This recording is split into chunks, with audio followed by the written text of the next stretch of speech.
Basically, the way it works is it goes by season. So you start in the Zone 1 regions, then you make your way through Zone 2.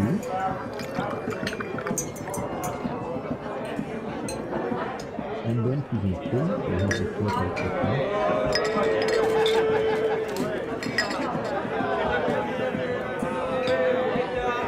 And then you have Babylon, which is like the Imperial City equivalent.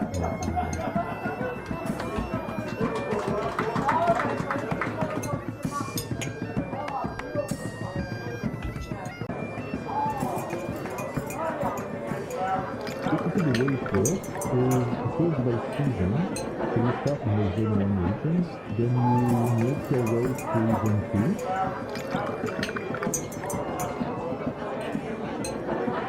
And then to Zone 3, you have the total system.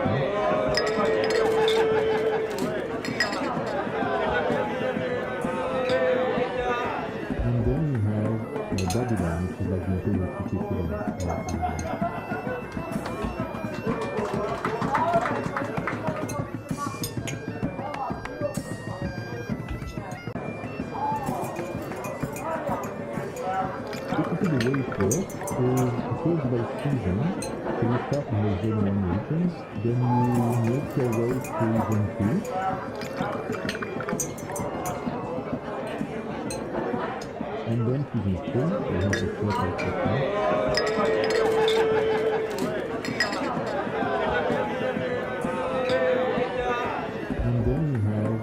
Babylon, which is like the Imperial City equivalent.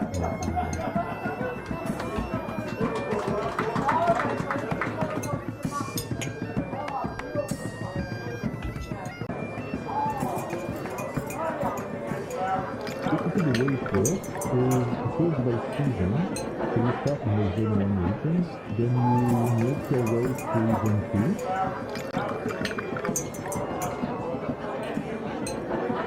And then to Zone 3, you have the total system.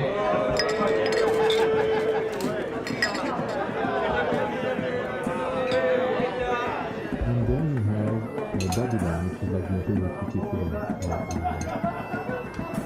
So you start in the Zone 1 regions, then you make your way through Zone 2. And then to Zone 3, you have the total system. And then you have Babylon, which is like the Imperial City equivalent. Basically, the way it works is it goes by season. So you start in the Zone 1 regions, then you make your way through Zone 2.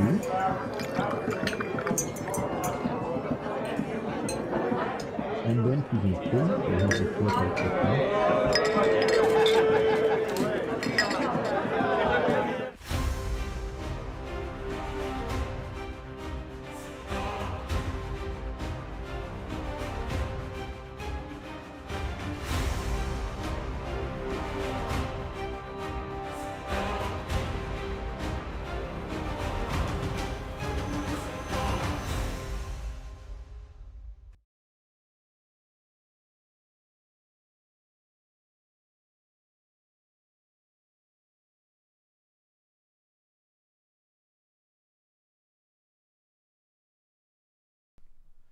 Hello.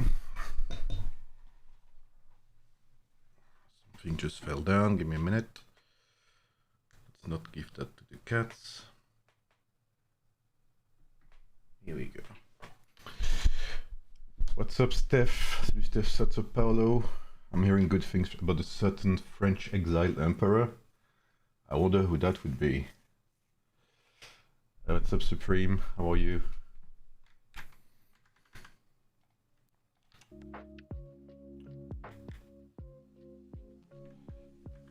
Okay.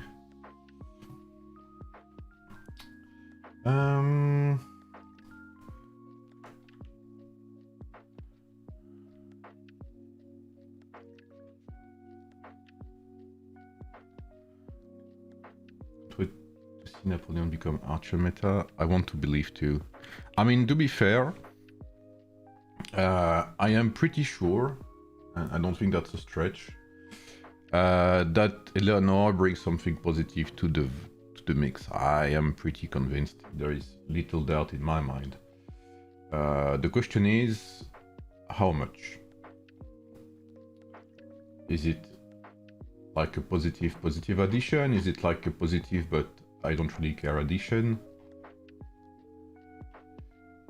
Is it you know, like a revolution?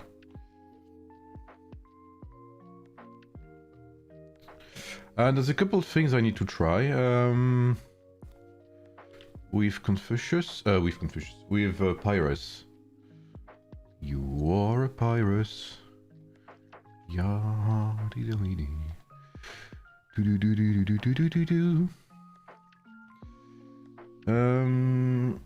so today we're gonna finish Tactician Swordsman with our boy Pyrrhus. Where is he? Here. We'll need to finish Scipio, Jugelian, Charlemagne, Scipio, Confucius, Lagerta, Confucius, Charlemagne. So we are nearly finished with Tactician Sword. And once we're finished with Tactician Swords, I wanna try, because I've played only with these two skills. Oh, we're gonna remove that. Good thing I checked. I played with these two skills, and someone told me to have a look at maybe High Spirit instead. So, oh, there's no High Spirit. Okay, never mind. So no, there's nothing to test actually.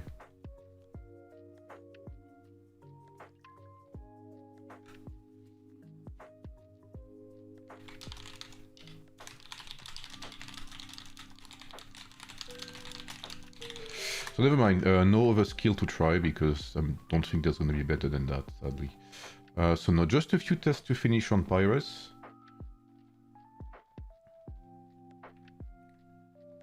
Then we go to Martial Archers. And tomorrow we're gonna test... tomorrow we will try Tactician Archers with Saint Louis. I'm very excited to try Saint Louis. I think right now I'm waiting. There's lots of things I want to see about Saint Louis and Eleanor. I think there's lots of things we can cook. So we'll see. We'll see how it goes. So Confucius. Okay, and Charlemagne. Charlemagne, yeah, some skill. I'm doing good, thank you. What's up, Elite? What's up, Badger? What was your thoughts on Roland and Mansa? It was the best pairing so far, I tested. Way better than Vlad and Roland, but to no surprise. Are you gonna share the Sigam files? I don't know, usually... if I make a video about, you know, if I make a guide, like usually my video guides are... what's it called? They are like the summary of my my tests, basically. But why not? Maybe I'll decide to share them someday. What's up, Miniman? Back to Paris? Yeah, I need to finish some tests. We need to finish Pyrrhus, Confucius, Charlemagne. We need to finish Pyrrhus, Confucius, Lagerta. I wanted to give it a shot. Pyrrhus, Confucius... No, Pyrrhus, Charlemagne, Scipio. And Pyrrhus, Scipio, Zhuge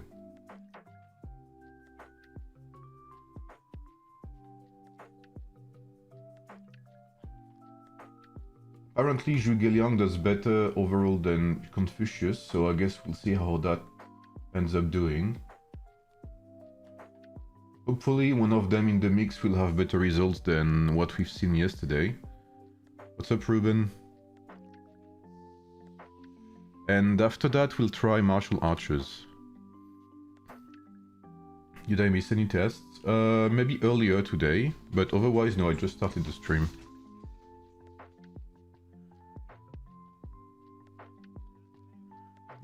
So Zhuge, where is he? Suki! My cat wants to play, so she's making noise.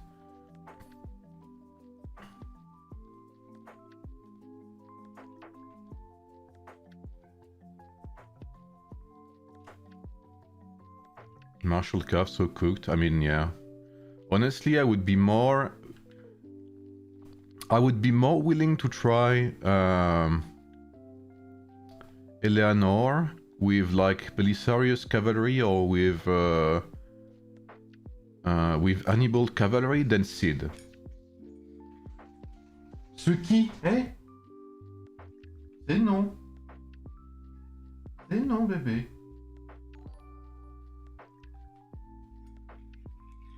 Merci, bulle de neige.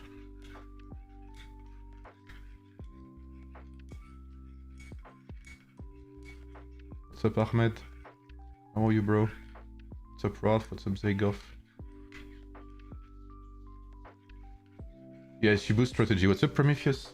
Ce qui est? Dis donc.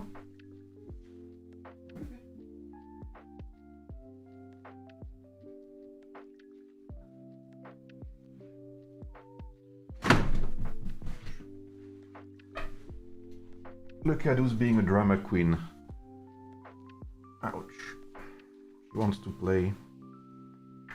Hmm?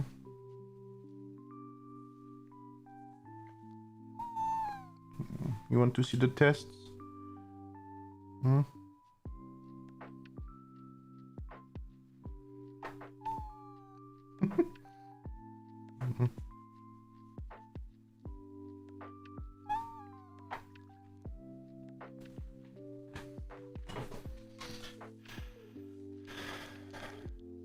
In terms of martial cavalry, Eleanor is a weaker version of Robin Hood.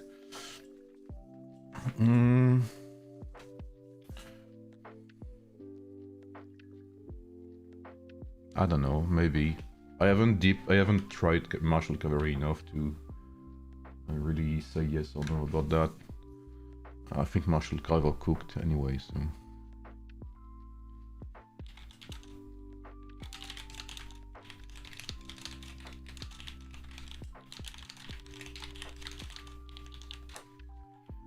Will they introduce pets into this game? Maybe one day.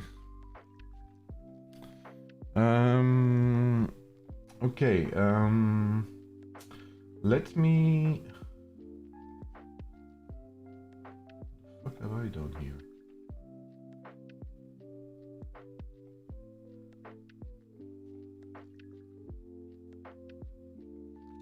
Okay. Martial Archer. So who will we test in Martial Archer?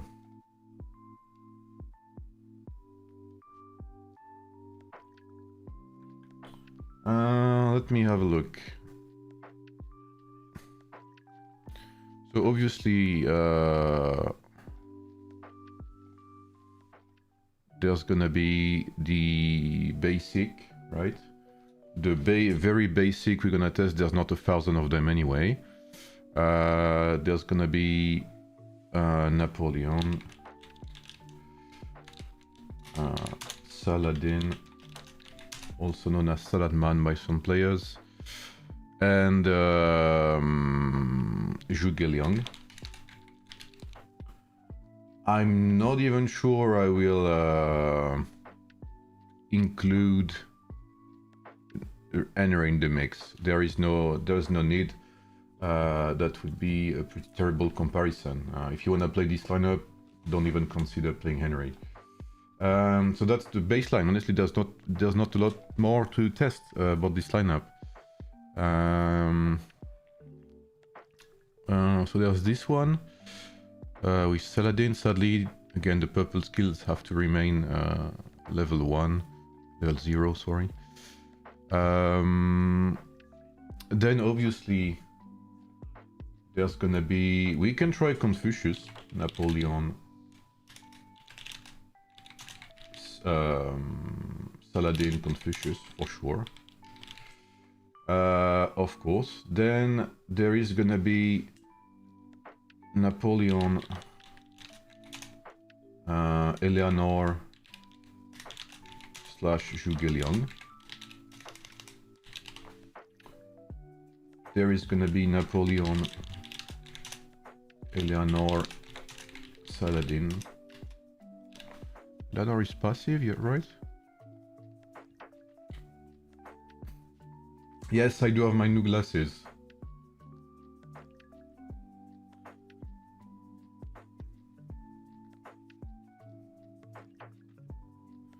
Yeah, Confucius gives a lot of sustain, but Zhuge Liang is better at tanking, it looks like. So far, any test I've done, Zhuge Liang does better than Confucius overall, even if he heals less.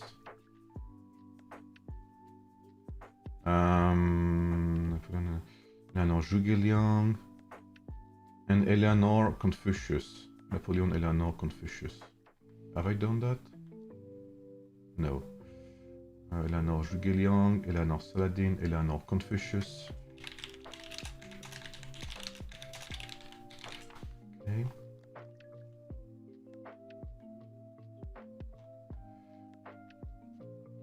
Yeah, bro, I have someone Havoc. Appreciate you, bro.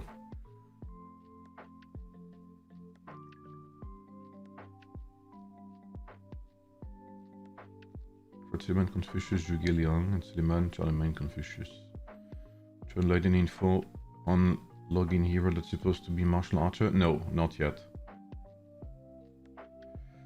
Napoleon, Zhuge Liang, Confucius. Sadly, I think that not a single rage boost is gonna be pretty dangerous race. How are you doing, Havoc? Question for you, Sigan. What's up, Paul? I have 0 strat swords, but a chunk of Fyodora medals. Would it be worth it to have Pyrrhus, Theo, and skip your march? Pyrrhus. Honestly, at this point, with no Zhuge Liang, I would not advise it. I think Zhuge Liang is the cornerstone of most tactician lineups right now. Okay, and then the one I wanna test the most, the one I really wanna see is let's see, just all archers. The one I really wanna test with Napoleon is this guy, Saint Louis.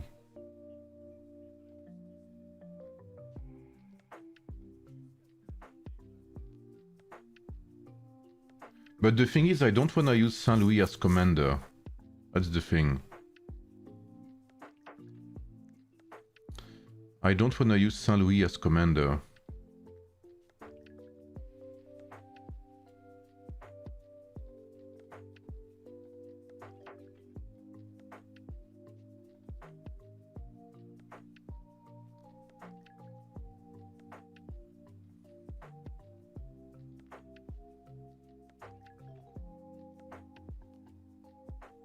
With Napoleon, of course, because that doesn't make sense.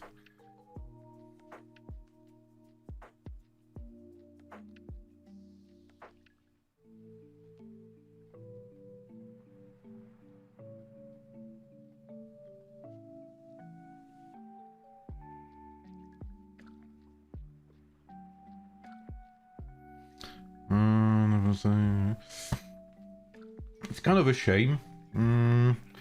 I mean, maybe I think Saint Louis would have been broken if you remove this condition as commander. Because imagine if Saint Louis just increases the next hero's damage by 10% with strategy bonus, you would play him with Ramses and that would be completely bonkers.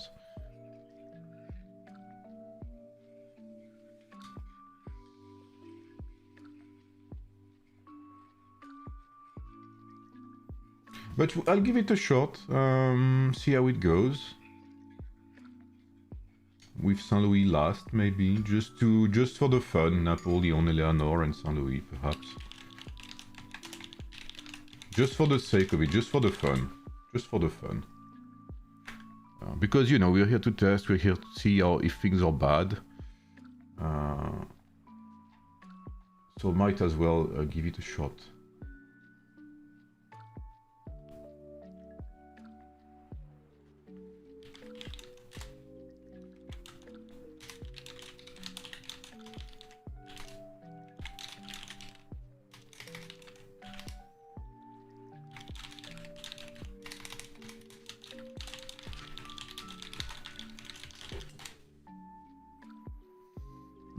Alright, my buddy side quest should be there in 10 minutes.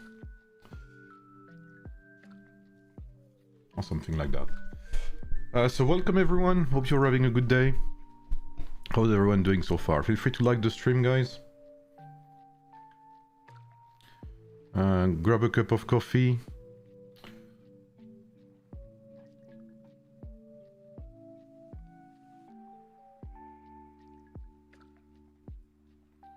We are gonna be there for a couple of hours tonight.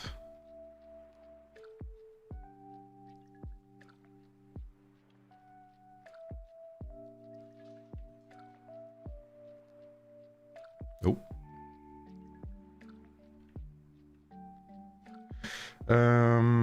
What the fuck? Oh, it's the dew. It's the mountain dew. Amazing. So let me pull out my my tier 7 there. What's up, Miniman? How long can we expect these heroes?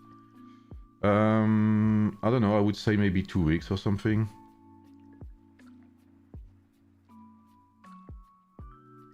Let me pull out the tier 7.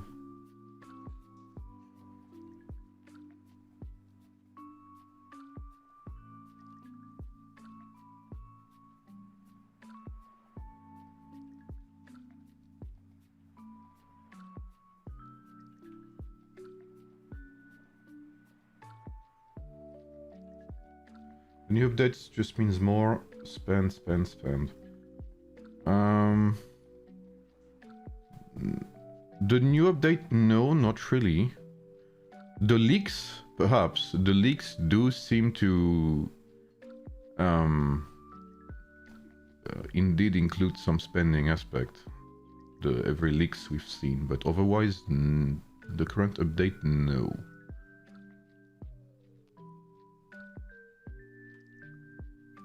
Why you got the BBC? I don't know, bro. I'm not the one. I'm not the leader, okay? This is. I don't know what this means. Does anyone speak Chinese? Anyone speak Mandarin? Salut Albator. Which TACT Swords lineup is the best so far? Ramses, Zhuge Confucius. Or Confucius Zhuge rather.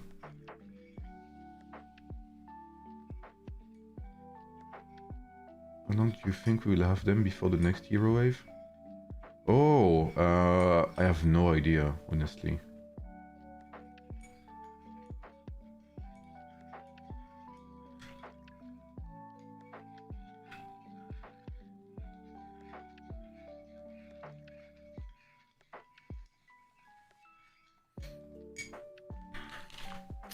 By the way, guys, I just uploaded the video.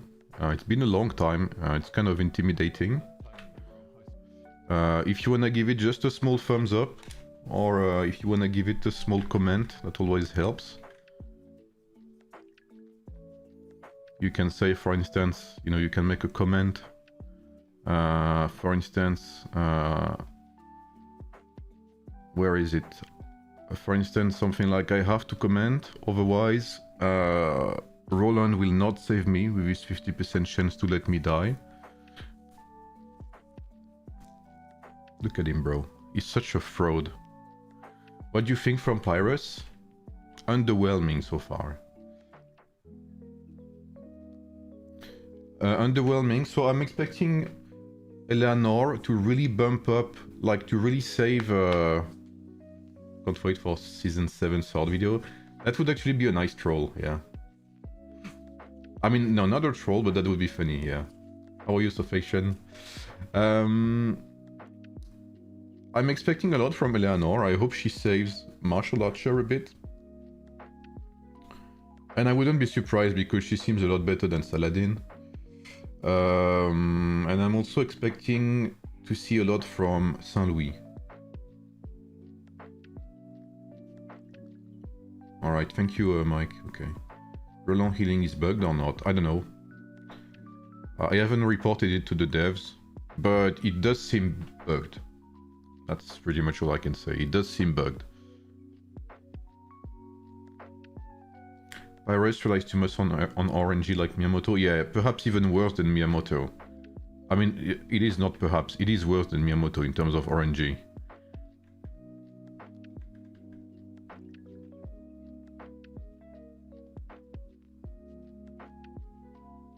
Non, le soin, pour le coup, je pense c'est vraiment buggé. Le soin de Roland.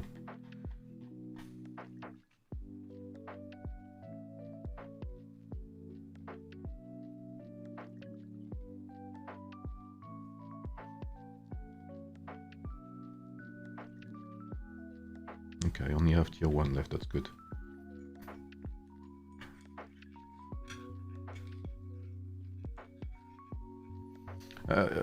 Like in theory, and if you remember when I first saw the heroes, like Pyrus has a shit ton of potential. With all of the cascade down, like all of the cascading down and all of the skills possibilities like echoing and stuff, but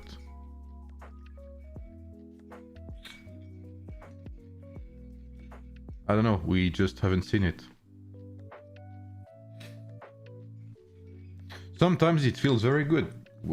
Sometimes with Pyrus you have like excellent ratios, but you go from good to awful, and it's very weird. Usually with lineups you have some form of middle ground, like Miyamoto. Miyamoto, even if you're giga unlucky, it doesn't feel as bad as Pyrus when you're unlucky. What's up, side? Alright, so we can go back to our swordsman test. We have 1, 2, 3, 4... 4 to do, so that's 4? 1, 2, 3, yeah, 4, so that's 80 tests. Be careful with the gear and stuff like that, because we did some tests with full gear yesterday. Confucius, Charlemagne, okay.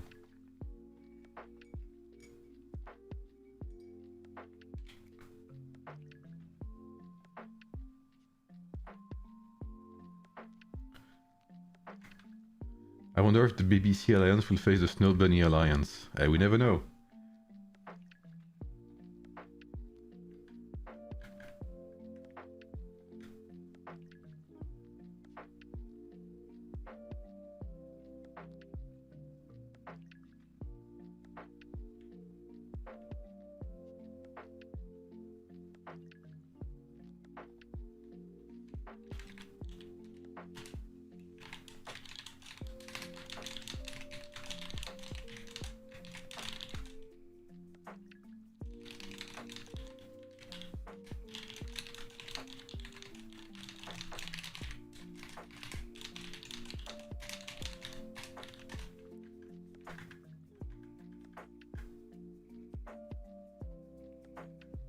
C'est bugué Albator, je crois.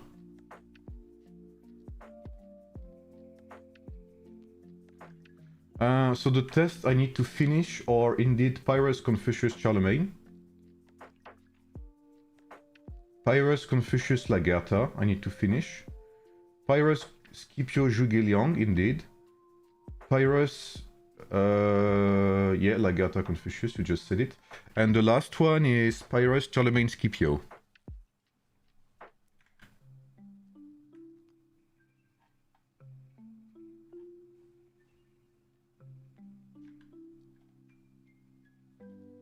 Okay, well, you're off to a good start.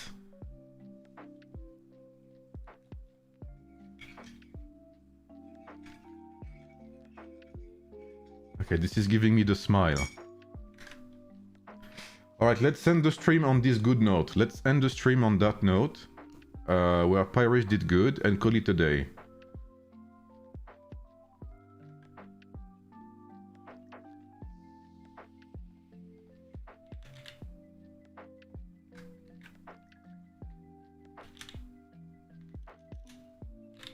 I think this is legitimately the best ratio I've seen. No, this is one of the best I've seen. It's not the best, but it's one of the best I've seen with this guy.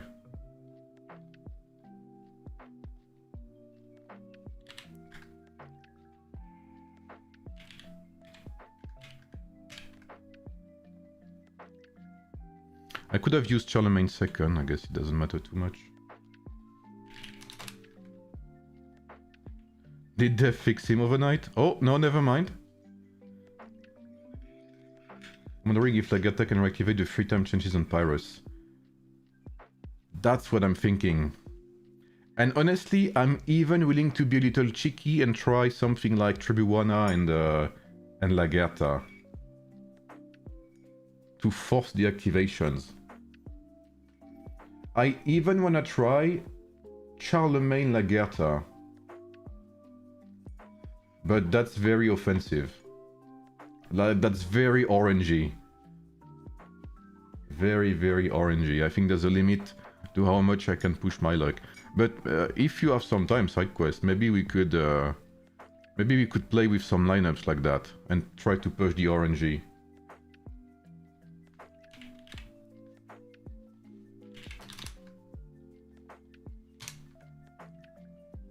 Because Martial Archers is not gonna be as long. Like, see, we go from a 28 seconds lineup test to a 70 seconds lineup test. Like, what are we even talking about here? So basically, when Pyrrhus is AFK and does not trigger his skills, Confucius and Charlemagne are here to heal and give him more time. But he really is kind of a slacker otherwise, Pyrrhus. You have to wait on him to do something, otherwise he's... you know, I don't know, he's a bit very weird. T'as poursuivi les warrior packs en off? Non.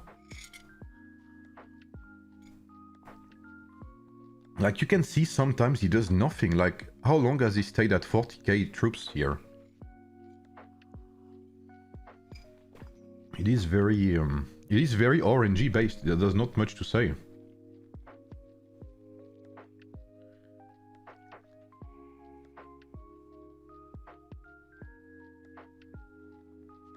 But yeah, I feel like... Yeah, I'm gonna try it because this sounds too funny, bro. Pyrrhus, Charlemagne, La Guerfa has some crazy potential in terms of RNG. Pyrrhus, Charlemagne, La Guerta. This is too funny to not try though.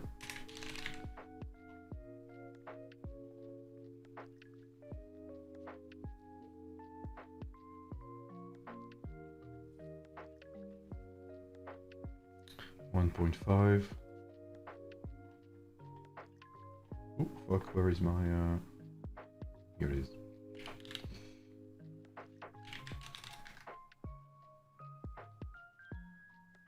Just goes second because of his skills. It doesn't matter. I'm using Confucius second because he triggers his healing sooner.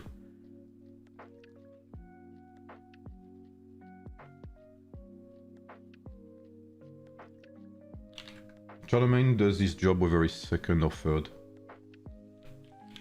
I guess you could activate his damage a bit sooner if you put him second, but it's like if you put Charlemagne second, you activate the damage a bit earlier. If you put Confucius second, you activate the healing a bit earlier.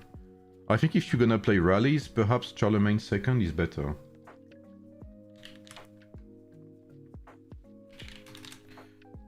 Watch Germany's, and he thought this setup was the best. Well, so far it's the one that feels the less underwhelming, but it's only 4 tests in.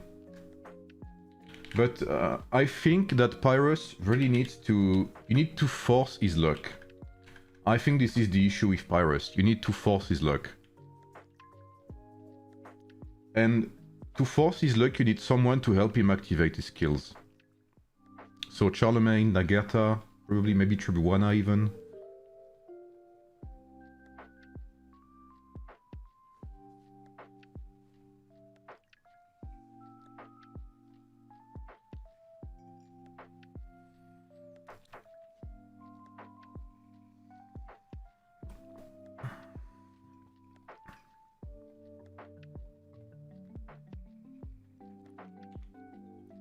With no rings. The only rings we have is Sacred Sage on the Marshal's pikemen, so he does a bit more damage.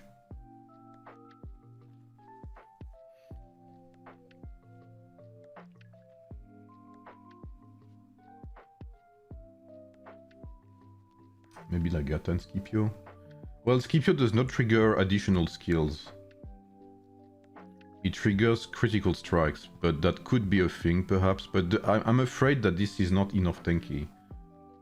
I could give it a try if we have time. I could give it a try for sure. I don't think Pyrrhus can work with lag. His signature states his limit on reactivations count skills.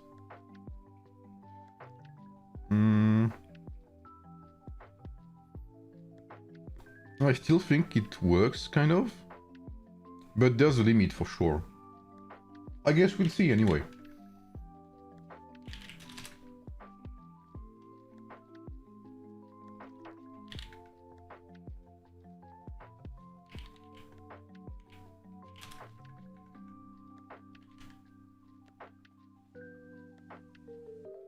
The thing is, it's gonna limit Pyrus activations for sure.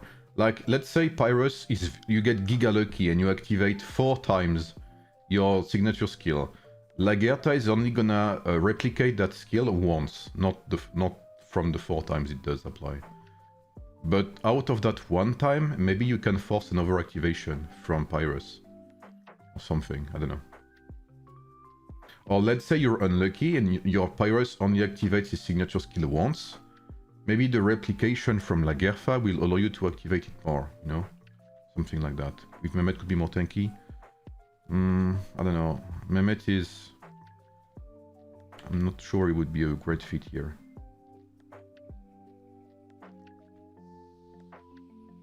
Okay, we are starting to fall into the depths of nothingness here.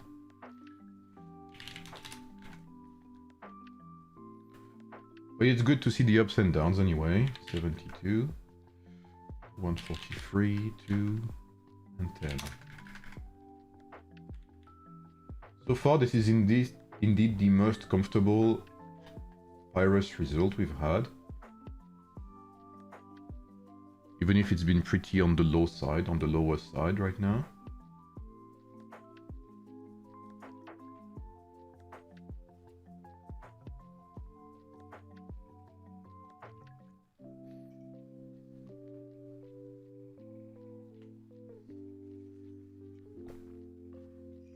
It would be interesting to compare Miyamoto's damage on a very long fight with Pyrus's damage. I don't know if they have scheduled... Have they scheduled the Trojan Turmoil? They haven't. That would be an interesting test. I think it would be interesting to see how much we can deal damage, how much damage we can deal with Pyrus in a very long fight.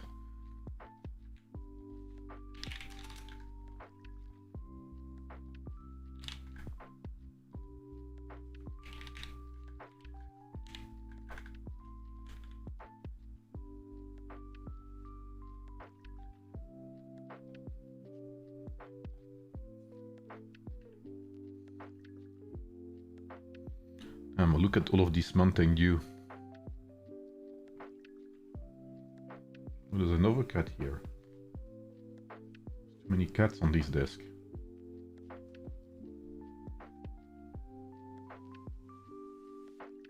Should test Pyrus with Miyamoto as a support. That would be funny for sure. But talk about RNG now. That would be like the epitome of RNG. Pyrus, Miyamoto, Charlemagne.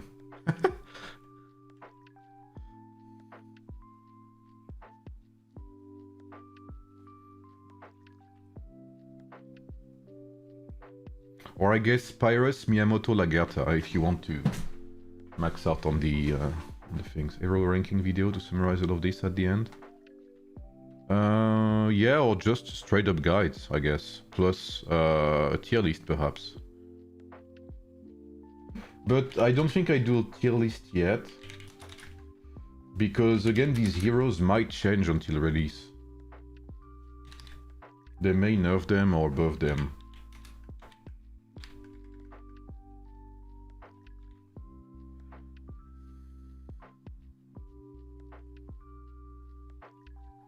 Yeah, sometimes it just doesn't do anything.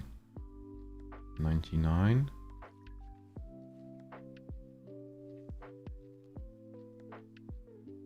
Let's see if sometimes he takes out a big chunk of HP.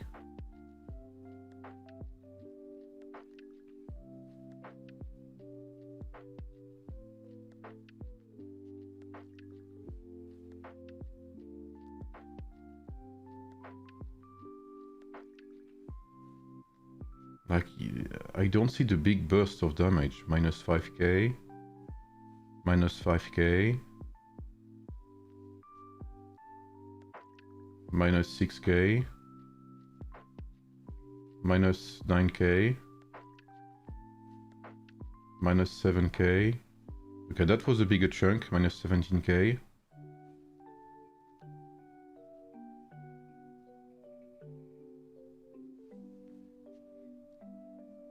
Yeah, Shinji Huang is a good support in Marshal Pike. It's a shame turn-based skills are so bad overall.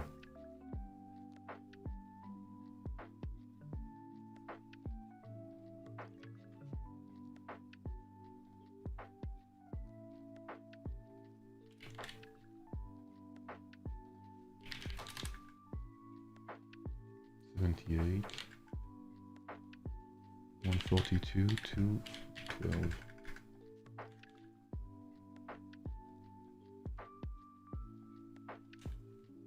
You're nearly halfway through these ones.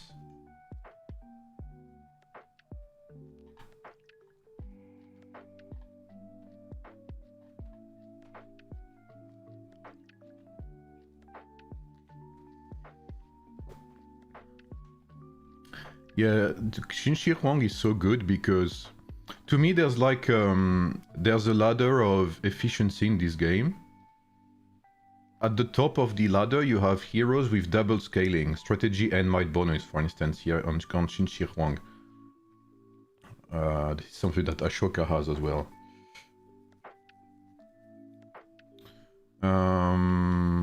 Then you have heroes with scaling, obviously, like basic scaling, like 90% of the heroes, and then you have heroes with no scaling.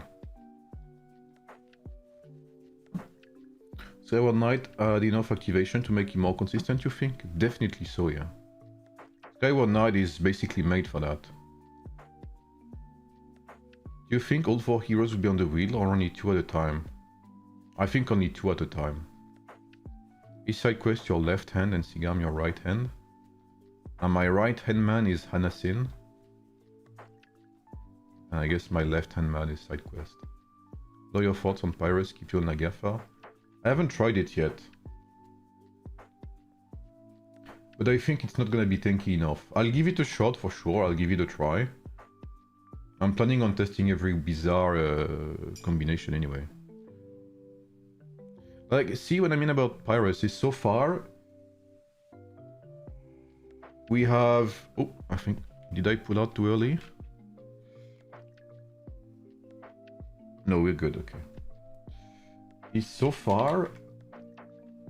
We are more often on the mid results than the good results.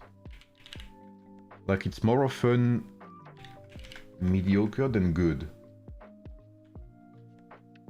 Like, we do have some, like, so far there's 2 battle reports out of 10 that are very good, on like a bit ahead of Ramses, for instance.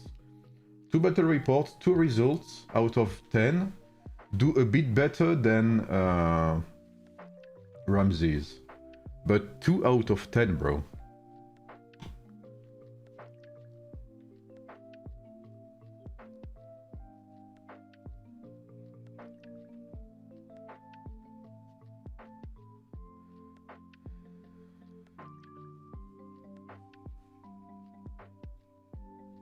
What do you think of changing, upgrading your lineups in 119? Well, most likely adding Roland instead of Vlad. Because I am a double metal fan, you guys know that. If you guys remember the season 4 video with Barbarossa and Mansa Musa, you remember we surprised everyone with the double metal. So I'm gonna be able to play double metal on Vlad, Roland plus Mansa Musa, so I'm gonna most likely play that. And then maybe bring back Napoleon and fuck off my my money again, but you know, what can we do about it?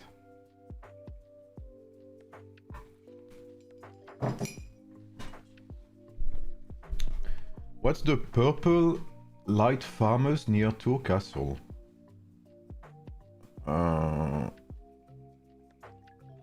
I don't know what you're referring to, Ellie.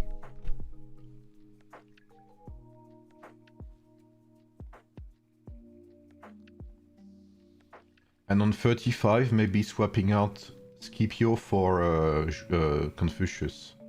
If I get a spot in MGE, that is. Oh, this is for the PvP event. Well, PvP farming event, I guess. This is the Mountain Dew.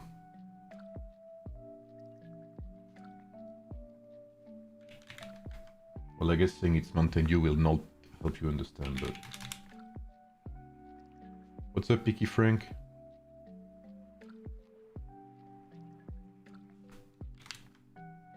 Yeah, the Primordial Dew. But let's be real, it's Mountain Dew. It has the exact same color as like most energy drinks as well. So... If someone wanted to do a turn-based lineup, is there an optimal lineup? Auto, Shinshi Huang, and Octavian. I'm playing Marshal Pike on 119. It is not very good in open field, but it's a very decent filler in rallies.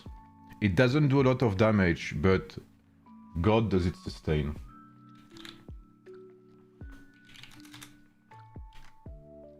If you're looking to do damage like Lubu, do not play Marshal Pike, but if you're looking to have a decent rally lineup that is good at harassing the enemies and, you know, surviving, then it's a good lineup. This purple mining, yeah, this is linked to the event, Ellie. You will get Primordial Dew, which will give you rewards and points in the current event. As you can see, you have to gather Dew, up to 30 million. And that helps in the ranking in your kingdom. Coordination or Whirlwind? On Octavian, I think I'm playing Kingsblade and...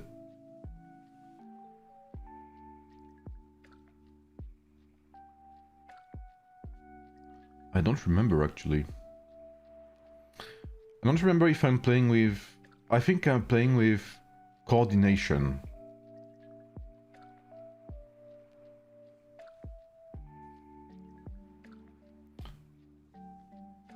From my test, Ramses, Confucius, Zhuge Liang is better than Napoleon, Eleanor and Saladin in DPS and survivability. Yeah, I'm not surprised, Jonathan. But that's a good test to do indeed. I kind of like that. I think the best setup is gonna be Napoleon, Eleanor and Zhuge Liang. Because Saladin has never been that good.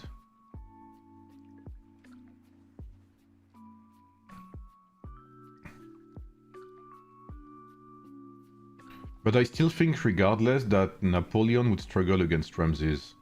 Except if you get giga good activation procs.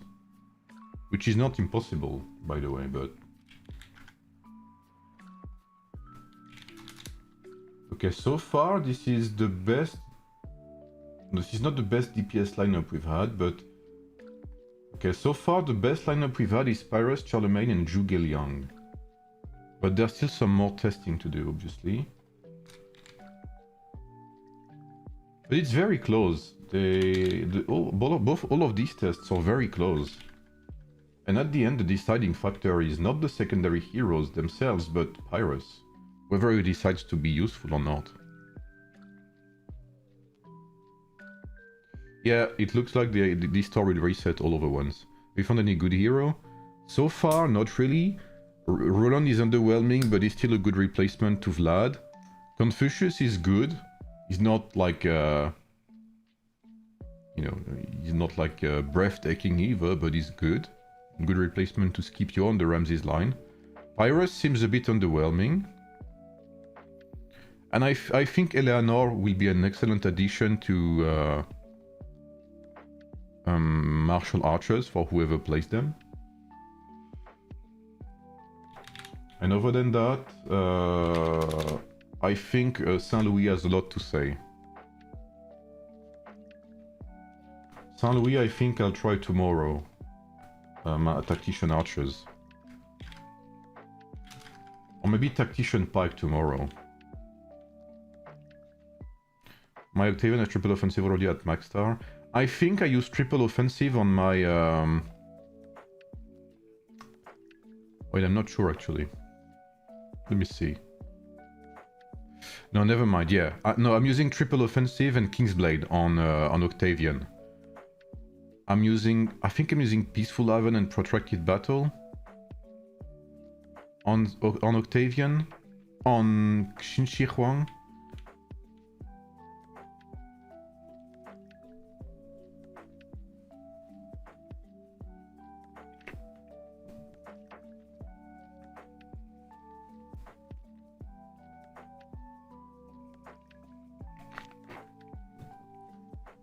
I'm worried about how Isabella is gonna affect things. I'm not too worried, to be fair, because I know she's gonna be a tavern hero. So she's probably not gonna be the greatest. Maybe I'm speaking too soon. And maybe she's gonna be the tavern hero of the year. That would be a pleasant surprise, don't get me wrong.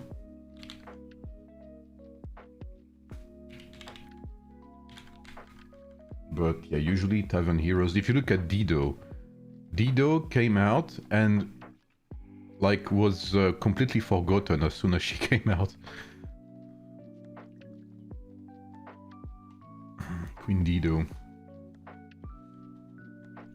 Yep, I 100% agree, Axel. I did some tests earlier, and as I thought, Mensa Musa is way better than Roland.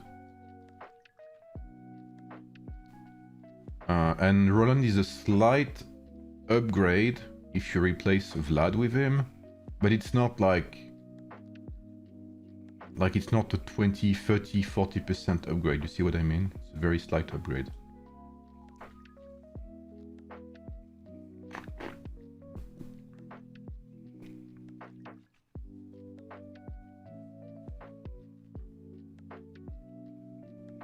But it's very difficult, right? When you have these heroes, for instance, if you take Warrior Pikeman. Warrior Pikeman, the best pairing is Cyrus and Mensa Musa. Tactician Swords, Ramses and Zhuge Liang. Lubu and Attila. All of these heroes are very good. They pair very well together, so it's very difficult to find a decent replacement. That's gonna blow your mind away, you know what I mean? So it's very difficult to find a wow effect when you already have very strong meta heroes.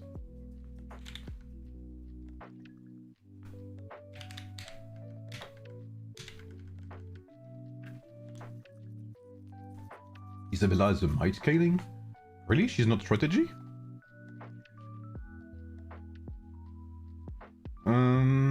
I think you do conserve it, Ellie, because you can use it. I think you can use it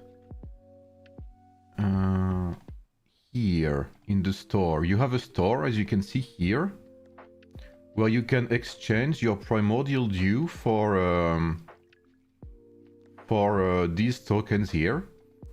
And these tokens, you can use them to buy torches, to buy speed ups, resources, etc. Ah oui, ça les teste complètement, Albator. C'est pour ça que je les retesterai sur les serveurs globaux, une fois que ça aura potentiellement été fixe. Okay, good report there, I think. How many troops? Oh.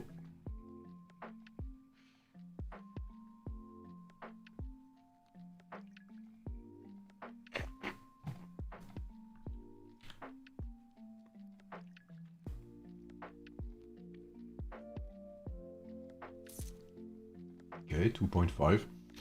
I'm at the point where I'm getting excited to see a 2.5 report right now.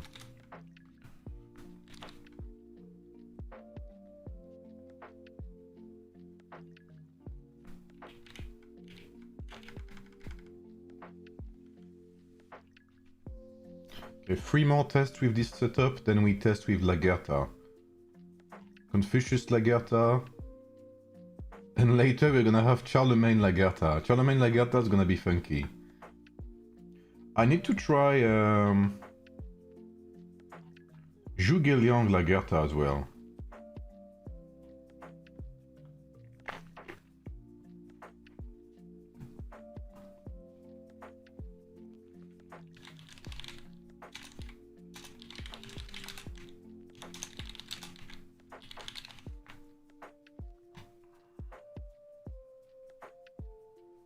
Actually, Scipio increases the activation chance as well. Maybe Scipio Zhuge Well, I'm gonna try Scipio Zhuge as well. I just noticed. Lagertha Zhuge.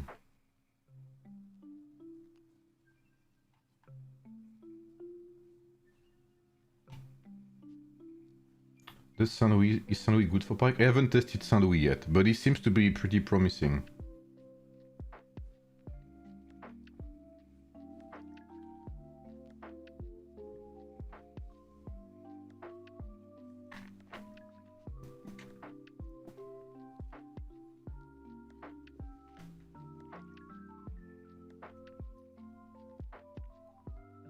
Yeah, she has very good base attribute scaling from what you tell me for a Tavern hero. But we have to see what a scaling is like when she ranks up. When she stars up. Because that's gonna be the main difference here. Okay, I'm not blown away by this setup right here, but at least there was no single loss here. This setup has been more consistent, Confucius and Charlemagne. I spent my universal medals on Ashoka, but Saint Louis is on the wheel. Yes, Saint Louis is the wheel hero, Jensen.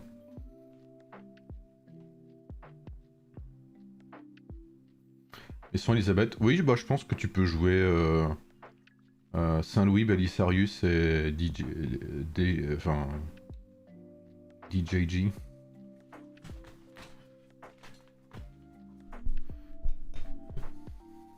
Alright, 2 more.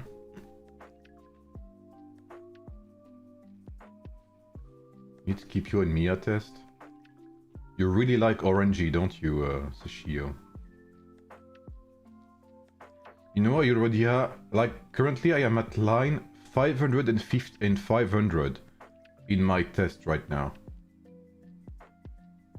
550. And that's just the 1v1 test. So if we include the swarm test, that's gonna be ×2. If we include the ring test, that's gonna be ×4.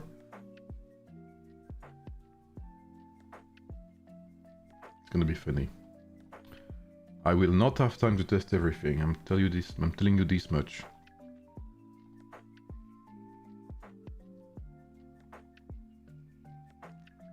Oh fuck.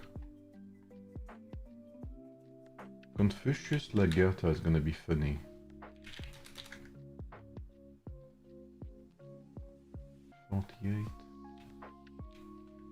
What's up, Carrie?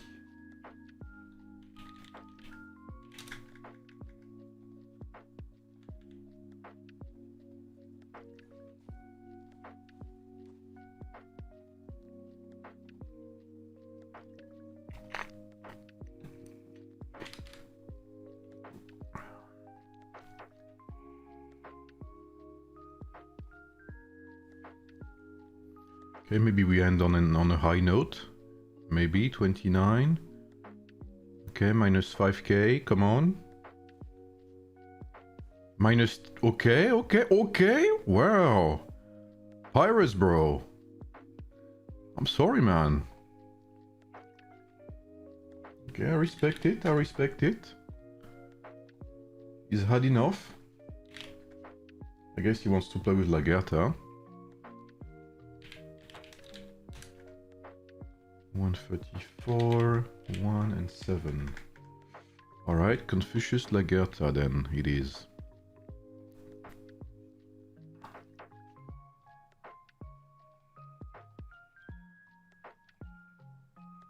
MG heroes are gonna be even harder to get with the new merges system. Any difference? Someone was testing today said Pyrus better than Ramses in swarms. Really? I guess yeah, I guess I would agree with that. But I would disagree. I would say if you attack Ramses from the start, then yes, because you will most likely kill him before he activates his commander skill. However, if you start swarming him once his commander skill is activated, I think Ramses does better. So It's all a matter of timing there.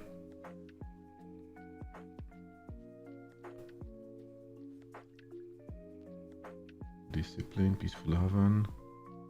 Discipline, peaceful haven. Wow, did you see that there was multiple thundering trample there? But it does no damage, look! It has to be bugged, bro. Did you see that? We need to clip that. There was like 4 thundering trample. Look, there was 2 of them and there's no damage. Look! There's no way, it has to be bugged. Did you see that?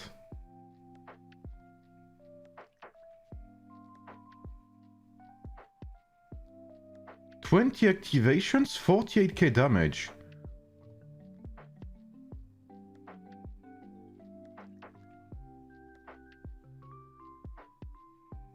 There was like 4 activations at once.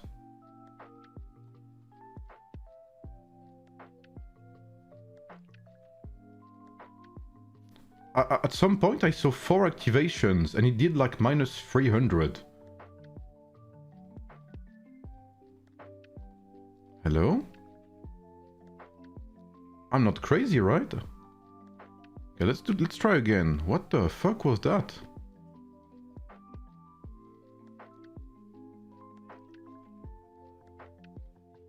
Thundering trample.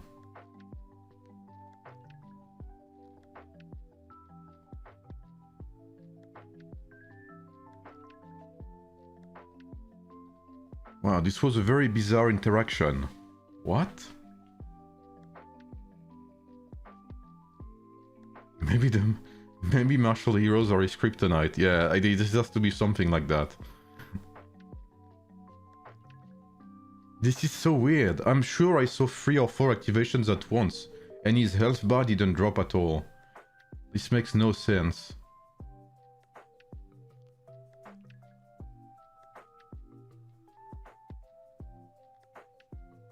Let's do a couple more like that.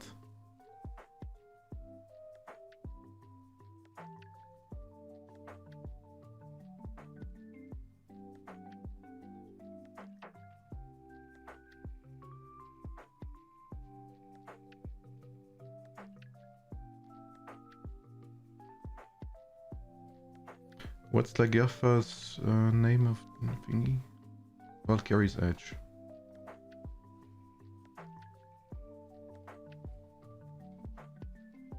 Okay, let's see. Thundering Trample. Thundering Trample, 1, 2. There was 2 times, once.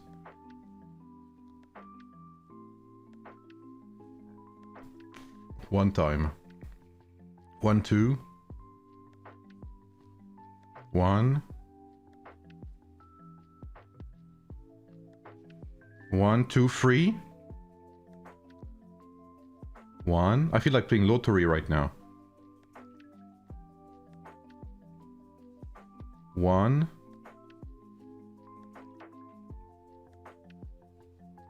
1. 1, 2. Okay. 1, 2 plus Valkyrie's Edge. 1. This is so weird.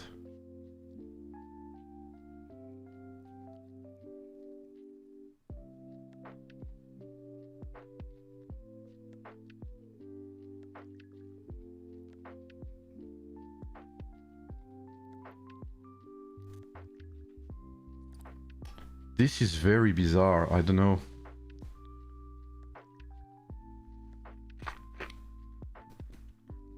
Anger control? What is anger control? Is it like rage generation? It's very bizarre.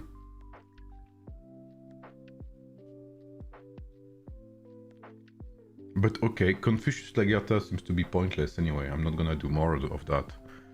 I'm just gonna note down the 2 results here.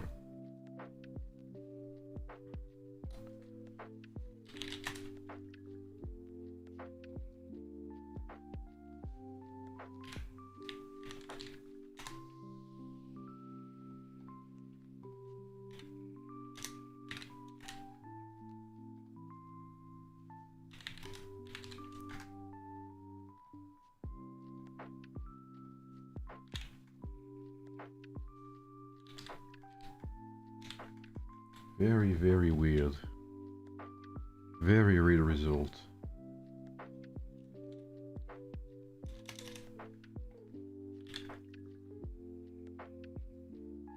$58. 76.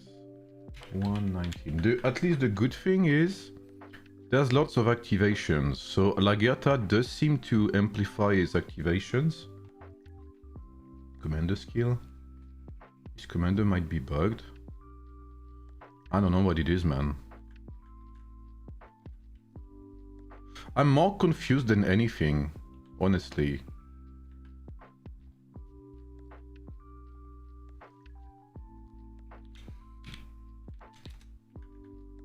I'm more confused than anything. Okay, let's try Scipio Zhuge-Liang, I guess.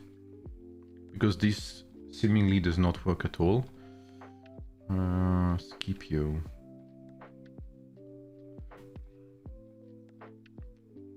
I mean, funny enough, it does work in terms of activation, but it does not work in terms of damage, which is weird. So we have the activation, but we don't have the damage. That's very funny. Scipio Zhuge-Liang. So here we kind of buff the activations by a lot. We have like 15% chance additional, plus 10%. That's plus 25. So that's 50%.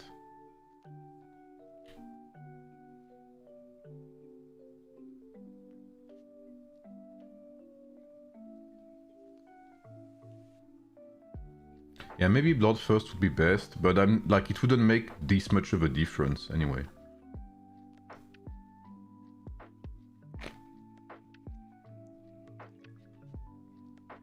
So now these are more like funny tests. I've pretty much tested everything I wanted to test. This is more like funny tests to see if there's anything funny among these tests.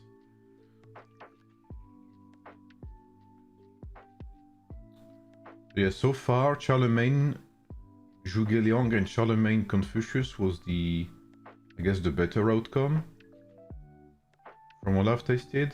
Let's see with Scipio if there's anything funny. What's up, Gon?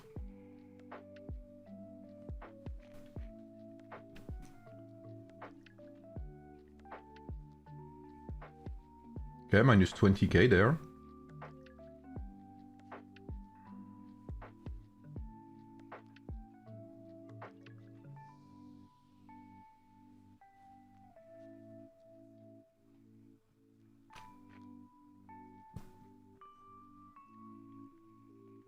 With Pyrus, yeah, it's Charles and Zhuge-Liang for me.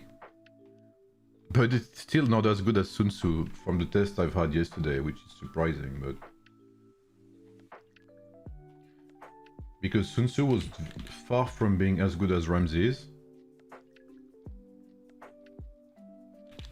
But I don't know, something feels off with Pyrus.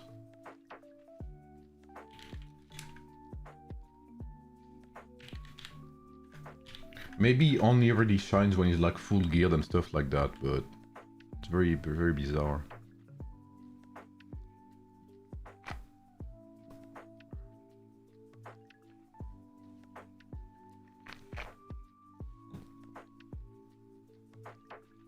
But he does have potential, because sometimes when you have these big bursts of damage, you pull off some insane reports. But it's like once every blue moon, so... Yeah, I thought as well. I thought so too, Gon. And even yesterday, I was surprised. So I was like, maybe there's something with the Marshal Pikeman, you know, that I don't understand. So I tried with Saint Louis, and Saint Louis completely obliterated the Marshal Pikeman. So it didn't come from this source of test. I tried a couple of tests with Miyamoto against Pyrus, and Miyamoto won like more than 50% of the time, so...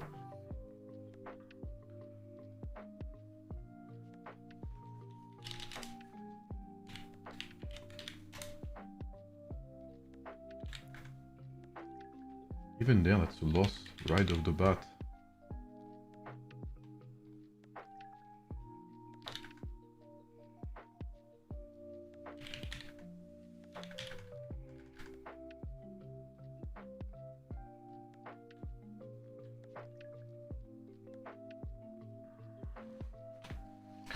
Paris seems to be a letdown.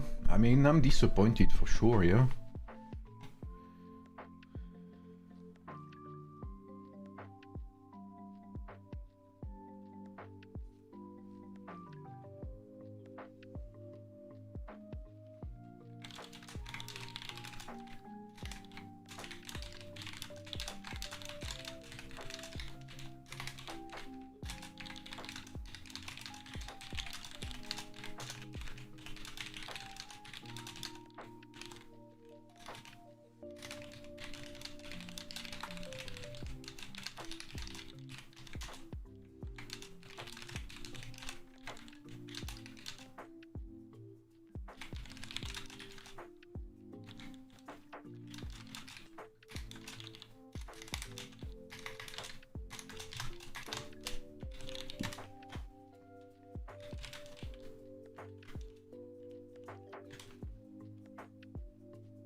What's up, Unseen? I'm sorry, Unseen. I hope you don't mind seeing me. How did Roland test go? To put it in a nutshell, he does better. Well, to put it in a very big nutshell, Mansa Musa is way better than him. No questions asked. Just as I imagined. So no surprise to me there. He does a bit better when you replace Vlad by Roland. So Cyrus, Roland, Mensa did a bit better than Cyrus, Vlad, Mensa. But not by a big margin, but still better. However, the healing on Roland seems to be bugged. Because sometimes he activated his healing like 20 times or something. And he healed literally 0. That's not a figure of speech. He healed 0.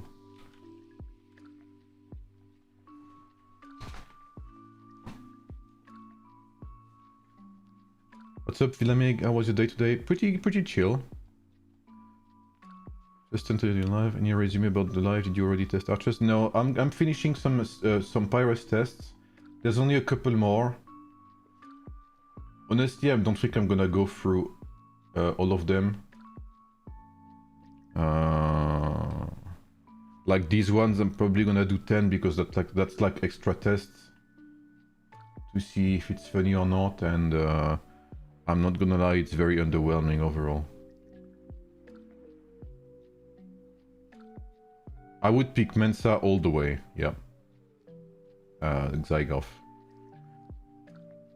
Where are we testing Caesar? I'm not testing Caesar, I'm testing my lineups. Caesar is Caesar, I am using him to test against. Caesar is martial pikemen, or rather turn-based heroes are a great way to test against, because they are very stable, very consistent. They will do the same amount of damage every 6 or 9 seconds. They will pretty much always take the same amount of damage. They will pretty much always heal the same. So basically lots of the RNG part does not come from the martial pikemen, from the turn-based heroes, but comes from your lineup. So they are a great way to establish differences between the lineups you're testing. To put it in a nutshell.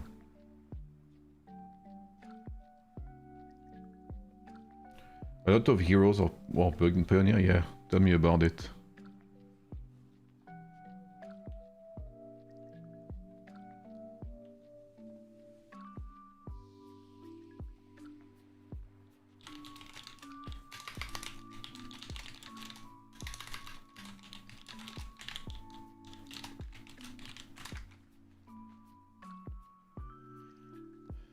No worries, Azasil.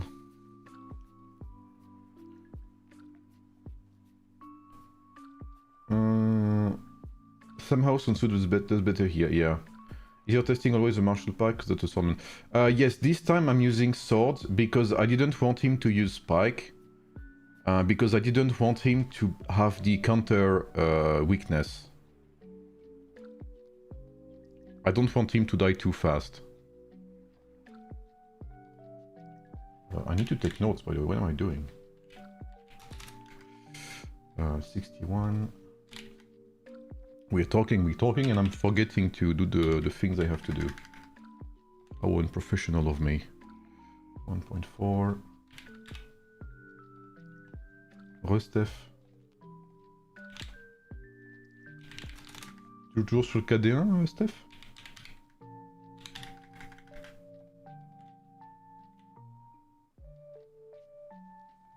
Two, okay.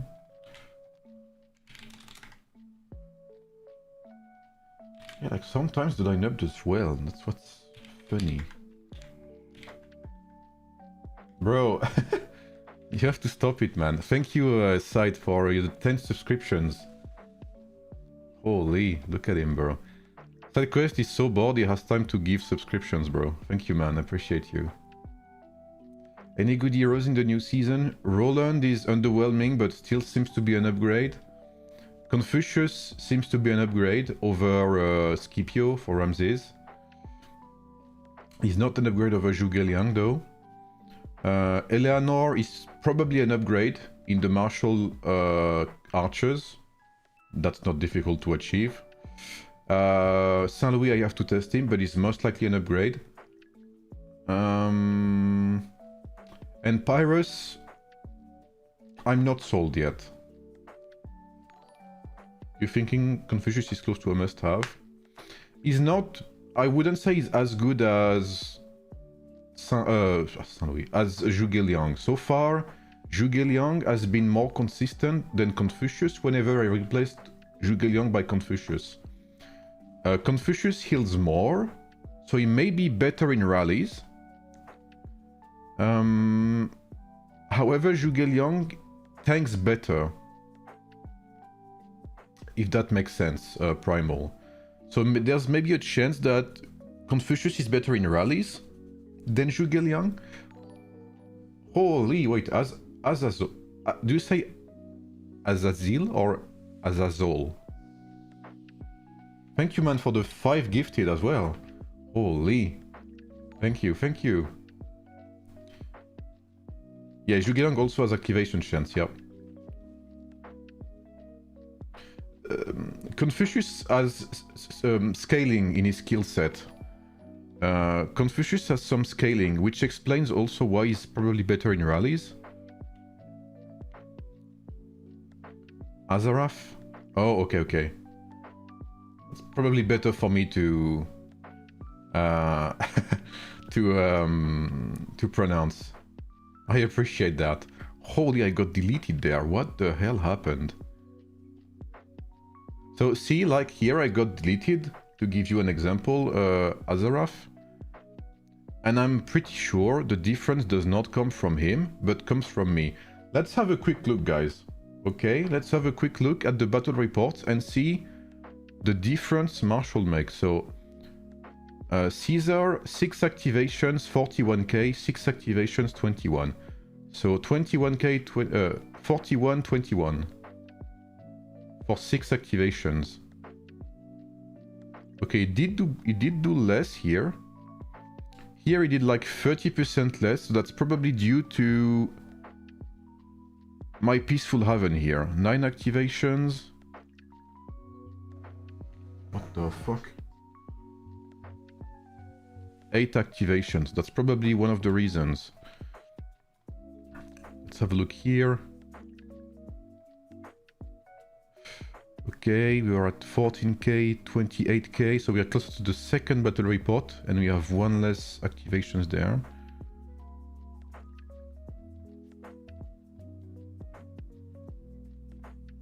It's funny the damage fluctuates like that. Does he have some... Does he have some damage reduction? No, he doesn't, right?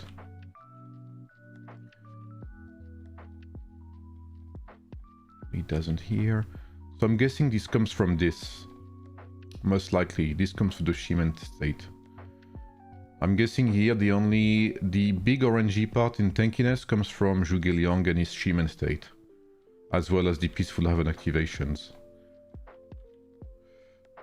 So if you're lucky, I guess this is also part of the RNG. If you're lucky, or rather if things go your way, the Shimen State and Peaceful Haven will activate before Caesar's Burst. I'm assuming this is where the differential comes from here.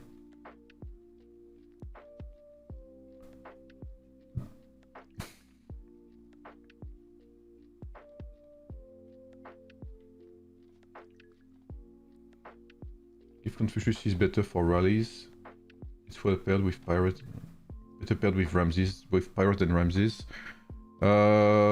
Most likely, yeah. I would need to test in rallies, but that's very difficult to test solo, obviously.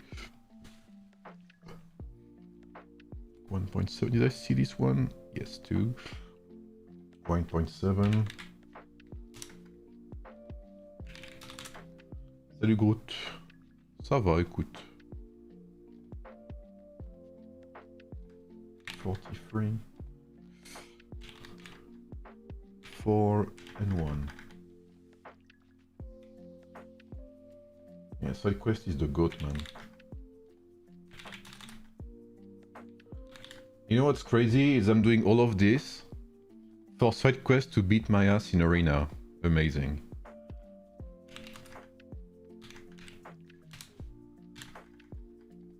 Like, I know it's coming.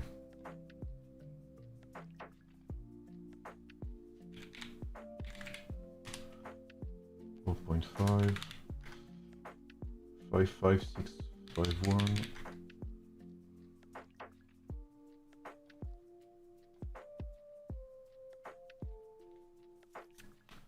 49.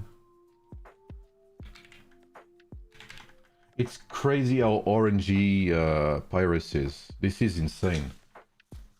All these tests with Merc research level, yeah. Because the devs did Mercenary Stage 1 and 2 already. But since the mercenary level is the same throughout all of these tests, it's like a non-factor basically. It's not a variable, I should say, rather. It would be an issue if I upgraded the mercenaries in between the tests, but since I do not, it's non-factor.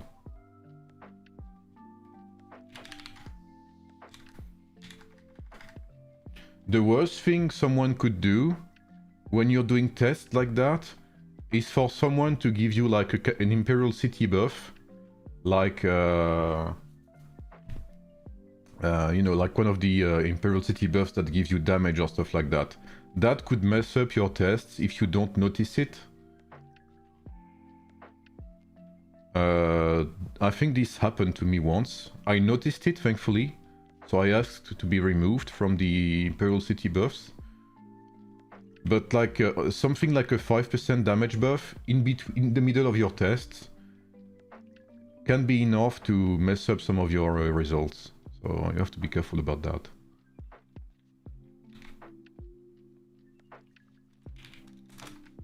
You want to negate as many variables as possible, basically, in between your tests.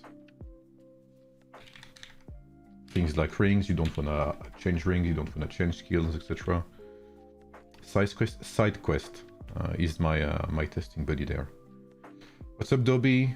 Ramses, Scipio, Zhuge Liang better in open field than Ramses, Confucius, Zhuge Liang. I had better results with Ramses, Confucius, and Zhuge Liang. Ramses, Confucius, and Zhuge Liang was very, very reliable and stable. Love how Imperial buff is basically negated for PvP events, yeah. Yeah, because you're TP'd away.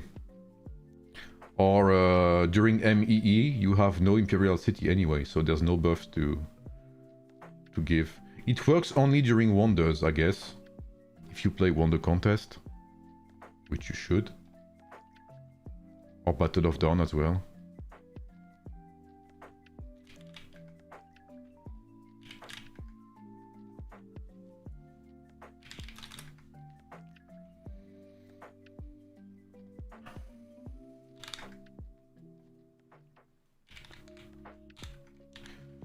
How is Imperial buffs going to go in the new era, 900 plus players in a server? Well, I think there's a very simple solution to Imperial buffs.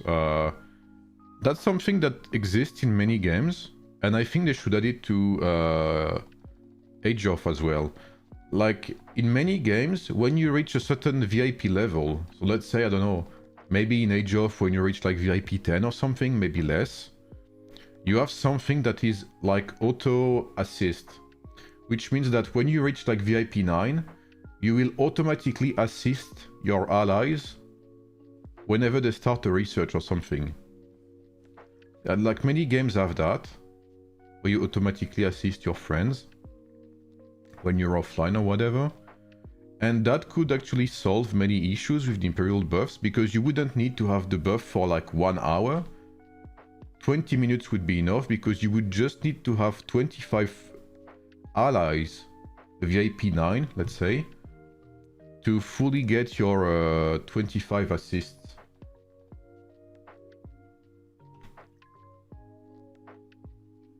If you see what I mean. I don't know if my explanation was great, but that's something that exists in many games.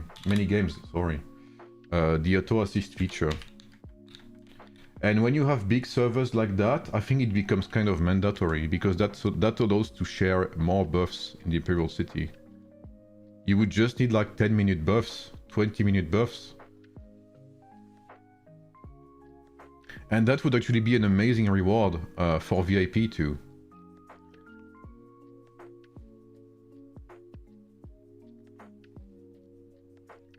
Do you think that would be a good idea? What do you guys think?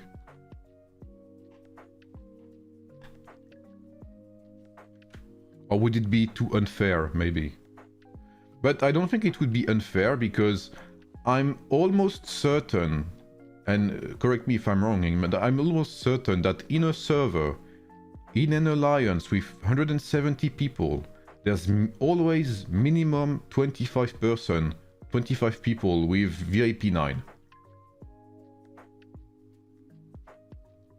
I'm pretty sure there's minimum 25 people with VIP 9 in every single alliance. VIP 9 is like between low and mid spender, I guess.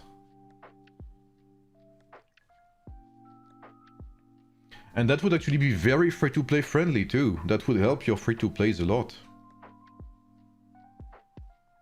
I don't see any negatives in there. They would have to remove the daily quest. Hey, you know what? It would be a free quest, so I wouldn't be against it. Because it's unrealistic to ask everyone to be... Like during MGE Day, for instance, or MEE Day, you simply cannot ask your alliance members to be online 24/7 to give you 25 assists. I see many people complain about that, like my alliance is not helping me with the assist and whatever. But bro, there's no way you can expect 25 people to be online at all times when there's no PvP event happening. That's unrealistic.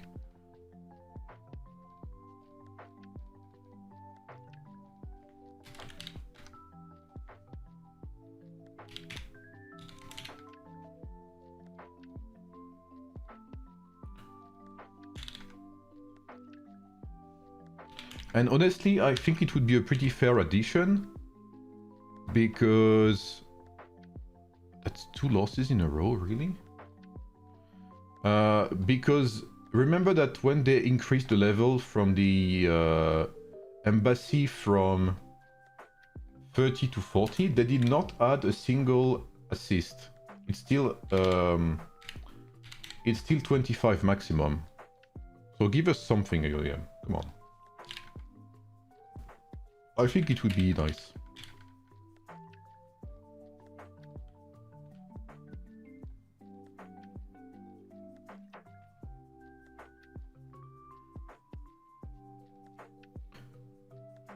Those looks nominee, though as less speeders would be used. Yeah, I guess.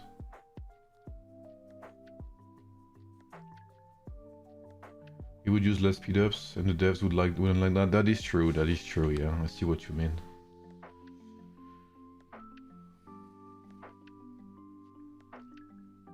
My thinking was pure. Let's say that before the this aspect comes into my mind, yeah. Any good new tactician swords? Confucius, yeah, I guess. Pyrrhus, I'm pretty disappointed by so far. Even if you plan title during Trojan, it's quite dead at the moment, yeah. Escipio worth 5-star? Yeah, especially with Ramses, I think. Or Miyamoto, yeah. Yeah, I'm doing the same, Axel. I stopped asking for Imperial buff because it's frustrating when you don't get 25 and then you wait for nothing, and I don't know, I'd rather give it to my free-to players who need it more than I do, you know? What's up, Belin? Feelings about Roland? He's an addition, okay? Like, he's a small bonus to replace Vlad with, but he's not like, he's not Mensa Musa. Mensa Musa was a tremendous buff to warriors pikemen. Roland is not. Roland is a decent, normal addition. He's not groundbreaking.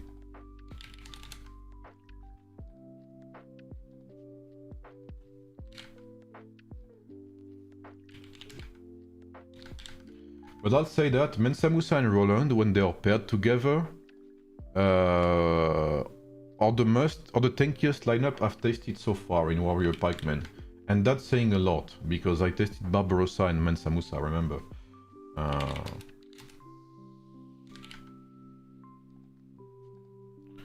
So I think Roland is a decent addition to survive the upcoming swordsman meta.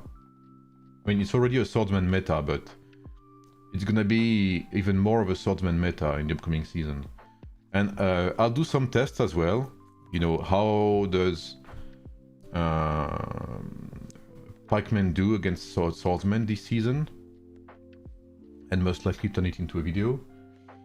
And I'm pretty certain Roland is like a necessary addition for you to survive against the pikeman meta. Why the fuck do I have so little tier 1s?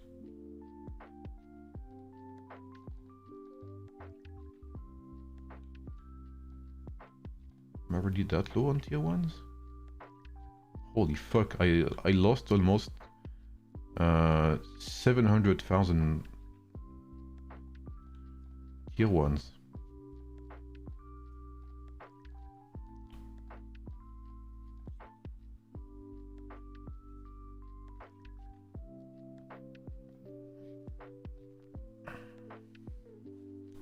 Louis, Octavian and Elizabeth. Oh. Oh. I like that way of thinking, sir. Louis, Octavian and Elizabeth. Octavian and Elizabeth.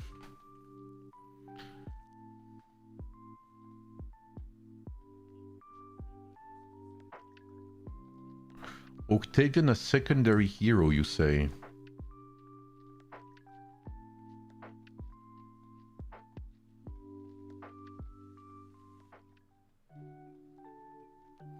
Can you? Is my voice loud enough, by the way? Because I'm not talking too loudly, like I'm whispering even, I could say sometimes. I see what you mean there. Honestly, in rallies it would be pretty decent. Dons of Leon. I kind of like that way of thinking. I like that. I like that thought process. Don't Star.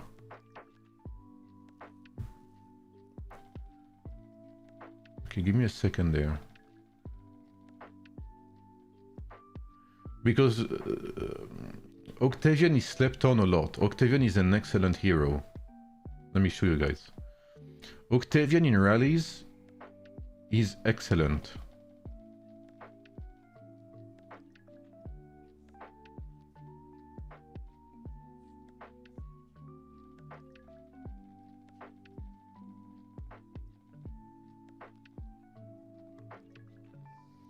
Because you can basically increase your troops damage by 100% for 12 seconds. You need 6 marks, I think, for that. 8 stacks, 8 marks. And you need to activate signature turn-based skills or secondary strike, I believe. Yeah. So does Saint Louis, is it secondary strike? It's not right, it's active. Where is my boy Saint Louis?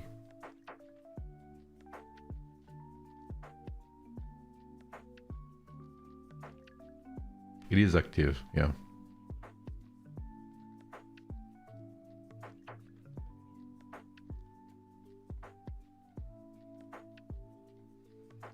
So I see what you mean there.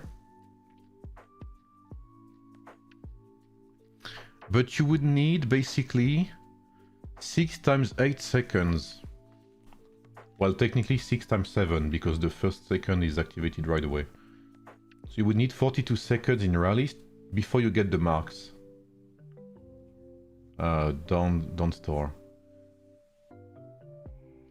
But after 42 seconds, from 42 to 54, Elizabeth's skill is passive, no? Her signature skill. Yeah, it's passive. So it wouldn't apply, sadly. It has to be signature skill. So only Octavian would trigger his own signature skill passive. Let me see. Add 1 stack of Supreme Mark every time your troop activates a signature turn-based skill or signature secondary strike skill. Crushing Impact is not a signature skill, it's a customizable skill. So you would need to rely purely on Octavian's signature skill.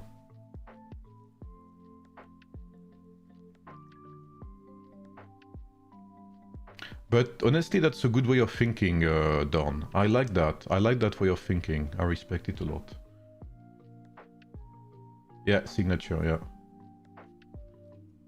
So you would need like 40-ish seconds to activate it. Which is a bit long, to be fair, even for a rally. Such a dumb extra run. Yeah, honestly, Down, if it was not signature only, but every turn-based skill or secondary strike skill, I think Octavian would be OP. I think he would be broken, straight up, without that restriction.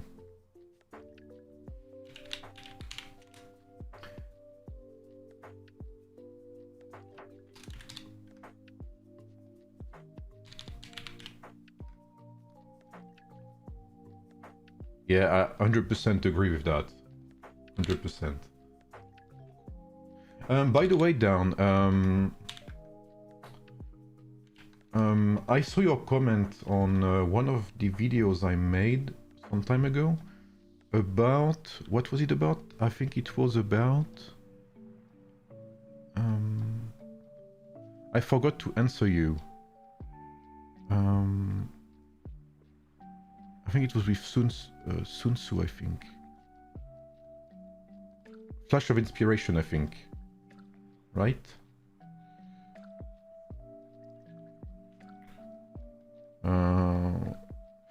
I remember that my take back in the day, so it was like 1 year ago. Basically, for those who don't know, back in the days... Where is it? Where is Theodora? Did I upgrade her? Tactician Swordsman. Here she is. Back in the days, Maneuver, so this customizable skill was very broken in the early days of AoEM, and it's been fixed ever since.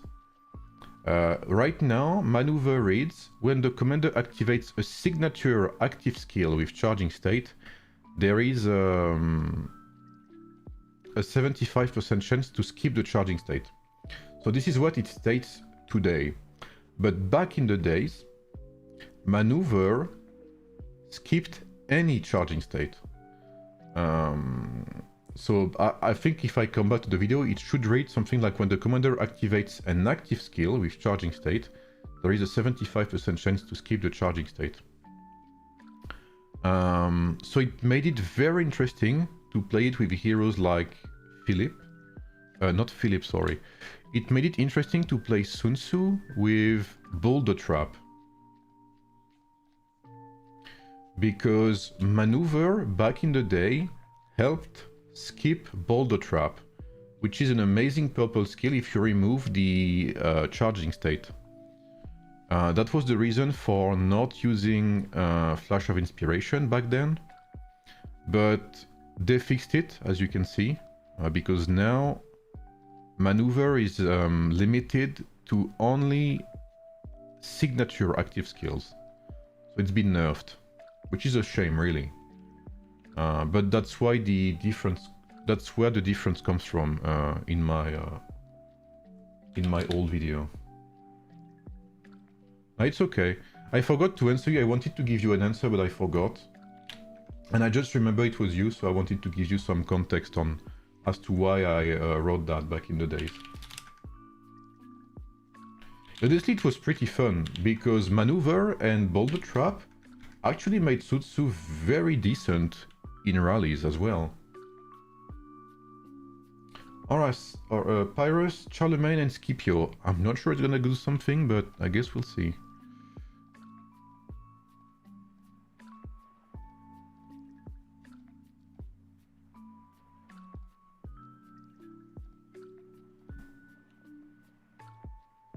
I'm gonna start training more tier 1s as well. Did you test Ramses? Yes, it was one of the first tests I did with the Tactician Pike. Tactician Sword, sorry. And the best result I had was Ramses, Confucius and Zhuge Liang. It was like 15% better result than Ramses, Scipio, Zhuge Liang, which is pretty... 15% starts to be pretty interesting of a difference. No worries, Dan. At least maneuver and Flash of Inspiration stack now. Or do they? I remember there used to be conflicts between the two. When are you testing archers? Most likely tomorrow. 8 GB. I won? Wow, okay. We are off to a good start, I guess. Pescadora.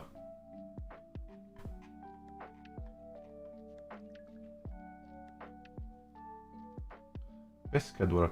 I think... Wait, pescar means... to fish, right? In Spanish. Or am I completely stupid?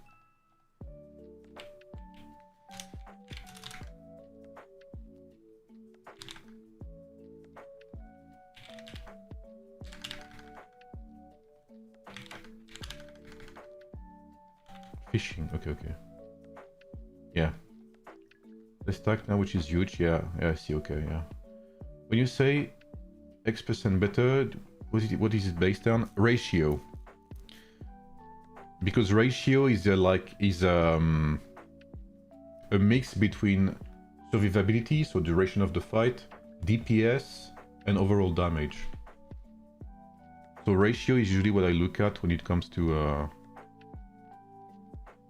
like overall percentage, but then I can make like if I look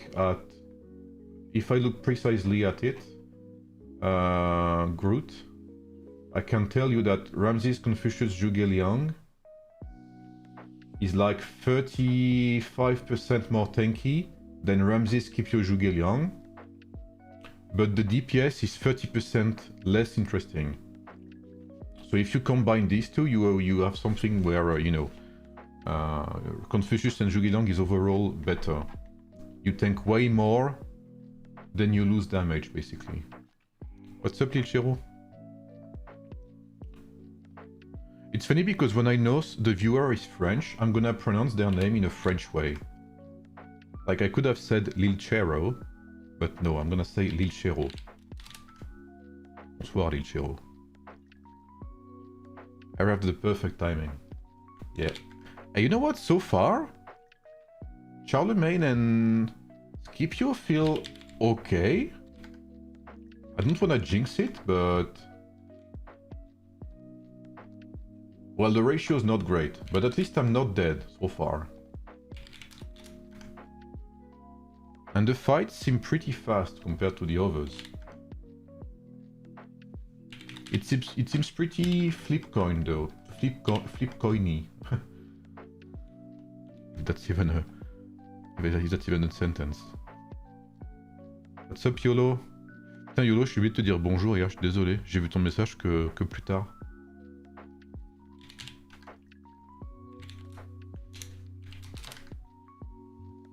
Coin flippy, yeah, like it's either you win very fast or you do nothing. But it's kind of Pyrus in a nutshell.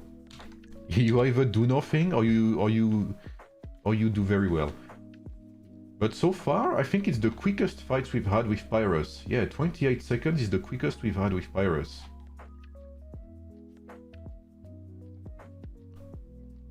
Wait, we may be onto something there.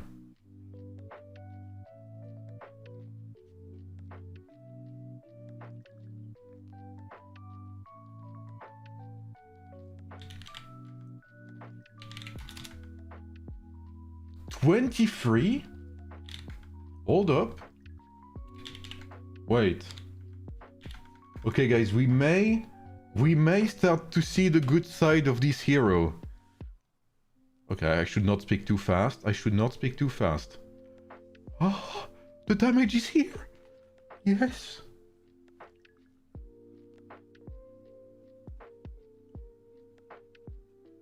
I'm gonna cry, bro. If this turns out to be good, I am gonna cry.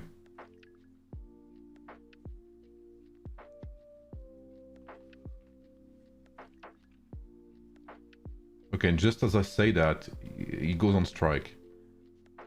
Wish Philip was good. Yeah, Philip is a wasted hero, wasted potential, sadly.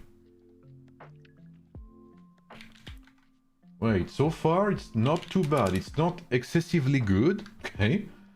But it's not too bad.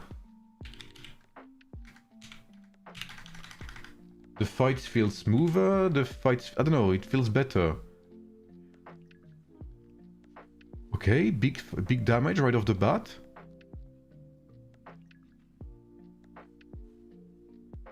Okay, come on, do something now.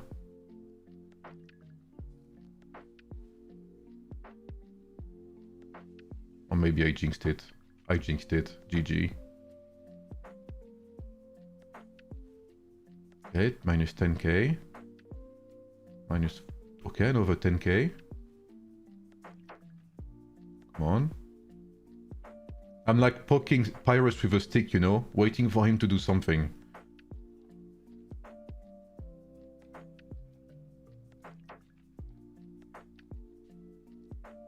Okay, 1.8. Hold up.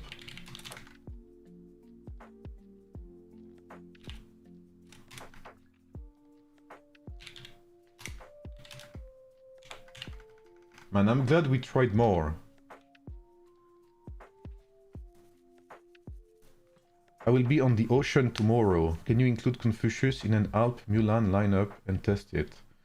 I wasn't planning on testing Mulan, but I could do a little test on him. I'm not sure I like that. I might eat Ramses. So far, Ramses has been the most consistent, yeah, for sure.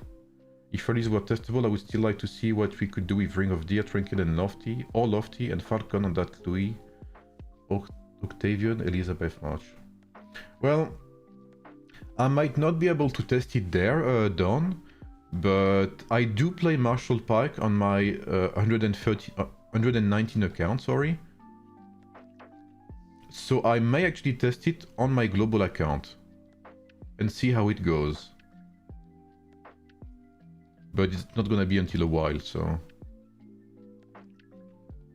Okay, 2.2, wait. What is this feeling? What is this sensation? Does it feel good?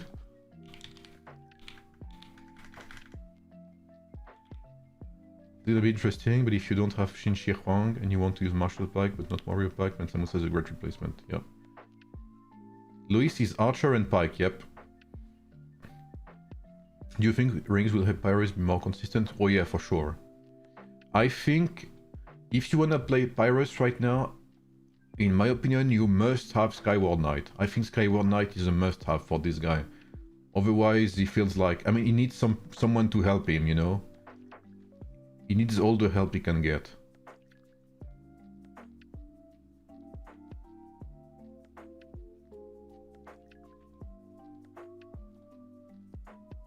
Did I get resources? I did.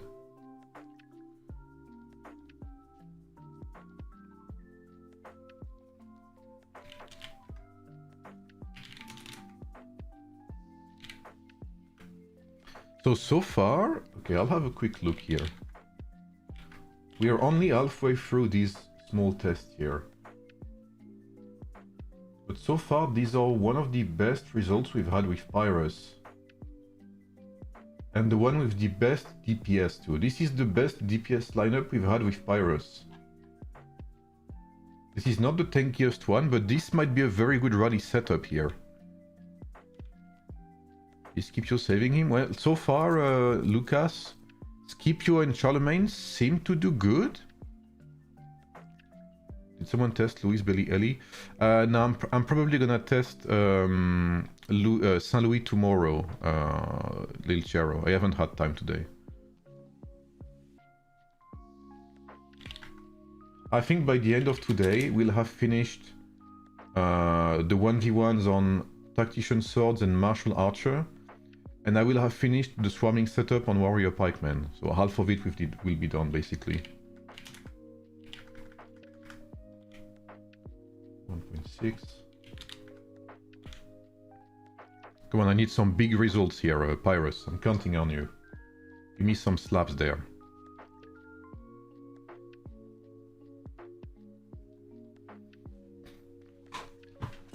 Well, I kind of feel you down because I've loved Martial Pike since the start. I think they're one of the most complex lineups in the game. There's so many different combinations you can play with Martial Pike in terms of skill sets, like between coordination and whirlwind spin, between Kingsblade and Savage, etc., or triple offensive.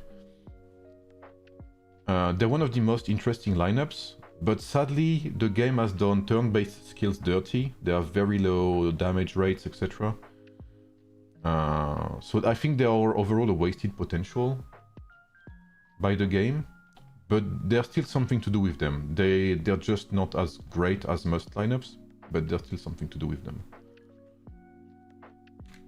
What's up, Paint TV? What's up, Elite?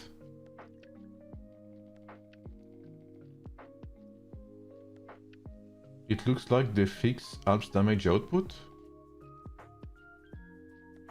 You guys are making me want to test Alp this week as well. Maybe I'll give it a shot. But I know our boy Sneaky does a lot of Alp testing as well, because I think he's the Alp Arslan main, right? Isn't he?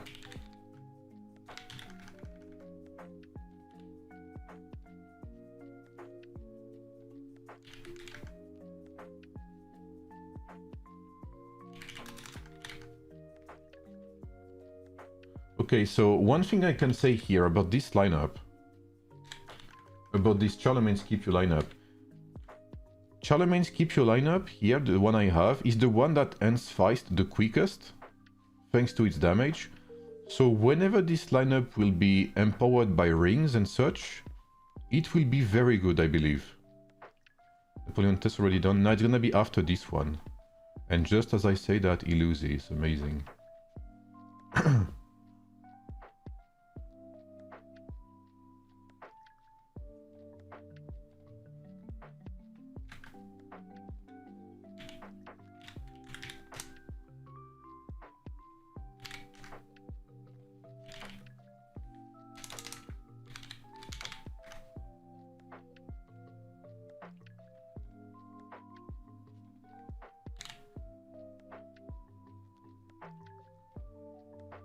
Oh, you mean fixed? They fixed the bug where his signature skill did like crazy damage, or his customizable skill rather. Yeah, it's been a long time.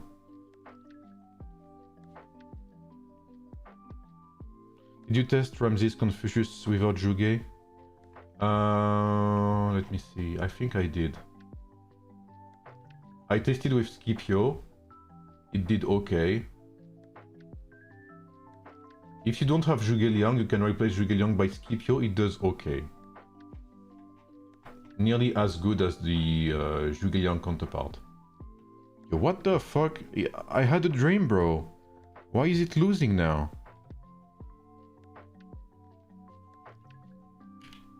Wonder who snitched on that bug? I'm not gonna comment on that.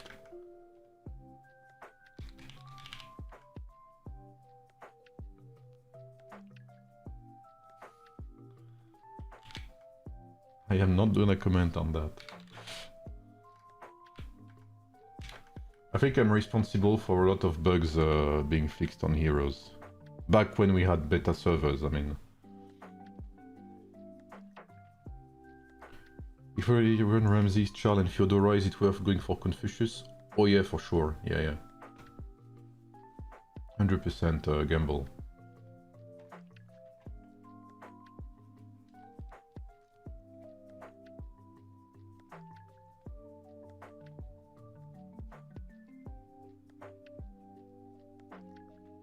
Yeah, there was a bug with the stacking. There was a bug with the stacking of Alparslan customizable skill. With the stacking mechanic. It was actually very nasty.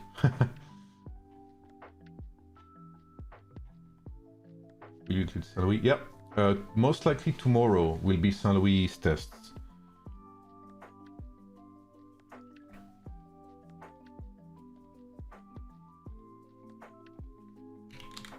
I have 40 more to do with Pyrrhus, and then we jump onto Napoleon.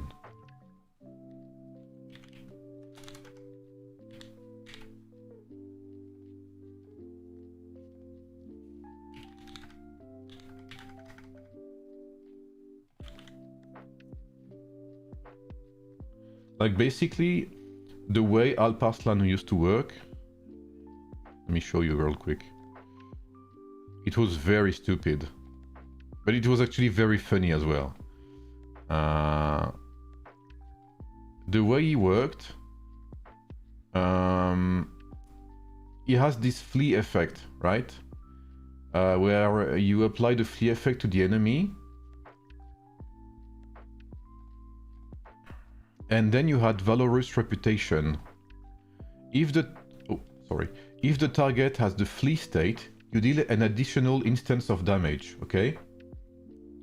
So, take that in. When the enemy has flee state, you do an additional instance of damage. So, if you were in a 1v1 situation, you applied one state of flee to one enemy, right? So when you activated Valorous Reputation, you activated one additional instance of might damage. When you were in a 1 against 2 situation, you applied one instance of flee state to both of your enemies. So you had in total 2 flee states, one for each enemy. So when you activated Valorous Reputation, the game did not activate one additional instance of might damage, but 2. One for each stack across all enemies attacking you. So instead of doing one additional instance of might damage, you would do 2. So when you were being swarmed by 10 enemies, you would do not one additional instance of might damage, but 10 additional instance of might damage. So you would completely annihilate anyone attacking you. It was so stupid to see. You could do like the supply bounty in 3 seconds. Completely dumb. And it had splash damage too, yeah. It was so stupid. Completely broken.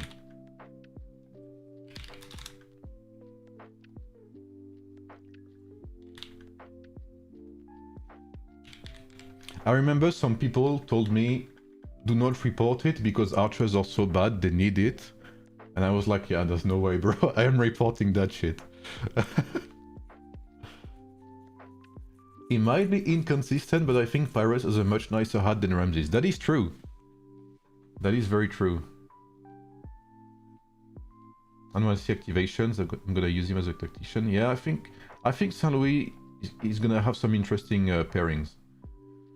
Has there been any luck with Pyrus? Well, Pyrus, Charlemagne, and Scipio was doing very good until it started to lose, like right now. So again, it's so inconsistent. I think right now it's legitimately the most orangey lineup in the entire game. And that's a lot to say when you play with Lubu or Miyamoto and stuff like that.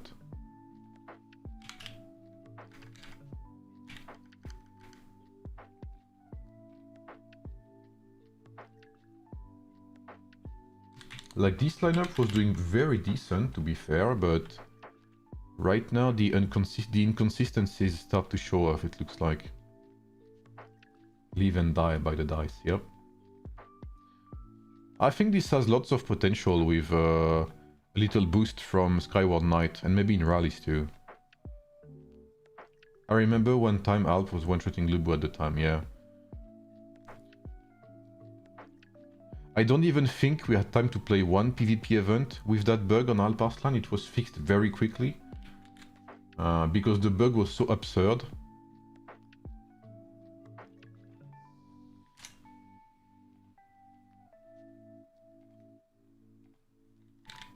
Imagine a hero doing better in swarming setup than than Cyrus. Like, it was ridiculous.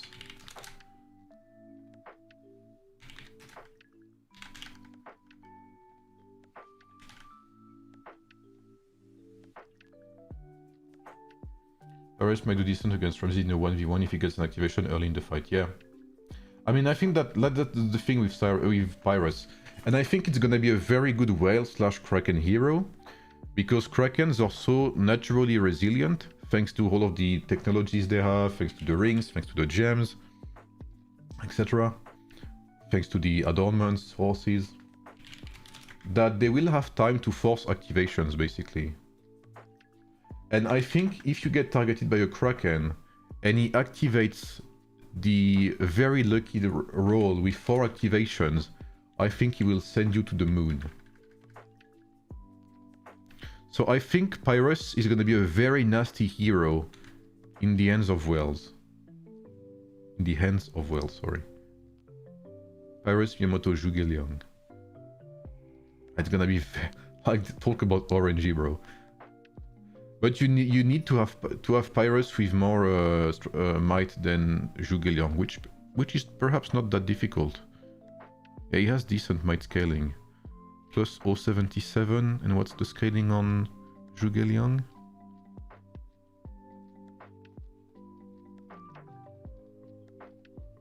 Plus 0.65, yeah, so most likely Pyrus will have more might. Oh fuck, that was the last one. Well, you know, let's just do one more for the fun of it, I guess.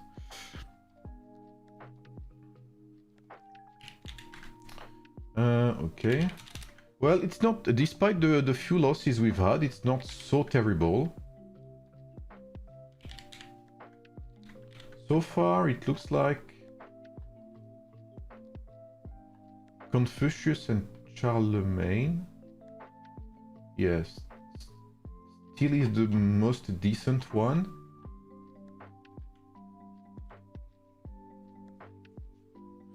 Let's do a few tests on Charlemagne Lagertha just to see if it's decent or if it's completely trash. Charlemagne Lagertha is kind of troll, okay? I'm gonna say that. It's very, very, very, very orangey, but very funny too. You could do some very nasty things if you're extremely lucky. If you're extremely lucky with Charlemagne Lagertha, you can do some very nasty stuff.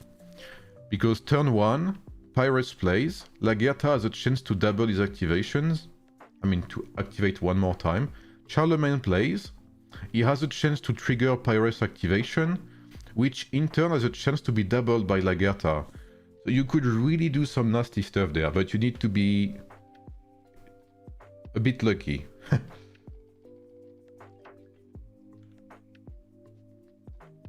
Just a tiny bit. But there might be some funky results here if you're lucky.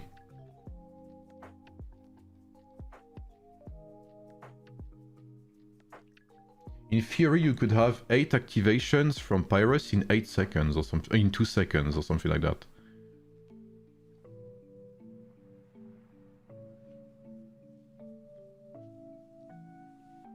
Let's check the activations. But there seems to be a bug between Lagerta and Pyrus. Yeah, I don't think we're gonna... yeah. Let's do one more after this one, but it looks like it's pretty trash. I have not seen a single activation. Okay, once. Once. Wow. The damage is off the charts, but in the negatives. What happened there? Oh, that's not this one. Here we go. 17 activations? I have not seen 17 activations. What the hell?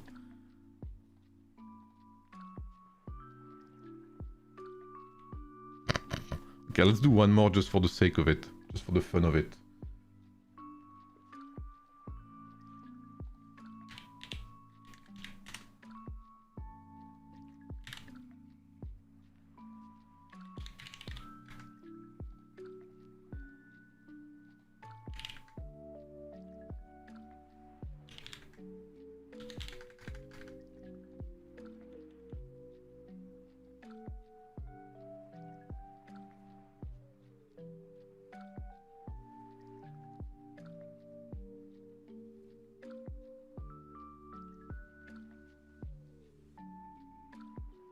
I'm trying to check the activations, but I don't see that many.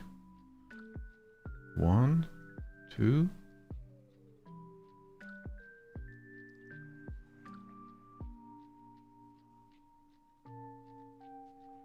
Yeah, the interaction between Lagerta and Pyrus seems to be bizarre. But bizarre in a bad way. There's good bizarre and there's trash bizarre. So here we're in the trash. We're in the trash category there.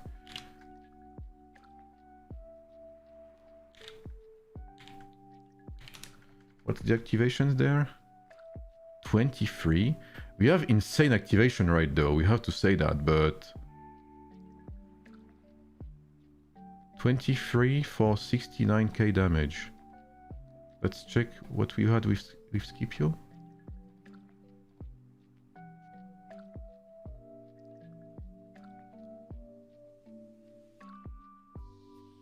28 for 126k damage.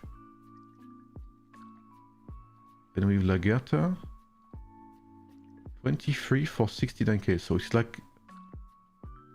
okay. You can see how good Scipio is when you see that. You can see how good Scipio is. I'm not gonna test Lagerta and Zhuge Liang. Lagerta seems to not be the play with... she does buff activations, but it's not good. I'm gonna need to... I forgot to train some tier 1 archers. So I'm gonna train some tier 1 archers. In the meantime, I'm gonna go make a coffee.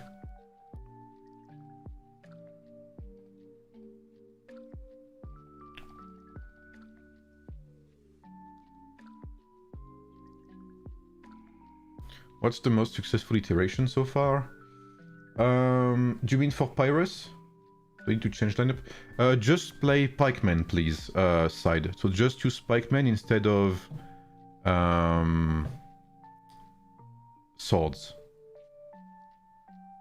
For Pyrus, I think the most successful one was Pyrus, Confucius, and Charlemagne. Charlemagne seems to be a very good hero overall with Pyrus. I think if there's one hero that really seems to buff Pyrus decently, seems to be Charlemagne. So Pyrrhus, Confucius, Charlemagne did decent, very good tankiness. And then we had Pyrrhus, Confucius, Pyrrhus, Charlemagne, Zhuge Liang.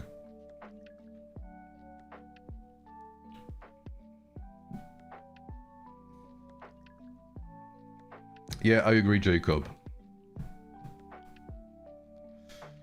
All right.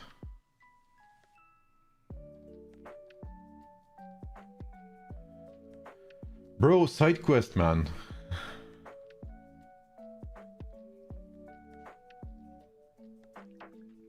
Thank you, Side, for the 10 gifted subs again, bro. Thank you, man. Appreciate you, bro. Feel free to leave a like on the stream, guys.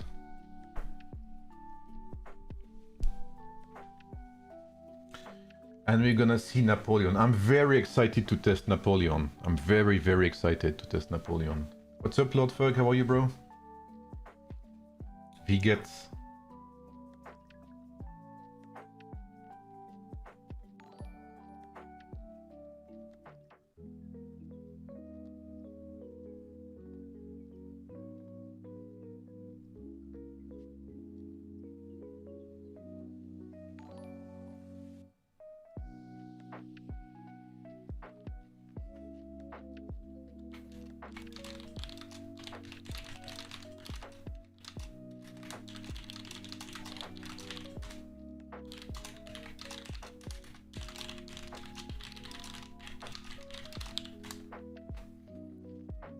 Are you packing your stuff for the era? I'm excited to see the era, yeah, for sure. It is understandable when you forgot to train archers, yeah.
Oh yeah, I cannot say it out loud, Side, because, you know. But I am using a BlueStacks enhancer to train troops faster, let's just say that. Is it true that we can't keep our resources? Yeah, you lose no resources, Lord Fug.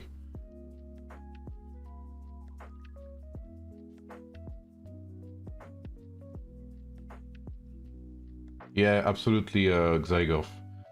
Honestly, Saint Louis would be broken if you remove the part where it needs to be commander to buff the next hero. It could be the Attila of tactician archers if it did not have that commander necessity to buff the next hero. If you see what I mean.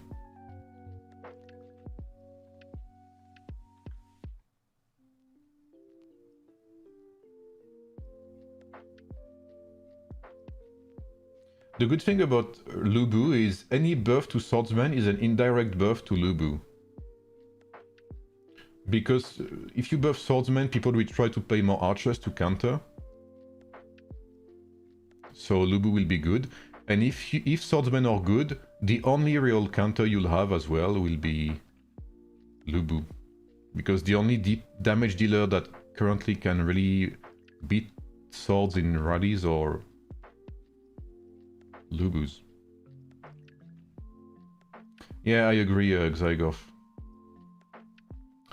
It wouldn't be so much as a selling point if it did not have scaling, but the fact that the damage buff from Saint Louis has scaling makes him... like, it makes it a great selling point, like you said.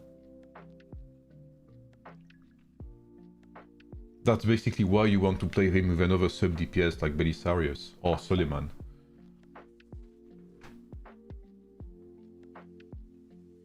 But I think it's gonna be even greater in Archers when they bring a replacement to Suleiman, because Suleiman is okay as a hero, but I don't know. I think he's starting to get a bit old.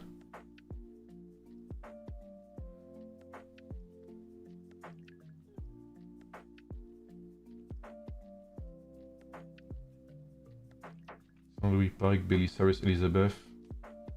Yep. Or DJG instead of Elizabeth too. What skills are the best for Roland? I would like to play Metal and Night Anthem. Because I am a big Metal enjoyer. But Knight's Anthem seems to be bugged in the Pioneer server, which is a shocker. It'll be the first time that ever happens.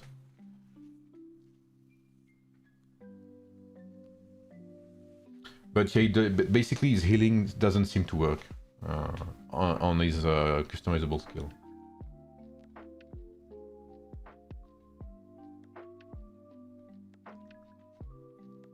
Alright, we're gonna start the baseline tests with why not Golden Odyssey? Do they cancel out? I need to try, but they do not stack in Fury, yes. In Fury they do not try. Maybe getting coffee. I'm probably gonna brew a coffee as well. So we're gonna try with Napoleon, Saladin, Zhuge Liang at first. I said Zhuge Liang. Because we're gonna try, as always, with the baseline lineup from the previous season. And this was the best Napoleon lineup before season 7. So we're gonna compare to this. Alright, let me go and make myself another coffee. I'll let you guys be kind, you know. Double metal with Mensa, yeah. Double metal is the way.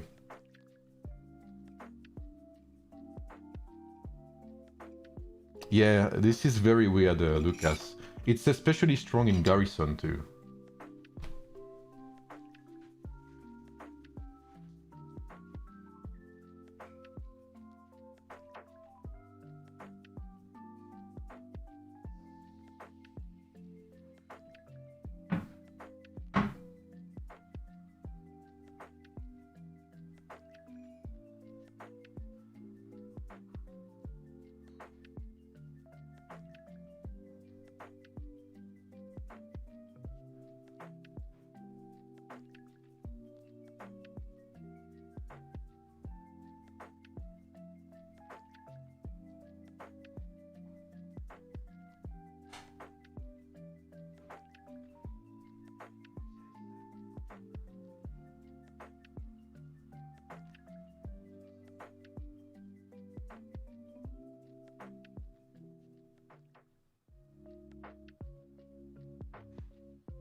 Isn't she beautiful, guys?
All right.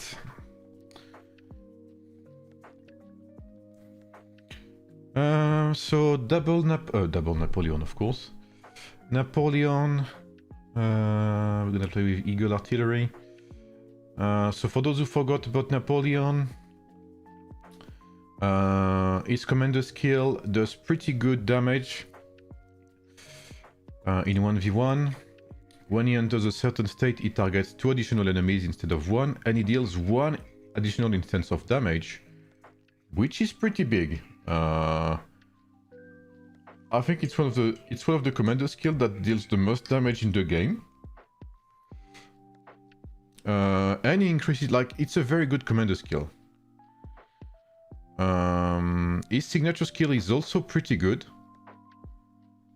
With additional damage again on his signature skill. Increased damage.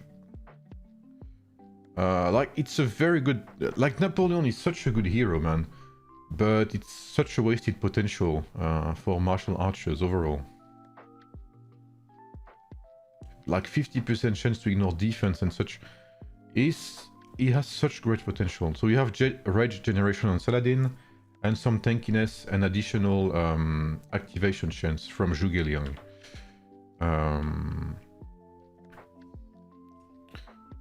Oh, I need to send out my my tier 7 archers. What the fuck, Dylan? What the hell? What are you talking about?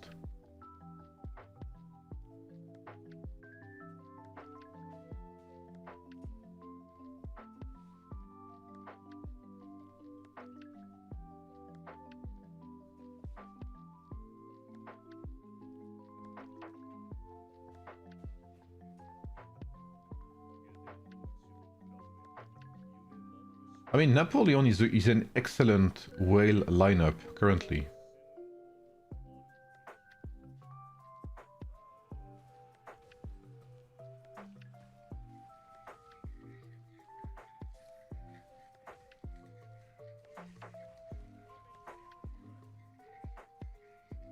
These are the baseline tests. Isn't the British Longbowman better for Napoleon? Well, the thing is, I don't have any other mercs on this Pioneer server, so...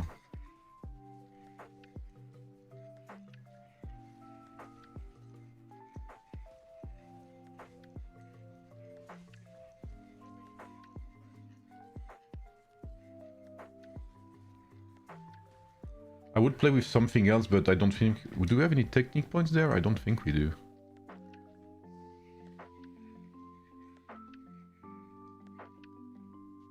Yeah, we have 370, that's not enough to unlock a new...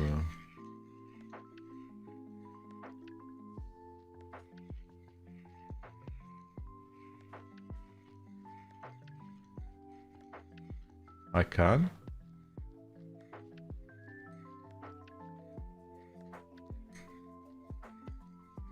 Yeah, here, losing or winning does not matter, because this is the baseline test. What matters is how other lineups will compare to the baseline tests. Where is it? Oh, it's here. So here I don't care if I lose or win a lot. Okay, wait, give me a second to see. Egyptian Chariot. Increased troop skill damage. Okay. You're saying Longbowmen might be better. Let me have a look.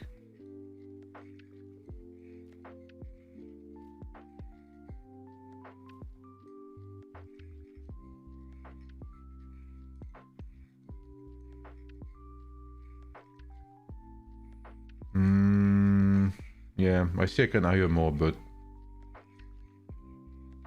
I'm not sure it's better. I don't think it's better. I kind of prefer Egyptian Chariots there. Skill damage is decent. And the 3.5% damage reduction is pretty good too.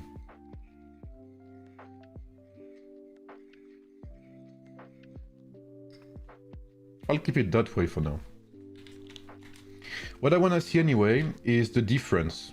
Right now, again, I don't care if I die a lot, I don't care if it's trash. We know it's trash anyway. What I wanna see is how much better the next iterations of tests will be.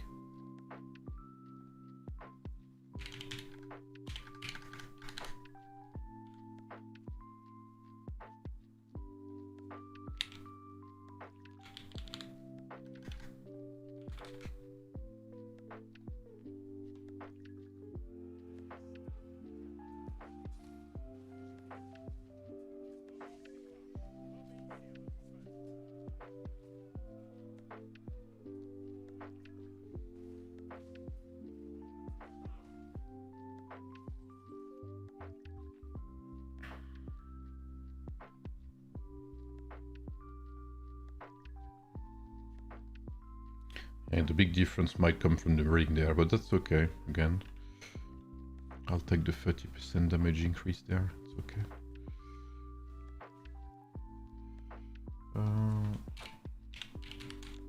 At least the fights are not too long.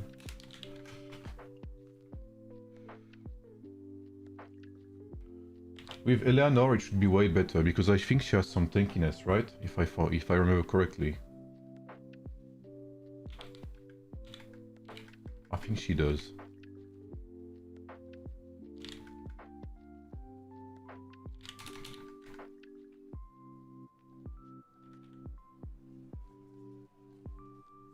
Oh, let me see again. I'm not too used to her yet. Yeah, she does. After the first commander skill,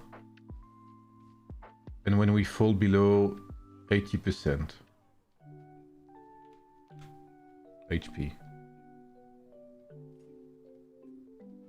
It's conditional resistance, but resistance nonetheless, which Saladin does not have anyway.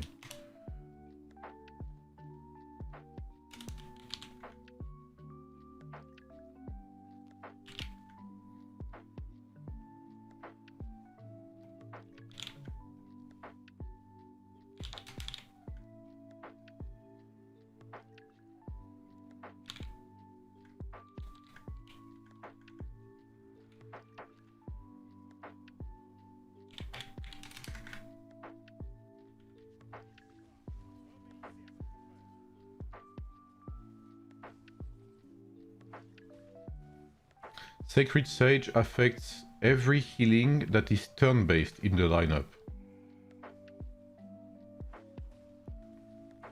But it doesn't affect healing that is not turn-based. It's a bit of a weird ring, but that's kind of how it works, basically.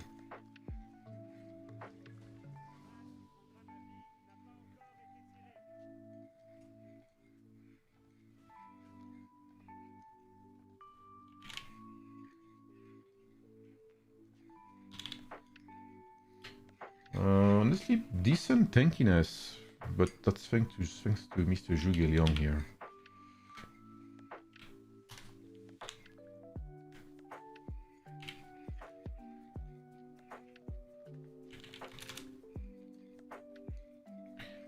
I remember right, Sacred Sage negates active skill in your lineup. Yep.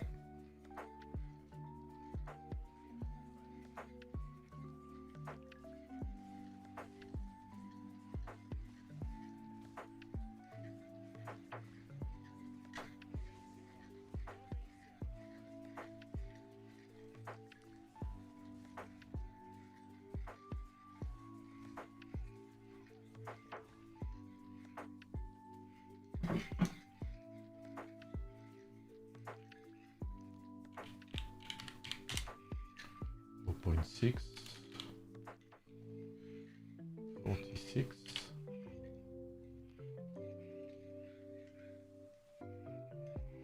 Yeah, it feels very weird to see these pikemen do so well and Napoleon do so bad. But again, this is another hero that depends heavily on rings and such and things like that. So.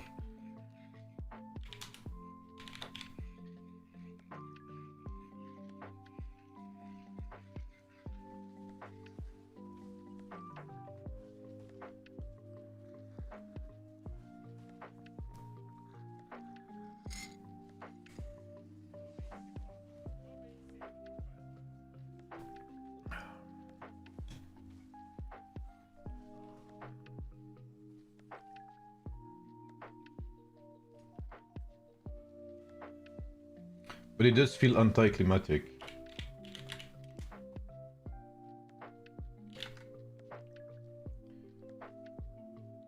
Five, 7, 3, 1, 0.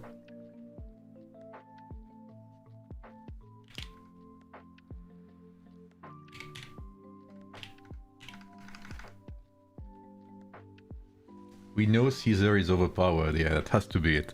But to be fair, Caesar is a pretty good DPS for a free-to-play hero.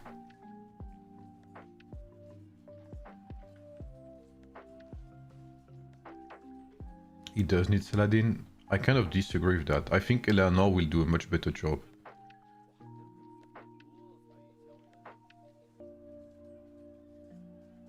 Yes, Napoleon is only open field, yeah. He does very bad in... I think Ramses... sorry. Napoleon is kind of a worst iteration of Ramses, in a way. Ramses is not so much about burst. Napoleon is a bit more about burst, I guess you could say. But yeah, overall, I think Napoleon does even worse than Ramses in rallies. Yes, exactly, Young. That is true also. We're gonna see what Eleanor changes. And I've prepared lots of setup to test. The next one is gonna be Napoleon, Saladin, Confucius. So we're gonna see the difference between Zhuge Liang and Confucius. Napoleon, Eleanor, Zhuge Liang. So we're gonna be able to see the difference between Eleanor and Saladin. Napoleon, Eleanor, Confucius. Napoleon, Eleanor, Saladin. So with double rage generation.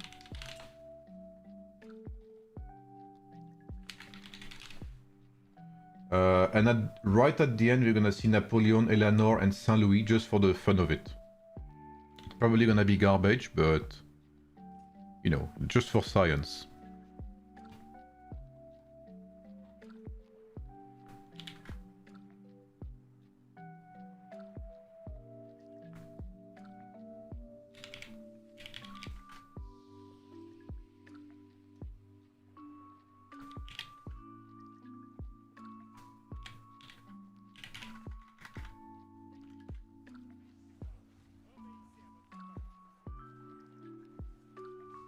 Yeah, see here we had pretty good burst, it looks like.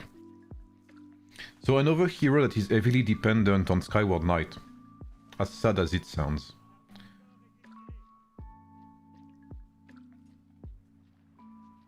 But it is true.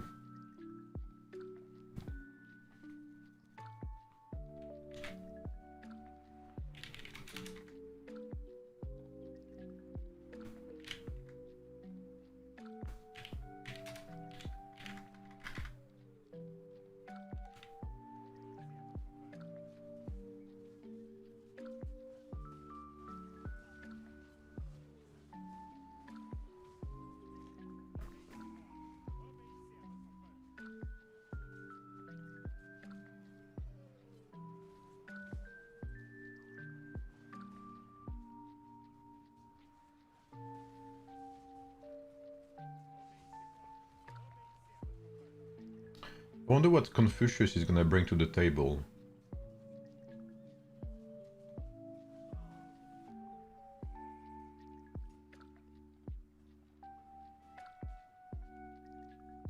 I'm not sure it's gonna be as good as Zhuge Liang. I guess we'll see.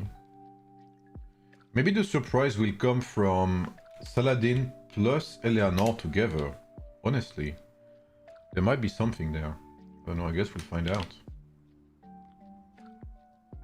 Maybe you can just rely on the tankiness from rings and play full-on regeneration and completely ignore tankiness.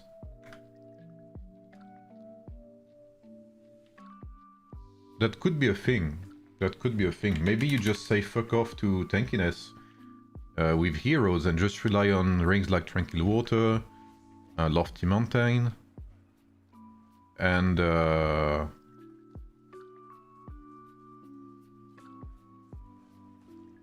rely on rage generation through your heroes. Could be a thing. I would be surprised, but we never know.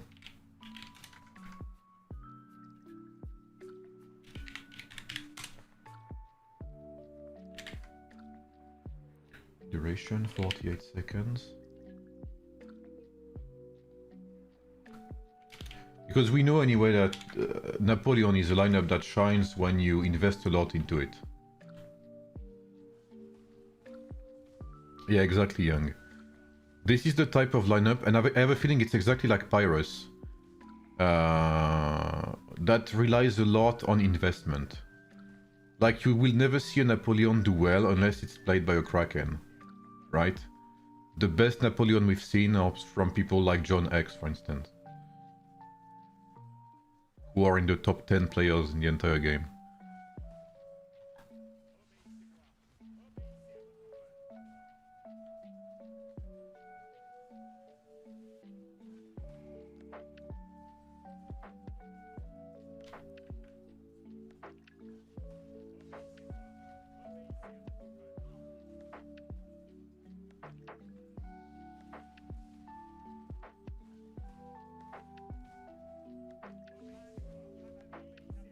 It will be interesting as well to test Napoleon versus Pyrrhus and Napoleon versus Miyamoto.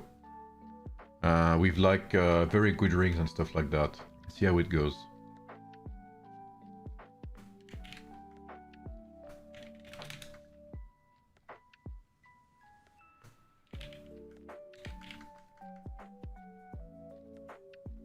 I obtained Napoleon for the eventual 5th March one day. And I have my 5th armor set, but I will likely be running with Eleanor and Theodora. Is that on the list?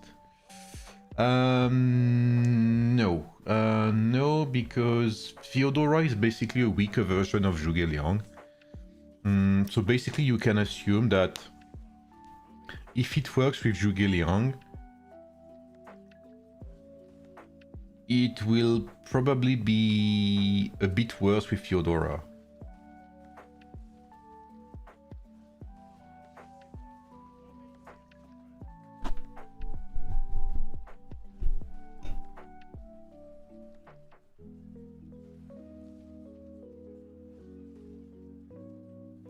Well, these are really Pyrrhic victories, by the way. But there may be a situation where, like we said earlier, where Saladin plus Eleanor together might work.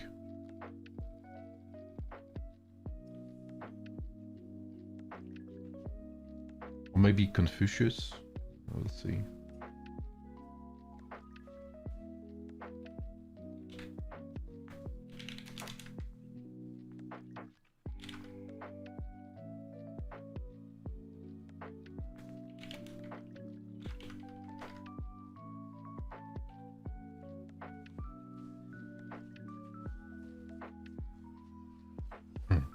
Poor Robin Hood, man.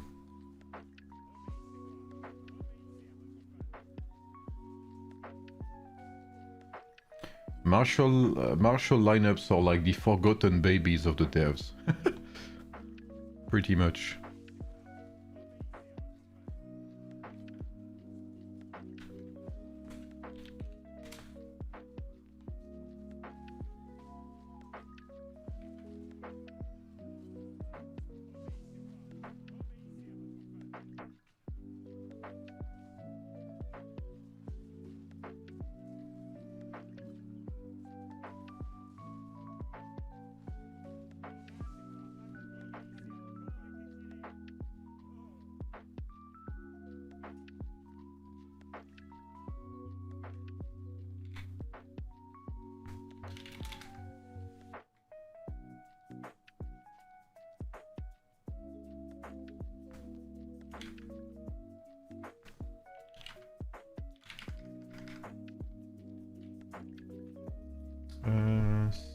Six more with this one. Then we're gonna try Confucius. And then finally we'll have Eleanor.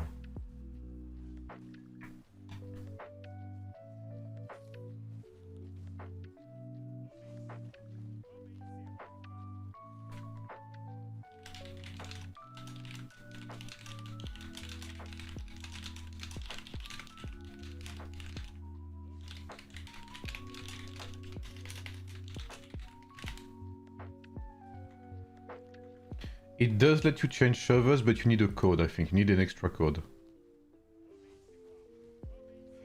Yep, young. I'm using this one. It's not leveled up, sadly, because no purple skill scrolls, but...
What's up, Yusuf?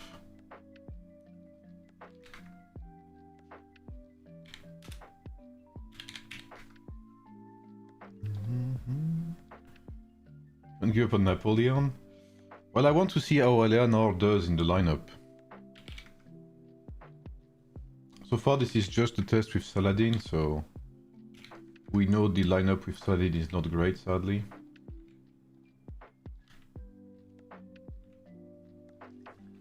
I want to see if Eleanor is a big bump for this hero, or if she's, you know, just if she's there, if she exists.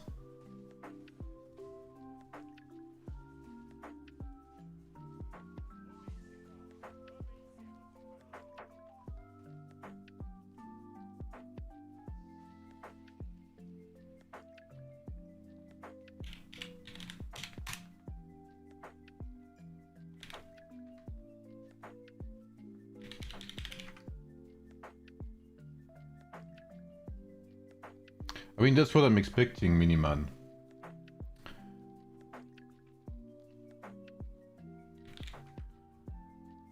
I wouldn't say it's pretty good. I mean, it's probably good, but it's still an archer lineup, so...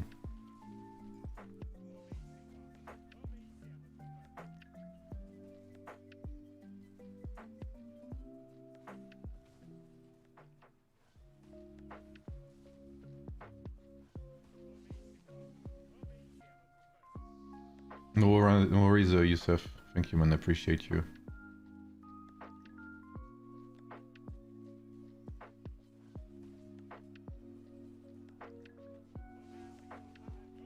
Napoleon versus Mulan 1v1.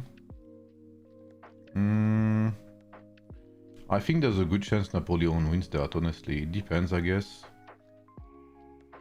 What's up, Cree? New KVK, good. Honestly, I haven't tested Cree because I think it's farming simulation right now. I think you have to farm Mountain Dew and wait until the next stage or something. I haven't checked really, to be fair with you. People still use Mulan. Well, Mulan is a potential hero, you know, like many heroes in this game. But Mulan suffers from the Lubu syndrome, which is whenever she enters the radius around Lubu, she dies. So, you know, it's kind of problematic.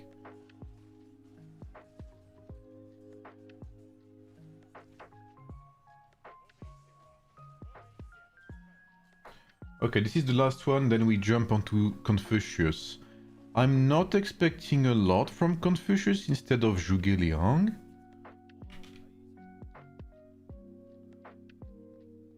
Where is he?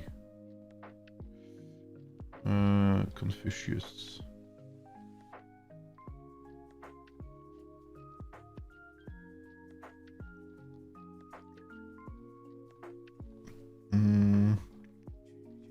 He does have a bit of activation chance, I think.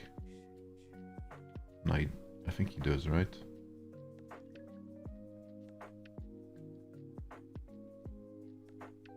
No, he doesn't. Oh, he does a bit. No, he doesn't. Never mind. Yeah, I'm not expecting a lot from Confucius. I'm expecting Zhuge Liang to be better. But let's see.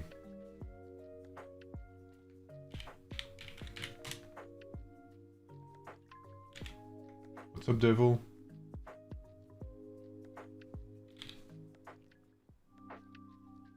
How are you?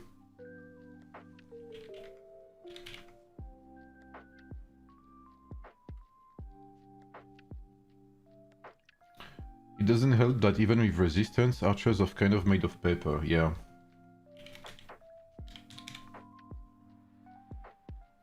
You have a whale who does well with ARP, Mehmed and Mulan. Well, if you want to play archers, that's the way to do it, yeah.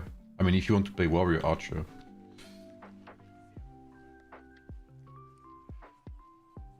No test with Mehmet in Napoleon lineup? Nah, I don't think it would work. I think, and we're gonna see the issue with Confucius, is I think you need either rage bonus or you need activation chance bonus to be of help to Napoleon. And Mehmet has neither of those.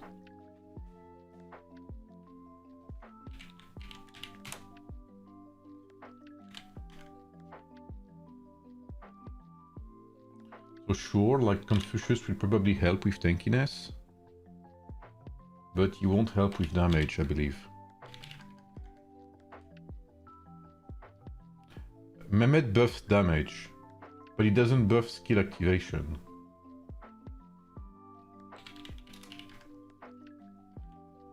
Well, Mehmet has a chance to buff damage. He doesn't buff damage consistently.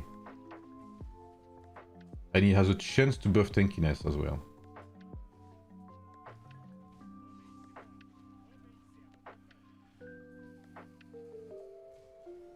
Primordial Conflict looks like it's going to be a fun KVK.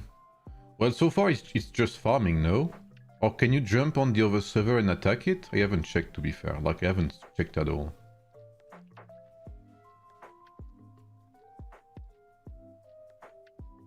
You can? Okay, okay. So it's like GEE, but you farm Mountain Dew instead. Instead of Guardians. Like Treasure Hunt? Okay. You can jump and attack for a couple of hours per day. Okay.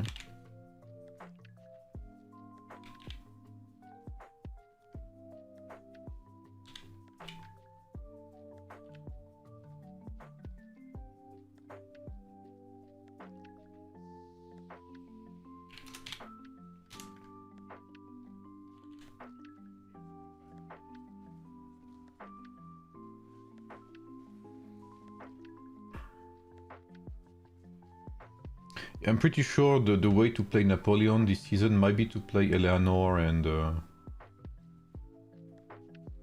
Maybe Saladin and go full resistance rings and whatever. But otherwise, Eleanor and Zhuge Liang seems to be the go-to, like, in general. If you don't have many rings. Or maybe the go-to is just to not play Napoleon at all as well.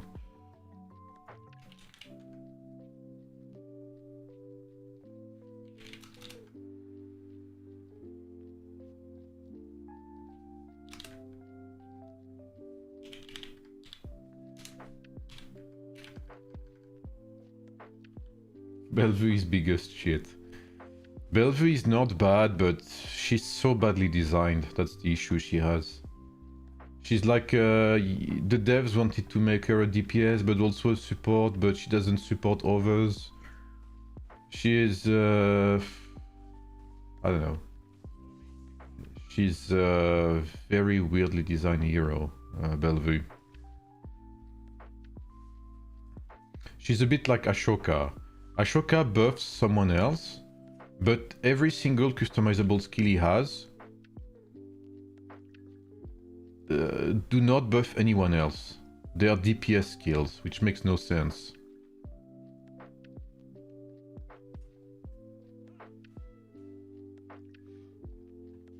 That's why I'm saying she's very weirdly designed.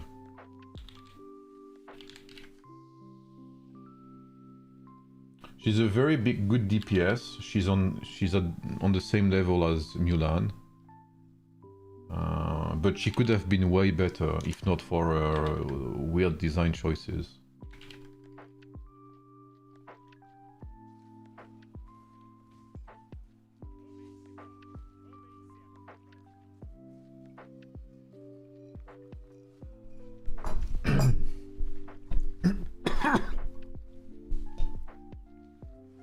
Yeah, if Ashoka had decent support, customizable skill, he would be staying a lot more, yeah.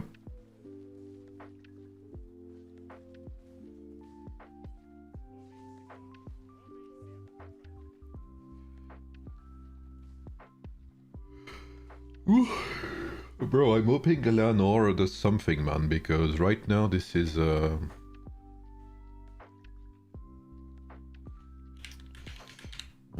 it is. It is weird. Oh, by the way, there's a new game that just came out. A pirate game. It's like a survival pirate game, like Valheim. And I'm thinking of playing it. Because I might do an overdose, otherwise. Of AoEM at the end of the week, after I finish testing. Sorry. So I might play some. I might stream some other games while I do my my videos. Shuge is just the Swiss Army knife of swords and archers. Yeah, he is. He really is. He does a bit of everything: damage buff, activation chance buff, healing, resistance. That is a very great way to put it down. 100% agree with you there. He's really a reliable hero as well. Like, there's not a lot of heroes who do things as well as he does.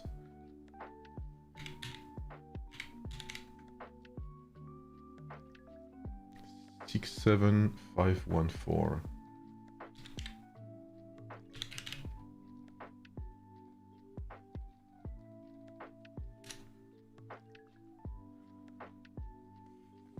$55.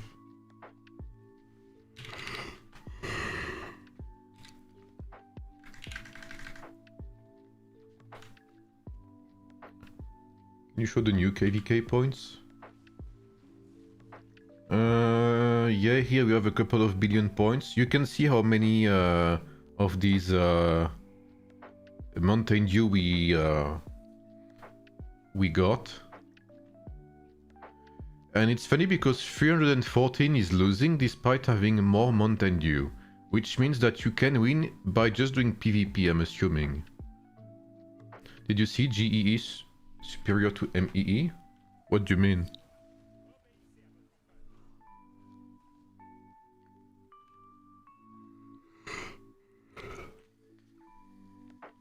Open new stellar. Yeah, and then schedule. Check kingdom tasks. Oh, we have one less GEE? Oh, primordial conflict. Okay, so primordial conflict replaces one GEE. Thank fucking god for that. Check tasks. Where do you see that? Is it here? No. Personal.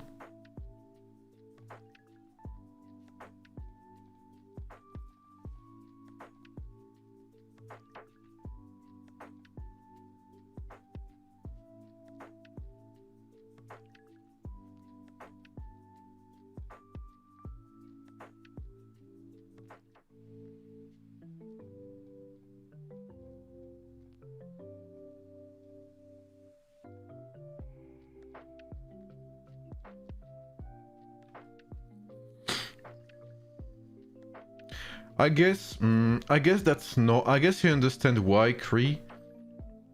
I understand why, I guess.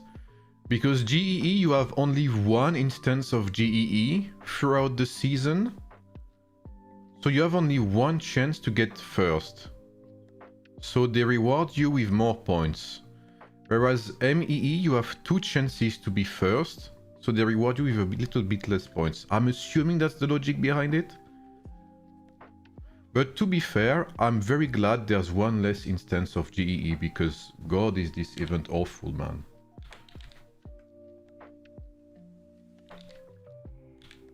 What's up, Havoc?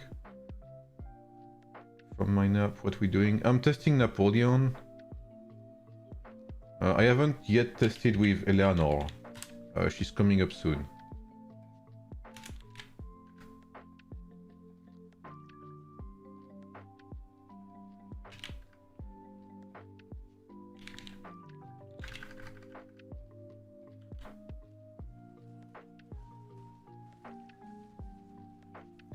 Yeah, GEE is... Honestly, GEE, I think we will appreciate it a bit more now that it's gonna be only one GEE event. I think 2 GEE was too much. Maybe 1 we will appreciate it more. Because it won't be as painful, basically.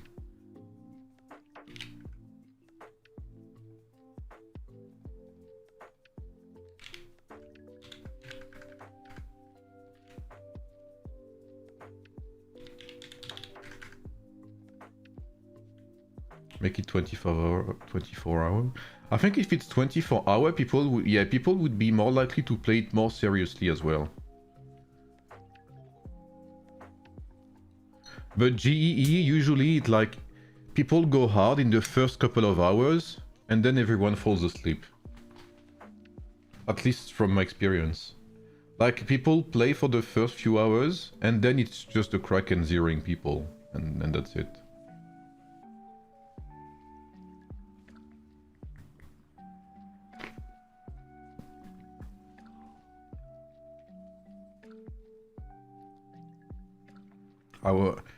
Based on what you say, Zegov, I think the better lineup seems to be Alp. So even if archers are not a great choice, I would perhaps play that.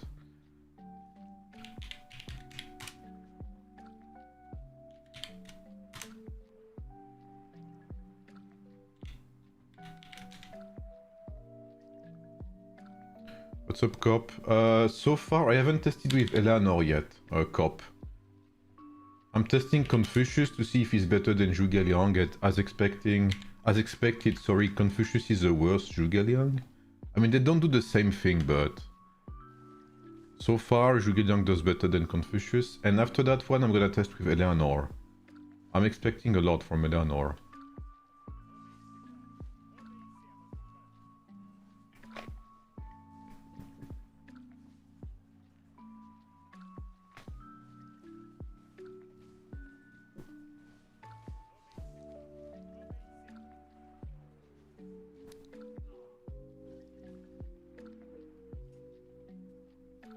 Yeah, losing doesn't matter really, Havoc. I'm checking at the difference between the previous setup, basically. And so far it's doing worse.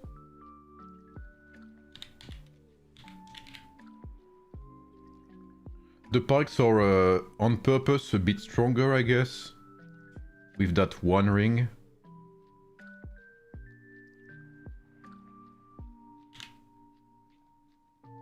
But honestly, even then it is kind of shocking that they do so well. I'm trying to cope there. I'm trying to cope by justifying the defeats, but...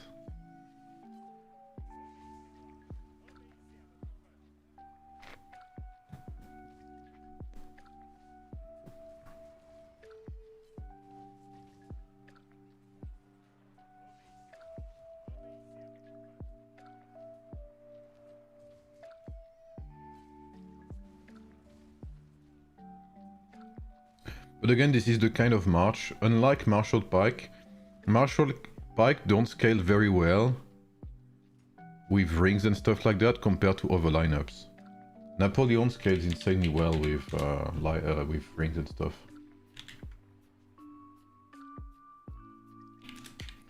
That's why it's a better whale lineup than Marshal Pike.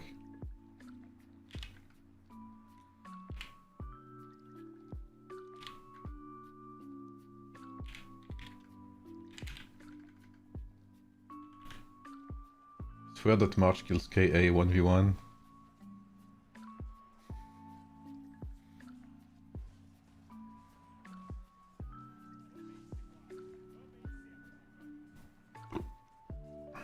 Eleanor Saladin might be interesting if you get the right activations. But you might also die in an instant. But this is where rings come into play. It's very weird to play a lineup that is so ring dependent. It is very, very weird, very bizarre. And not very satisfying either. I kind of like lineups that do well on their own without needing to be like supported that much.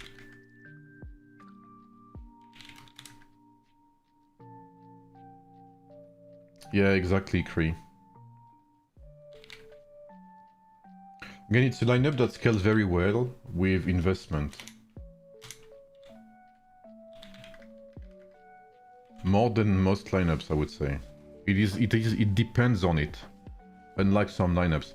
Like a Miyamoto lineup, for instance, will do decent even without too much of an investment on it. Same for Lubu. But characters like Napoleon, Belisarius, whatever, they are so dependent on rings, adornments, gems. Especially rings, to be fair. Yeah, Krakens have, yeah, 200 HP, yeah.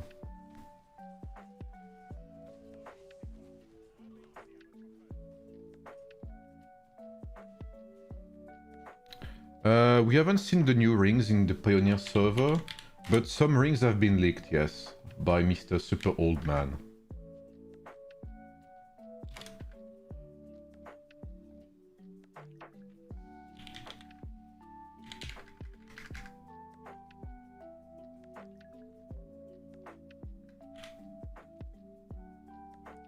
Yeah, not a big fan of Confucius here.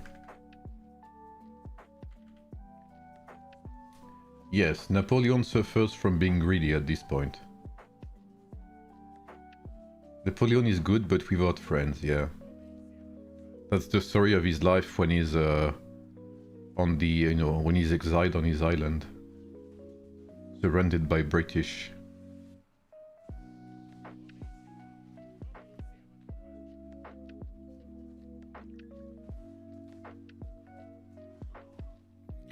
Yeah, I mean, Eleanor is... on paper, Eleanor is good. But he just needs so many things, bro. He needs activation buffs, he needs rage, he needs damage buff, he needs tankiness. Like, bro needs a whole army just to support him at this point.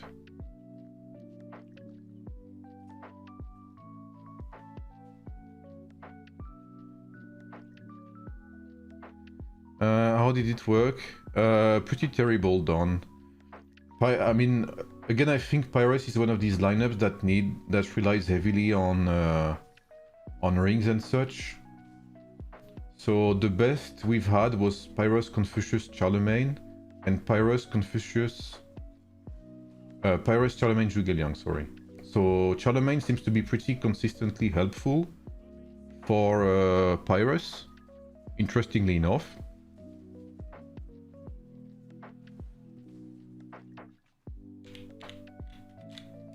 And Zhuge Liang again, very, very helpful to the lineup too. You need, at this point, you need a ton of Zhuge Liangs, bro. It's like Skyward Knight. Skyward Knight is so good, you would love to have many of them. And Zhuge Liang is very good, you'd like to have many of them.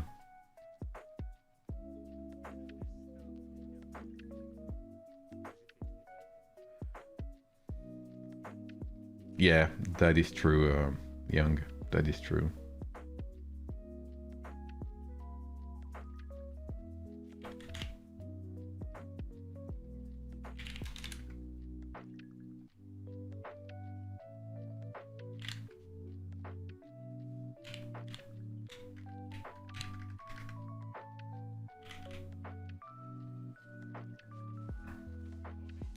The game does recommend to use multiple Skyward Knights, that is true.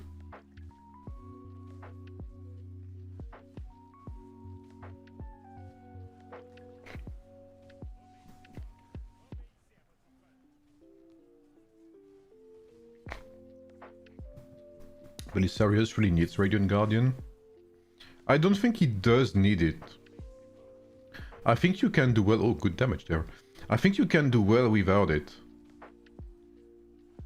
If you want to use Radiant Guardian, you need... I think it needs to be like level 20 minimum or something.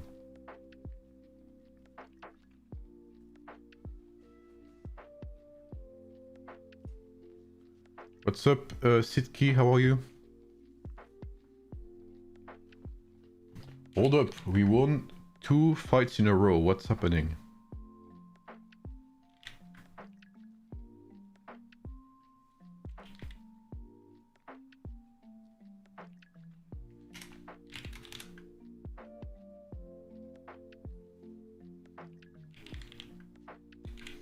I'm pretty disappointed from Divine Warrior. I hope to be able to play 2 sword matches. Yeah, I'm not a big fan of Divine Warrior either.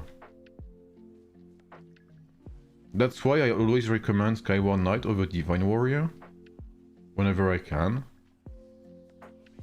What's your thought about Sanui? I haven't tested him yet, but he seems to be doing pretty good. I think... Okay, I may be copying there at this point, but I think when we test Saint Louis, it's gonna feel good to actually win fights against these martial swordsmen, bro. Or pikemen, rather, in that case.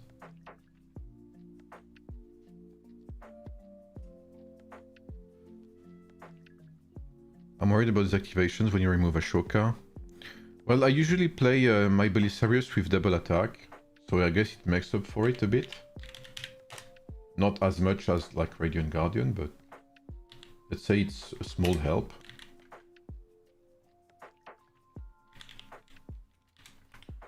Please, for the love of God, make it so Eleanor help that lineup.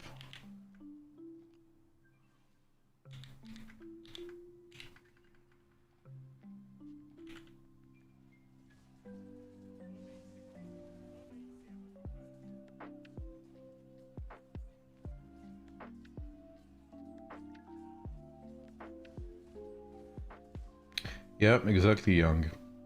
Some things look good in Season 3, like it's gonna be the best in slot in Season 3, and then Season 4, boom.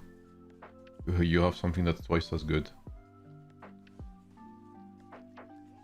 Yeah, I'm gonna reset Ring of Boar as well, ASAP, whenever I can.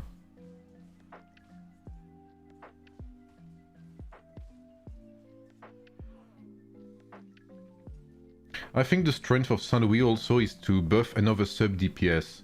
So the one thing you've noticed if you've been there throughout the lot of tests we've done, The main drawbacks of most of the lineups I've tasted today is that they all rely on one singular hero activating his skills, right?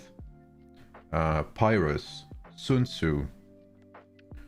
Ramses does good because he activates his skill through his commander skill, so he has a reliable way of activating his signature skill.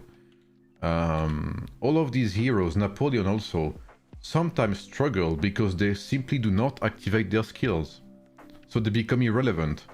The one good thing about Saint Louis is he will buff a second hero, a sub DPS, so even if he underperforms, there is someone else to kind of hold his torch and do damage in his place. So that is one good thing about Saint Louis, is he's not the centerpiece really of the lineup.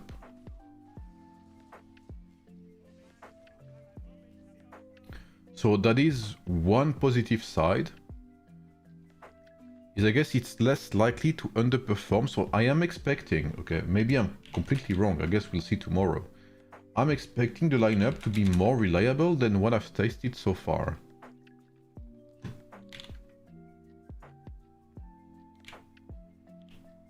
And again, I may be completely wrong.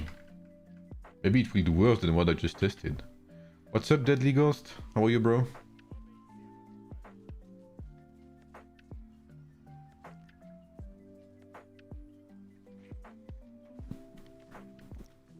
Okay, well, this is the end of the Confucius test instead of Zhuge Liang. So Confucius is a bit more tanky, but we lose in DPS, which makes sense. Because Confucius does not have as many activation chance buffs.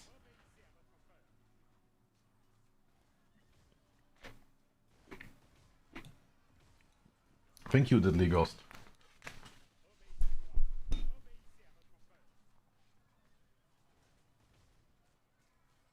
Yeah, I'm not expecting Saint Louis to do good in swarming setups, yeah.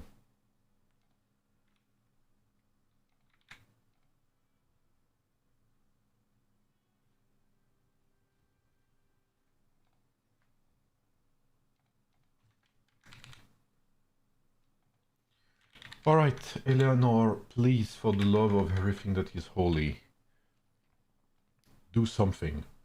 Anything.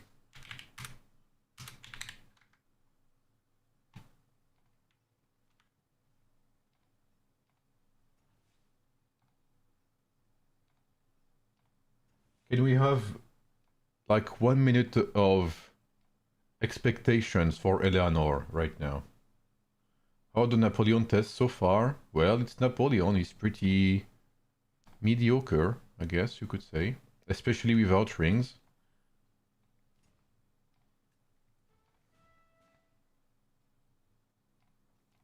Do one with Louis and Suleiman? No, that's gonna be tomorrow. Tactician Archers is gonna be tomorrow.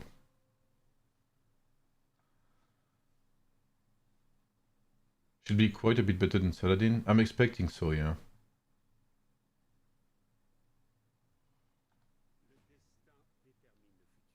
Surely it can't be worse than what we just had. Surely. I just realized we have no music anymore.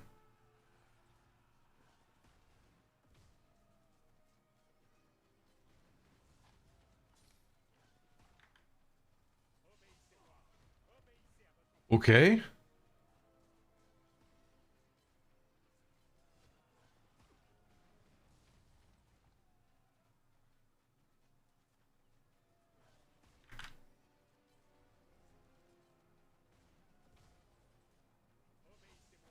Okay, big commander skill. I'm copying so hard, bro.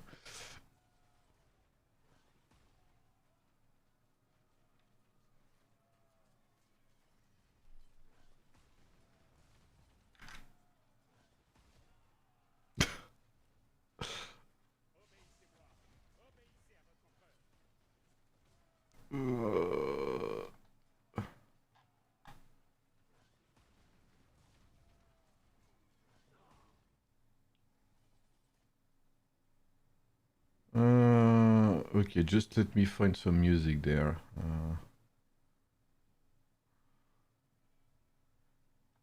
Minecraft music. You know what? Give it to me.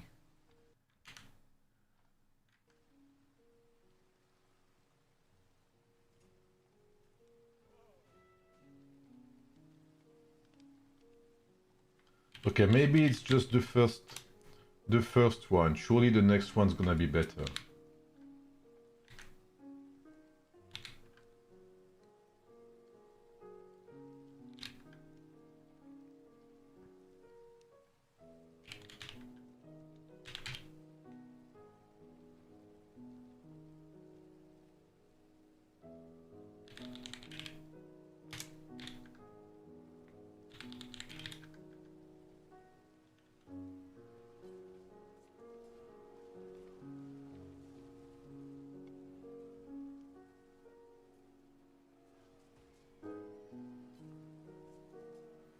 Yeah, the thing he lacks that Ramses has is Ramses buffs his own rage generation whenever he activates his signature skill.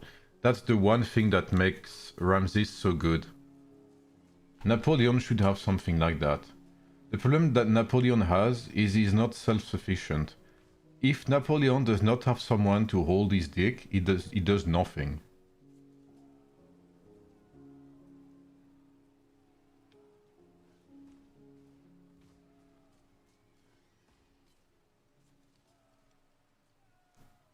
Like, in a way, Napoleon is like a turn-based hero, except instead of relying on like every 6 or 9 seconds, it's every time he activates his commander skill, he does something. Otherwise, he's asleep, bro.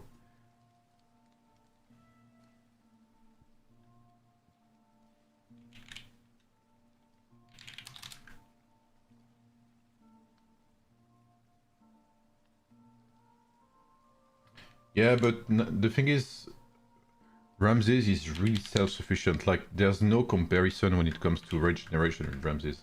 Ramses' self-rage generation is amazing.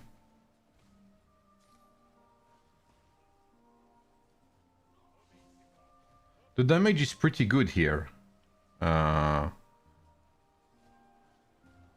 Based on the fact that we have no ring, no gear, no buff, no anything, the damage from the commander skill is really big. We had like minus 30k there.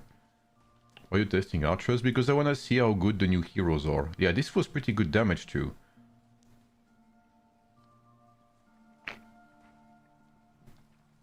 And now we enter the sleeping state. It's a special Napoleon state. Whenever we have no commander skill, we enter the sleeping state.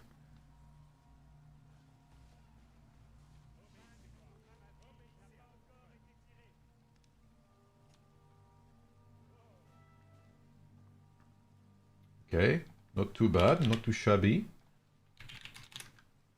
Am I allowed to dream again? 50 seconds.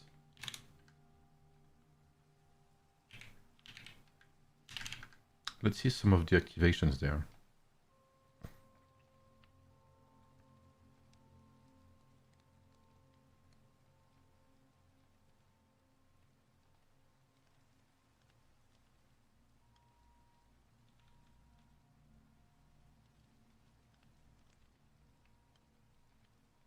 Yeah, exactly, Young. The thing is, Ramses, he only needs to activate his first commander skill and then he's good to go. If Ramses has time to activate his first commander skill, he's gutted.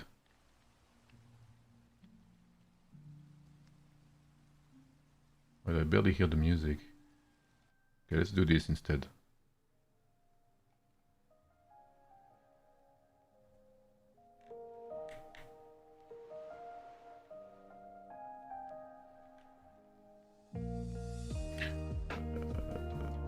So like Ramses is on life support until his first commander skill. I think my blue stacks just crashed. Whereas Napoleon is on life support every time, like all until he dies basically.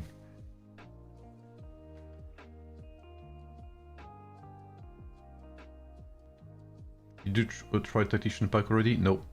Most likely tomorrow.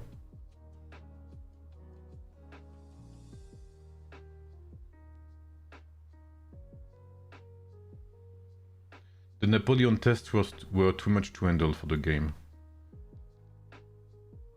Okay, we won.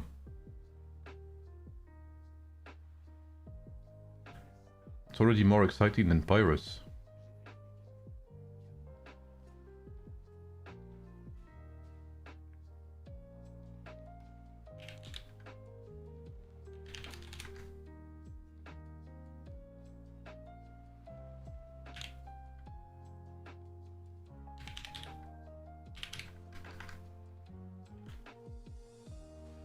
Come on, big damage now.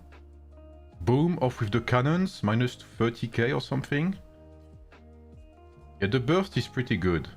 So imagine with rings, imagine with adornments and stuff like that. The damage would be pretty nutty.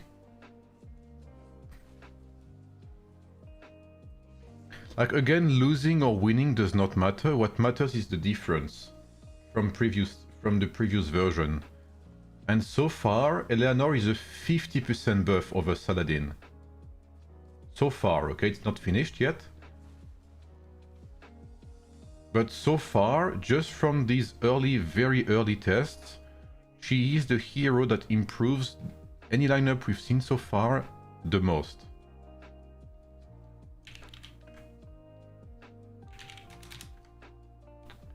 And that's saying a lot, okay?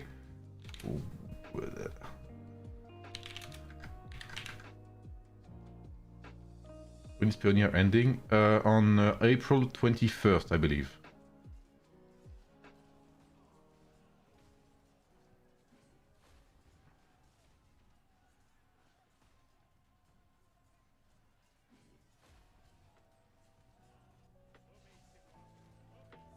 Yeah, like the commander skill damage is pretty decent, man.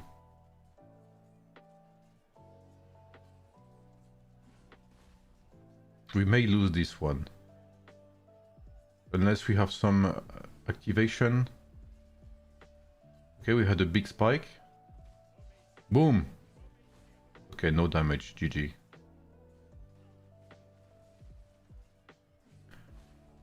Okay, we have the balls of steels turning around.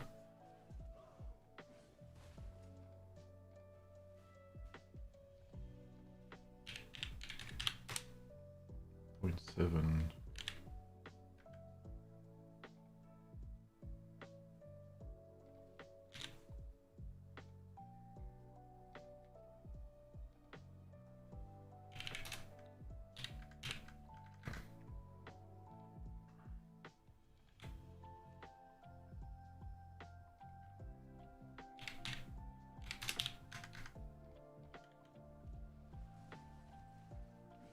Okay, decent trades as well here.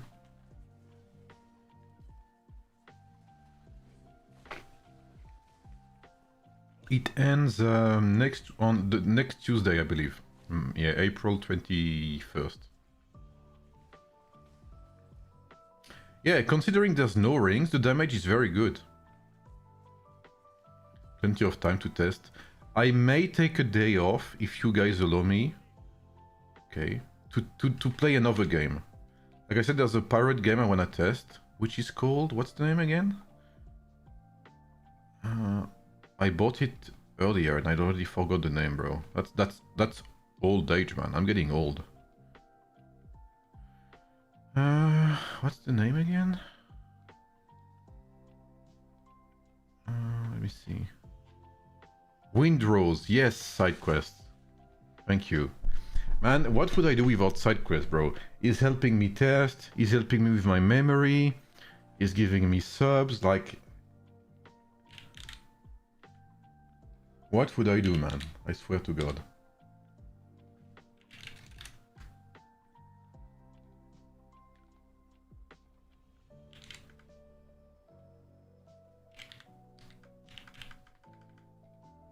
Honestly, I don't know about you, Side, but so far I like testing Napoleon because it feels somewhat satisfying with these commander skills. And I'm still hoping there's something decent. I'm waiting to test with Saladin as well.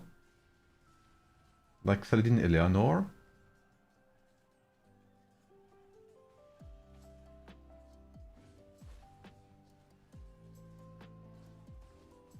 Problem is, after every Pioneer, when I log into Global, it feels like hopping to Renault from Bugatti. I like the comparison there.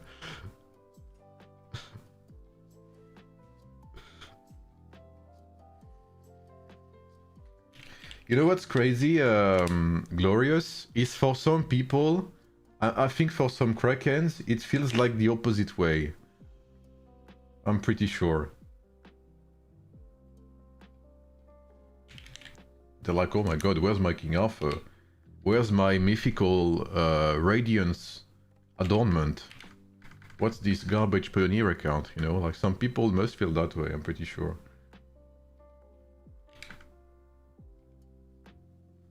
That makes me more depressed. I'm sorry.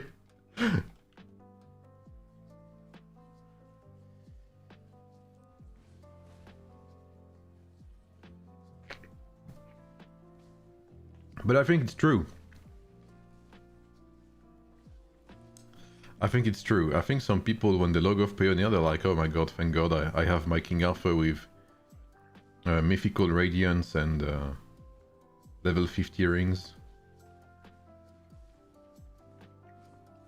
And level 160 heroes. What destiny do I miss? Not much, honestly. Leonor is pretty good. She's a very good upgrade over Saladin so far.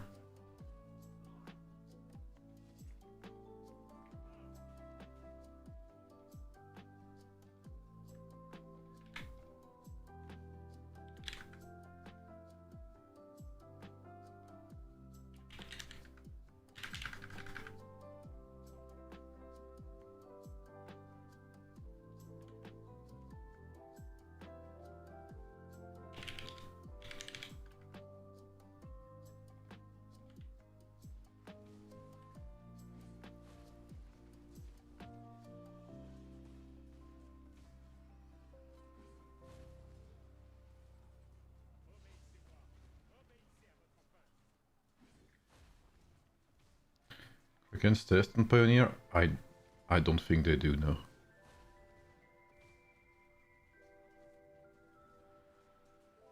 Tomorrow, what time stream? I don't know, honestly. Probably in the afternoon.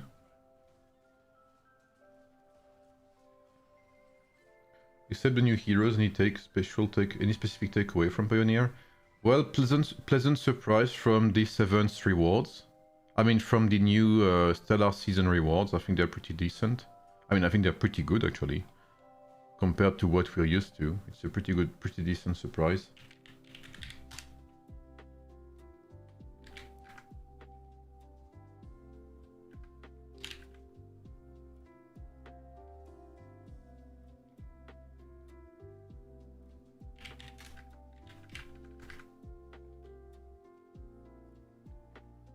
It might be the first time. I'm not saying these rewards need to be upgraded. If we look at these ones. The store is genuinely great. The level store is great. I think this is the first time ever since I've played this game that this is that I don't have to complain about rewards. I think they're genuinely good.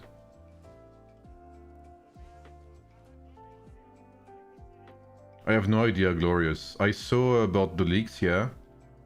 But the thing with the leaks, just like the heroes, is we know it's in the files.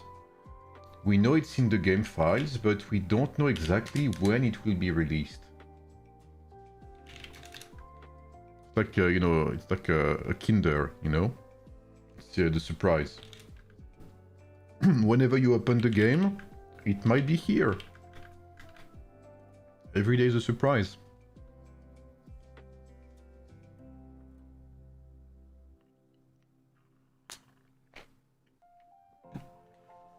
The pirate game is not a mobile game, Dawn Store.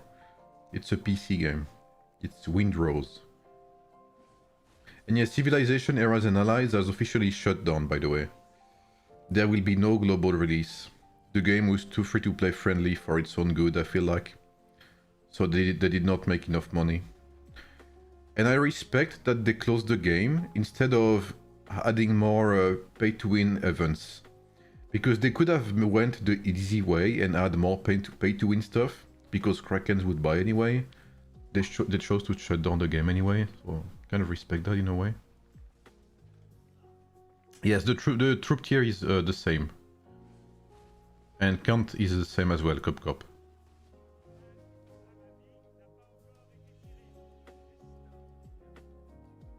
Man, the wins on Napoleon feel great.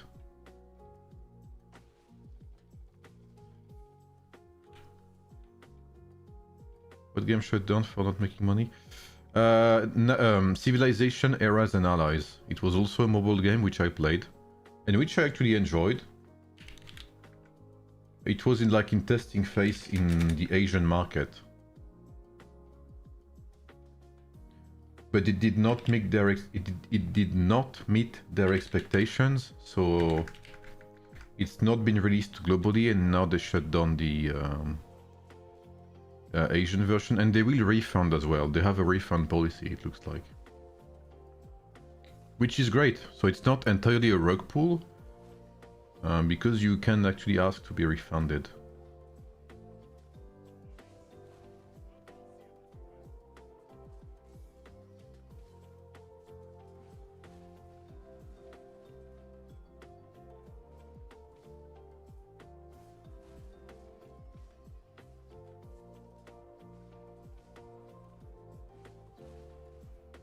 It's a big loss there.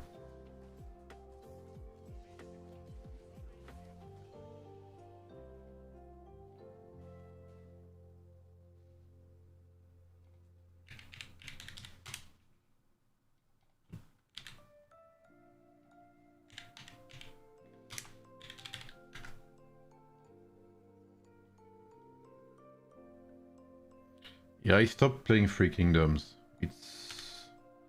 I was waiting for more PvP, but it's not coming. It's a bit disappointing. It's a bit, I don't know, too much PvE to my liking. Yeah, they're shutting down the servers for good, Lucas. Windrose is like Valheim, if you've played Valheim, Bizo.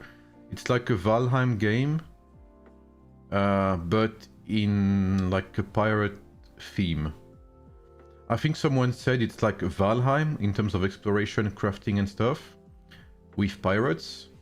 They said it was like sea fighting, kind of like Assassin's Creed. Which one was it? You know, the pirate Assassin's Creed game. And the bosses are a bit like Elden Ring, they said. Black Flag, yeah. So it does sound like a pretty interesting mix. I personally love Valheim. I love survival games in general. It does seem to have a gear system as well, with equipment and stuff like that, so maybe a bit of grinding, which is also my kind of stuff. And I like this type of games which you can log into, play, regardless if you play 1 hour or 2, you can get some, you know, some progress and whatever.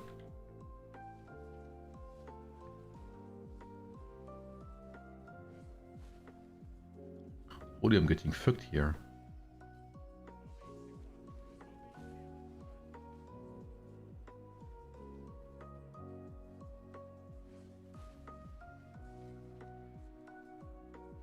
Honestly, I think Eleanor would be great.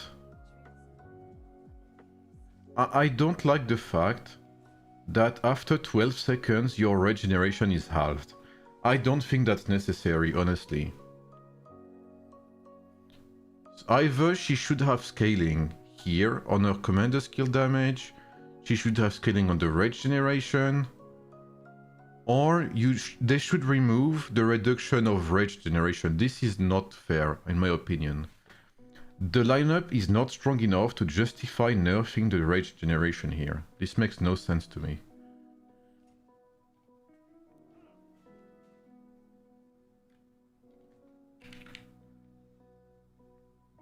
Is it really that expensive to maintain a game like this? Kind of. The servers are expensive. But I think the devs are also greedy, yes.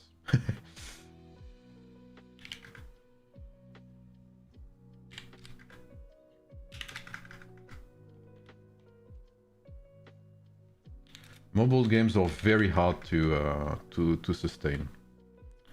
You try Crimson Desert? A bit, yes. But I have trouble getting into it. Multi or solo? Ça peut se jouer en coop, ouais. Do you expect her to live for longer than 12 seconds?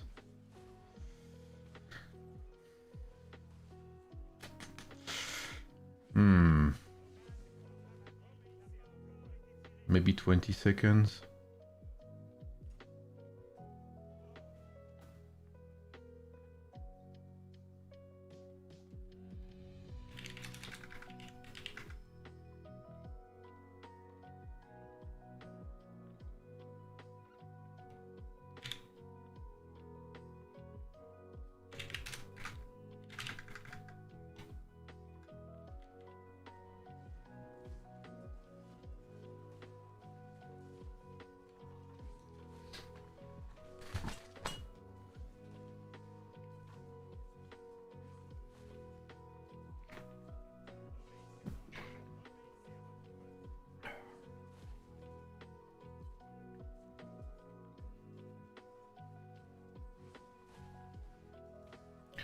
Yeah.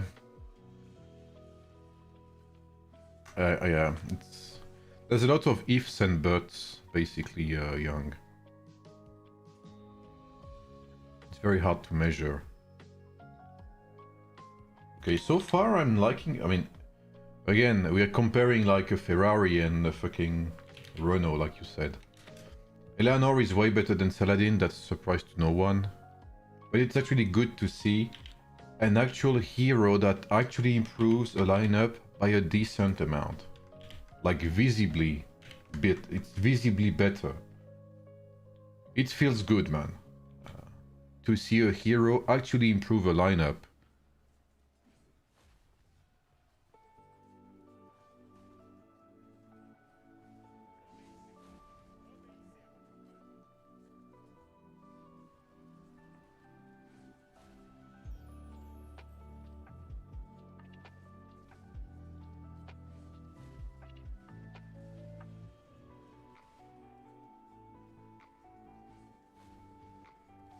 Yeah, that's what I've heard as well, Bizo, yeah.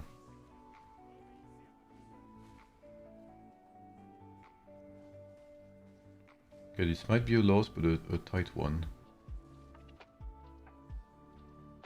Yeah, I think Napoleon with rings and stuff, adornments, etc. might be very enjoyable. I mean, let's not exaggerate. Enjoyable might be a bit of a stretch here. But I can understand why some Krakens play it.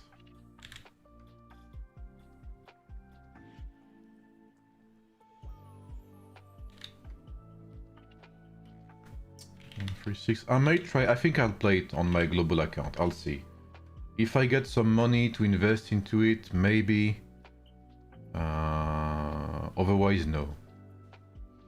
So is Pyrus, Confucius, Zhuge Liang good enough to go open field? Well, interestingly enough, Papi, it was not the best result I had. The best result I had, Papi, was with Charlemagne into the equation.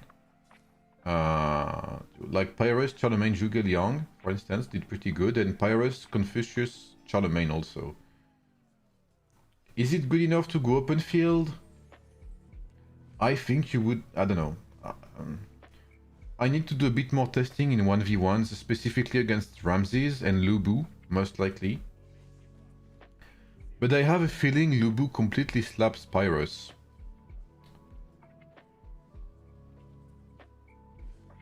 And there is a chance Ramses also slaps Pyrus, but I guess I have to see. I need to do a bit more testing, Papi. But so far, I have not been impressed by Pyrus in open field.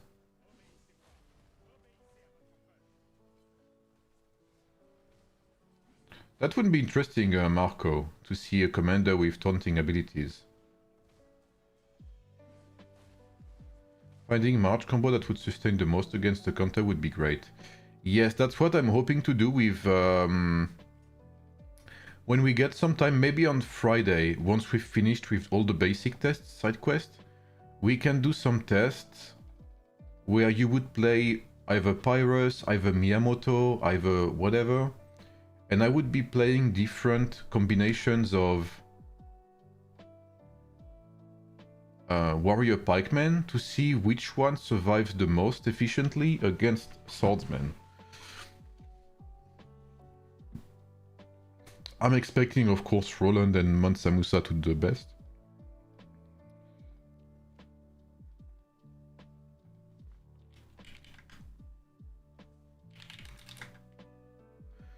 Because Season 7 for Pike Main is gonna be a struggle. These heroes, the devs, will there be a modification? I think there will be, yes. Honestly, I'm expecting a tweak. A small patch note before, a small fix before they're released. Because Roland's healing is bugged. There might be something off with Pyrrhus as well. I'm not quite sure what exactly, but I have a feeling something's off with Pyrrhus. Oh, I think Shin Shi Huang just absorbed my commander skill damage here. Pyrrhus, Solomon and Fio might be an okay rally march if Zhuge Liang and Confucius already have Ramses. I kind of agree with that, yeah, Miniman. I kind of agree.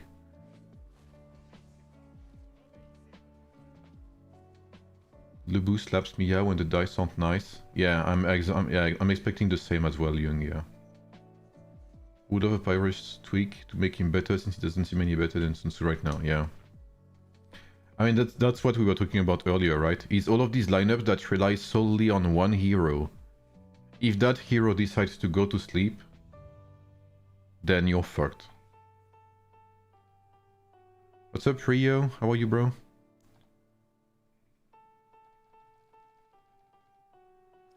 I would love a okay. Is Pyrrhus better than Sun Tzu? So far, no rings, no gear, no scaling, no whatever. Sun Tzu did a bit better for me. In open field. I think in rallies it's different.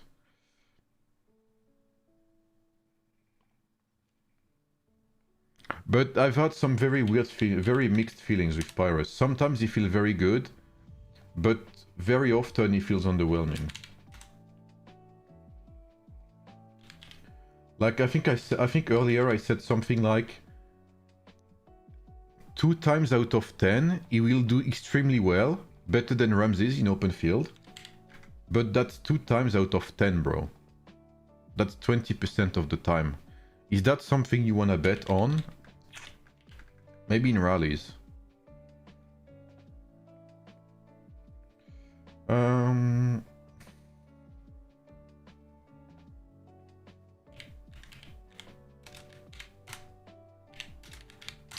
So far, Eleanor has been 38% better than Saladin in this current setup. So Eleanor is way better than Saladin. That is not a surprise. So now let's see if we pair both rage generating heroes together. Let's see how they do. Eleanor plus Saladin. Like I am expecting Eleanor plus Saladin to scale very well if you slap resistance adornments, if you slap resistance rings and stuff like that. I am expecting them to do pretty decent. Because right now we don't have rings that buff rage aside from Scorching Flame. We don't really have stuff that buff rage aside from heroes. So you might as well bet on heroes for rage generation and find resistance somewhere else. That's my logic right now.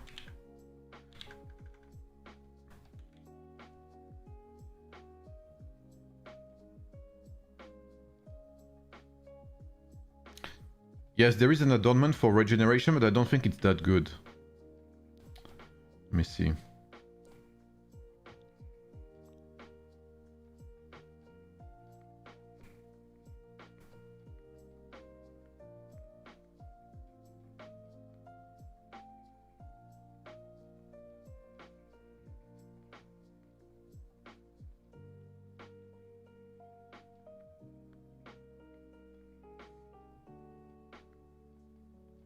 Wait, what the fuck is it?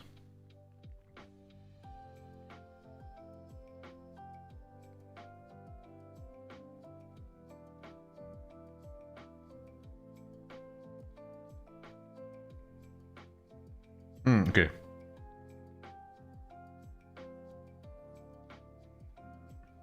Blood Rage, War Prep.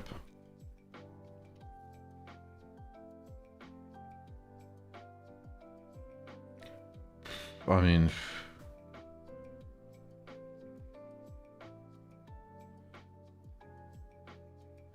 Yeah, I mean, Blood Rage is nice, you know, but... Maybe one Blood Rage and the rest as resistance? I don't know. It's below War Prep? Well, there was Blood Rage, that was above. You say below. Now, Risk Aversion is bad. Risk Aversion is trash. Oh, you mean this one? Power Accumulation.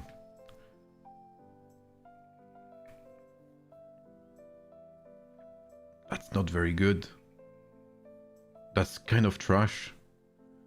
That's only 18 rage generated. That's pretty bad. And 5% resistance is kind of trash as well. Yeah, I agree. But again, there's no scaling there.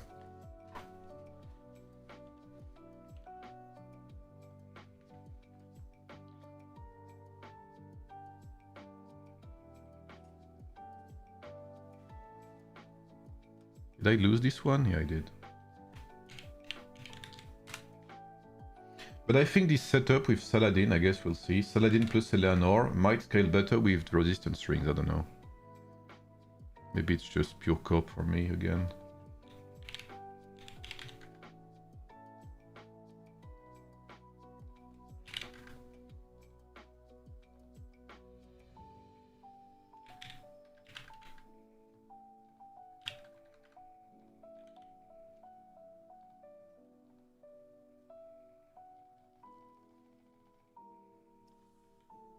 Yeah, Archer adornments or...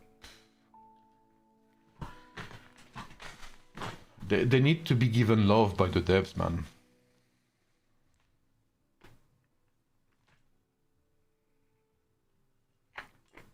Have you tried Robin Hood, Eleanor and Saladin? No, I have not. Robin Hood as commander? Let me see. What are you cooking again, Papi? What are you cooking?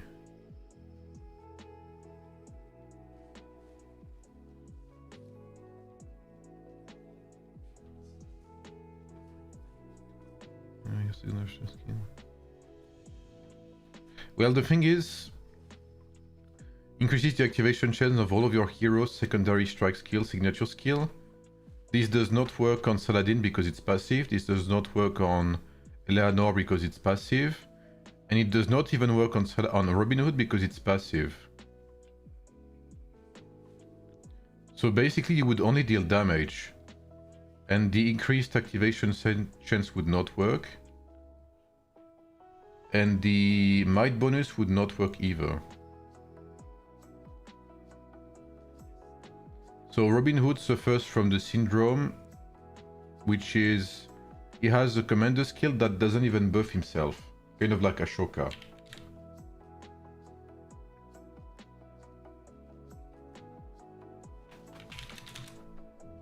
Kind of like Saladin too.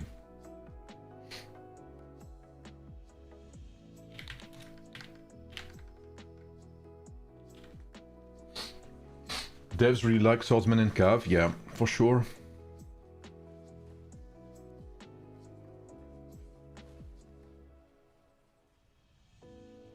Okay, big balls. Wow, look at that rage generation though. We're gonna slap it again.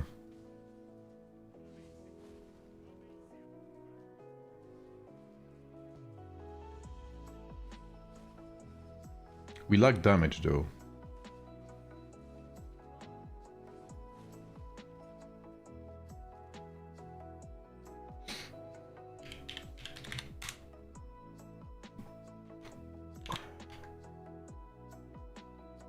51.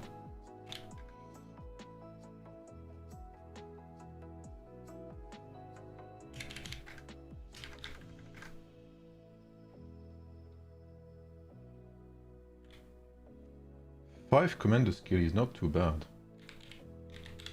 5 commander skill is pretty good. So really, I think with rings and stuff like that, there is something to be done. Which skills you put on Saladin? I think I have... yeah, I have this one, Roar of Victory, and I have Enraged Strike. I used Enraged... Holy fuck. Enraged Strike instead of Fervor. Fervor is not bad, but it's only 18 seconds. And most of my battles so far have lasted for 40 seconds. So Enraged Strike has more value.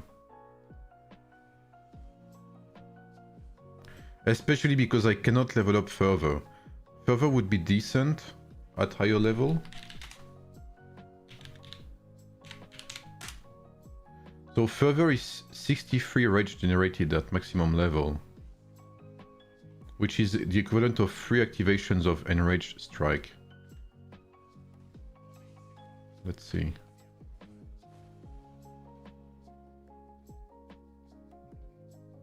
Four times, so it's worth.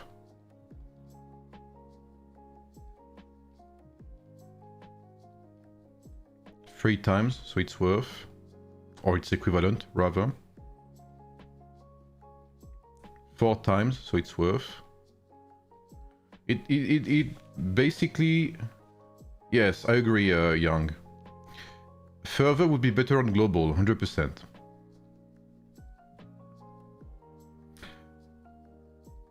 Fervor would be better on global if you're not a Kraken, because I think if you're a Kraken, maybe your battle will last longer than 18 seconds. Because you don't need sustainability, Miniman. I think with this lineup, you need... Because rage generation is something you don't have outside of heroes, or not as much. You want these two heroes to give you as many rage generation as possible. The sustain from War Tactic, basically your sustain in this lineup comes from your damage. Napoleon's logic is, if I kill you before you kill me, I save HP. That's how I see Napoleon.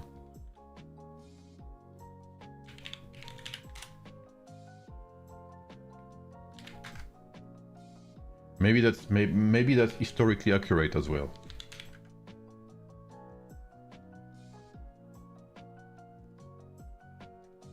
You know what? I'll do the test afterwards with Fervor instead.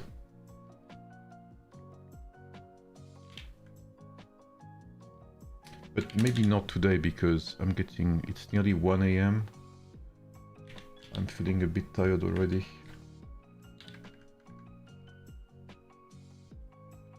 Maybe I'll have time actually.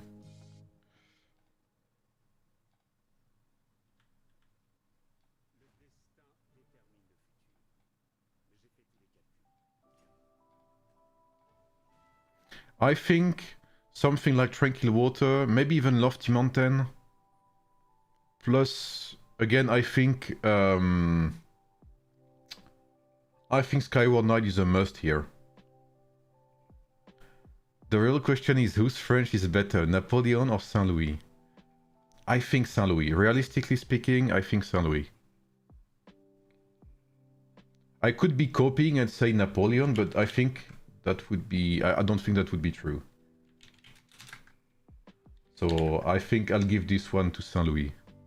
Even if I haven't tested him yet. I mean, I haven't tested him fully. I have tested him a bit. And he seems to do better than Napoleon overall. With less investment, I guess I should say.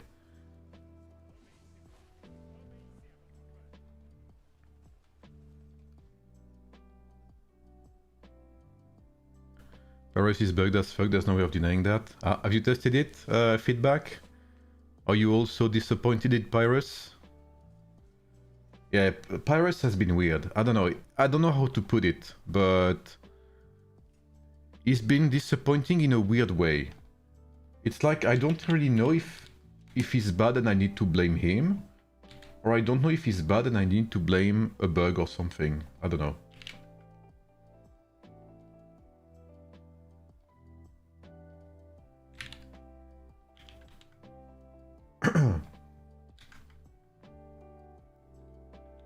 I think when I played Napoleon on my account, on my global account, I played with fervor because it was indeed better.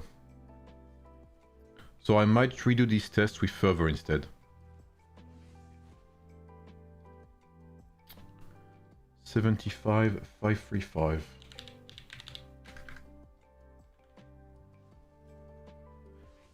Boom. Big balls. Saint Louis, YSS, Theodora. Hell no. YSS without the charging state would be quite decent. I mean, it would be okay for a free-to-play hero. But he has been cursed with the charging state ability. At this rate, charging state is a debuff, bro. Like, it is a self-made curse, bro. Like this, I don't know.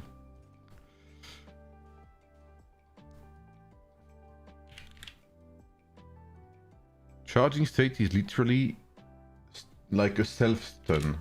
Like it's a self-disability.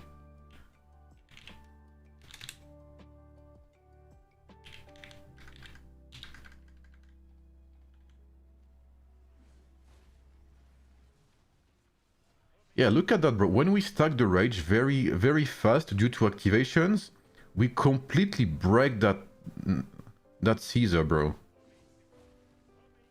But we can already see that the third and fourth activation of our commander skill are really weaker compared to the first ones. Because, what's her name again? Eleanor burst the first two activations, if I remember correctly. But yeah, when you get the activation straight, this is very satisfying. Very satisfying.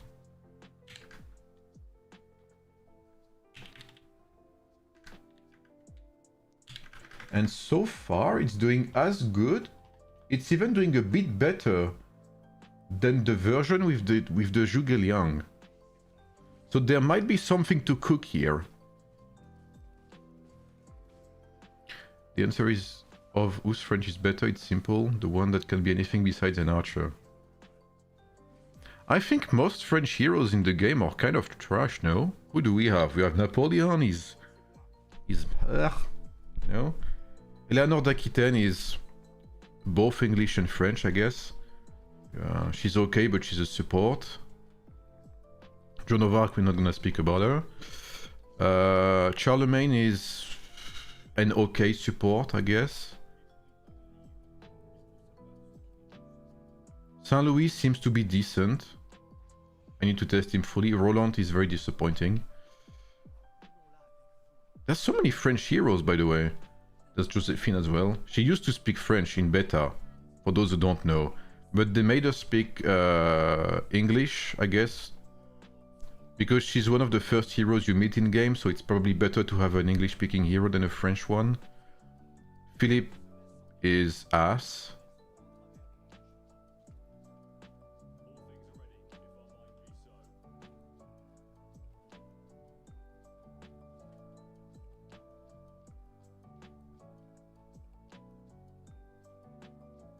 And I guess that's it.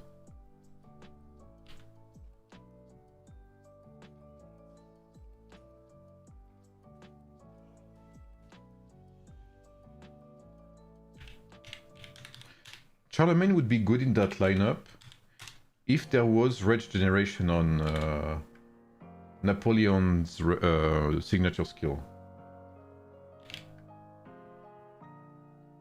That would actually be pretty good because look at the amount of times I trigger my signature skill, it's pretty decent. Sometimes it doesn't take much for a hero to be good. Or broken.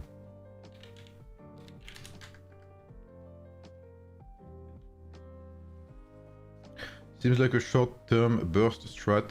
Yeah, I don't know. I think there's some potential to it if you have the rings to do so. I think you need a high-level Skyward Knight for sure, minimum 20, I would say. Look at that, bro. The damage is there. The damage is pretty good. Can we see a short ring-based fight on both sides? Yeah. When I finish this test, there's like 9 left. We can have a short skirmish with rings for sure, Young. Is Ramsey still the field fighting main? Kind of, yeah. On the tactician swordsman I tried, he did the best.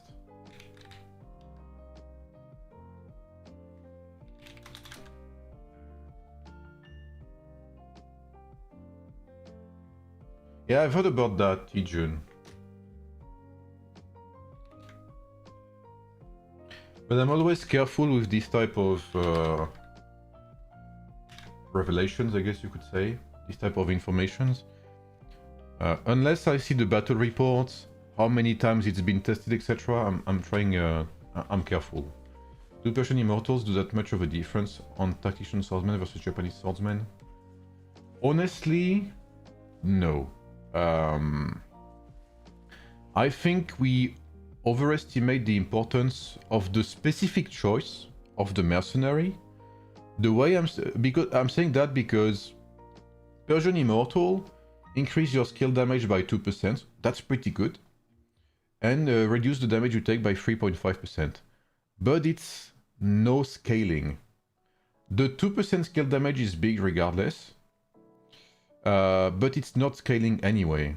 Whereas if you take a look at these guys, it's 1% activation chance with no scaling, damage reduction with no scaling. So at the end of the day, it's minimal. Like, this is like 1%, 10%, sorry, of a peaceful haven buff. You see what I mean? So this is very little buff compared to actual skills, compared to even talent trees, compared to gems, compared to rings and stuff like that. The buff the mercenary itself provides is minimal. The biggest buff from mercenaries come from the technologies. That's where the biggest difference comes from, not the mercenary itself. At least that's my take on mercenaries.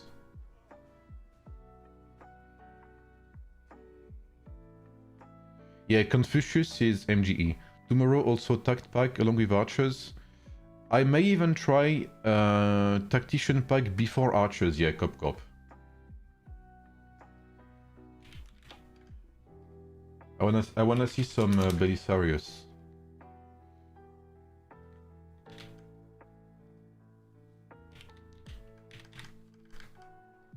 Yeah, so far this lineup's doing very good. I mean, very good. Let's not be overjoyed. It's doing good. It's doing decent. Do you think that the new Lubu skin leak and the military exercise journal are leading to an awakened heroes in AoEM? I think it's leading to skins, maybe. And I'm okay with skins as long as the buffs are minimal. Like, I think we saw the Lubu thingy was like a plus 1.5 damage buff or whatever. To me, that's okay. What's up, Season? When should I prioritize Merc Tech? And is Napoleon better than Mulan? They're both pay-to-win heroes, so that's tough to say.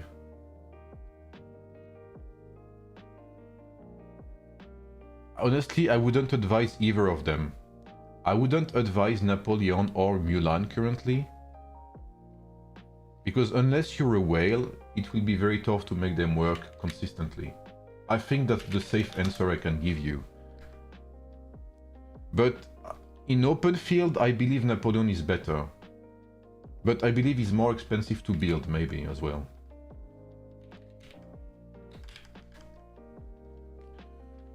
I wanna see a George Washington cavalry. That would be nuts, actually. We had that in Civilization.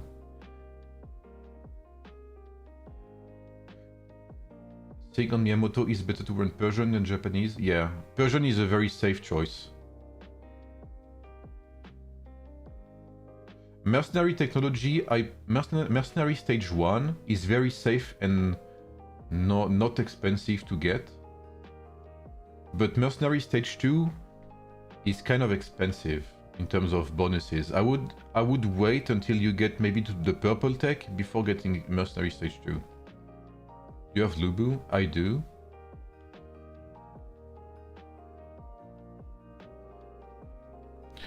I think I'm gonna try to cook something. I'm gonna try and dive a bit more into this lineup. But I think it's gonna be expensive. So if I want to play that in global, I will need to invest a bit more. Isn't Bellevue technically French because of her name? I guess so, yeah. I guess you're right.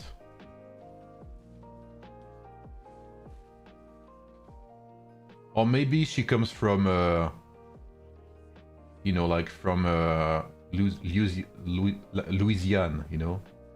Maybe from American, former French-owned states. You know what I mean? Louisiana or something like that, I think it's called.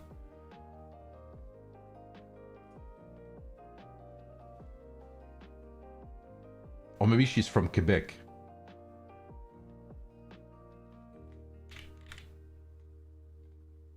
Hello, Irshe, how are you? Any news on Roland? I tested him earlier. It seems to me that his customizable skill is bugged. I think he doesn't heal as much as it should. Sometimes he doesn't heal at all, even. Otherwise, Roland did a bit better than Vlad in the Cyrus Vlad Mensa Musa composition. So Cyrus, Roland, and Mensa Musa did better than the season 6 counterpart, and it was the tankiest lineup I've tested.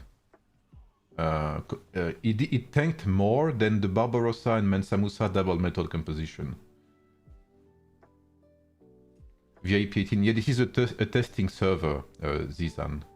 This is not really my account. I'm doing pretty good myself, Irshe, thank you. I'm always doing somewhat good whenever I can test heroes.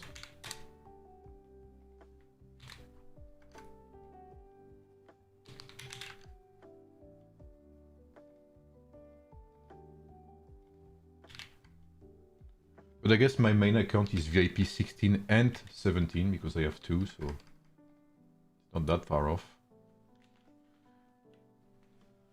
Can we do Warrior Archer versus Best Napoleon lineup for science? I guess we could try that.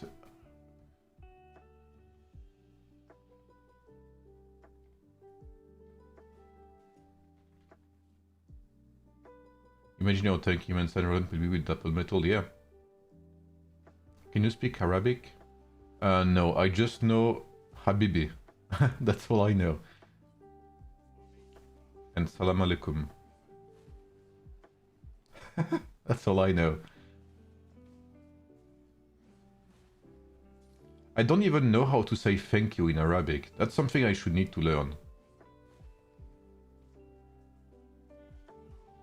I like learning the basics of some languages, like hello, thank you, shukran. Shukran, Habibi. Habibi means like friend, right? Or something like that. Friend, but like it's a close way of saying friends, no? It's like a very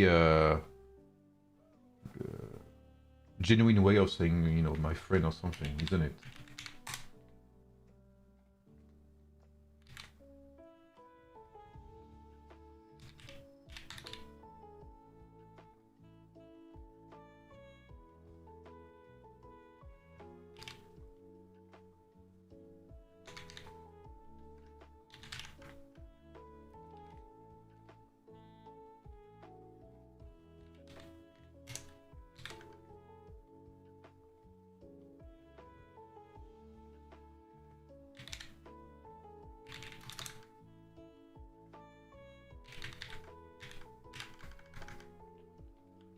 Do you know Alucard, Zizan? He's an Arabic streamer of Age of Empires Mobile.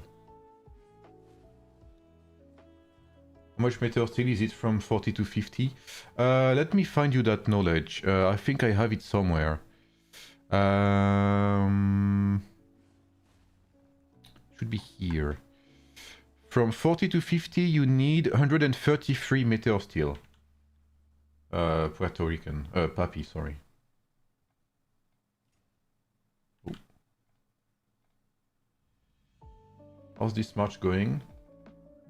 This one with double rage generation is doing better than with Zhuge Liang, yeah. Interestingly enough.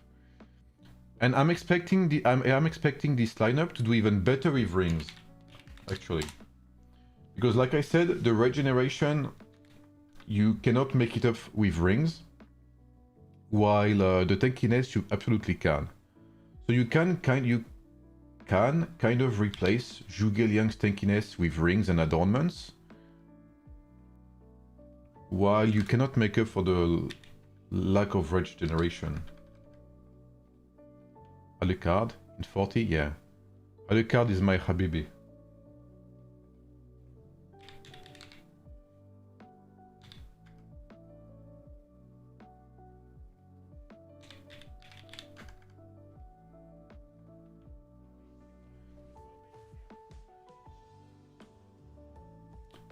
How's this match going? Yeah, it's okay. It still has ups and downs, as you can see. But I'm really expecting it to shine with rings. I guess we'll see, but... You're in 40. No, but I have some friends there.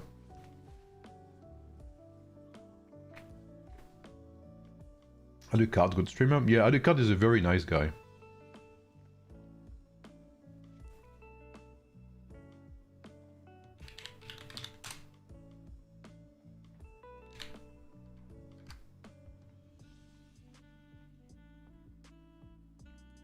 Which account are you playing the most? My 119 account.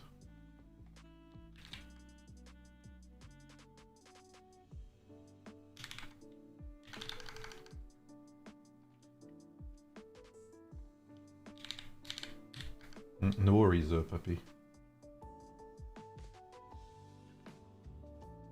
I went Purple Tech instead of Tier 8. I think that's the way to go, yeah. I think Purple Tech is better than Tier 8 at first.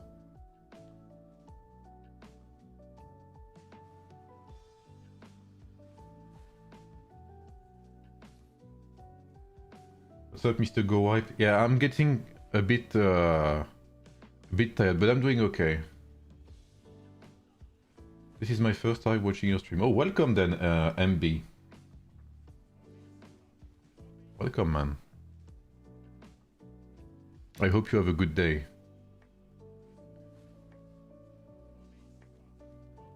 Okay, this one, okay, basically this lineup is doing as good as the Zhuge Liang counterpart, which is interesting, but not that surprising. When we take into account the fact that this lineup relies heavily on rage, which is why I wanted to try it in the first place. But I really think that with rings, it's gonna shine. I don't know, maybe I'm coping, but I don't think so. I don't think that much.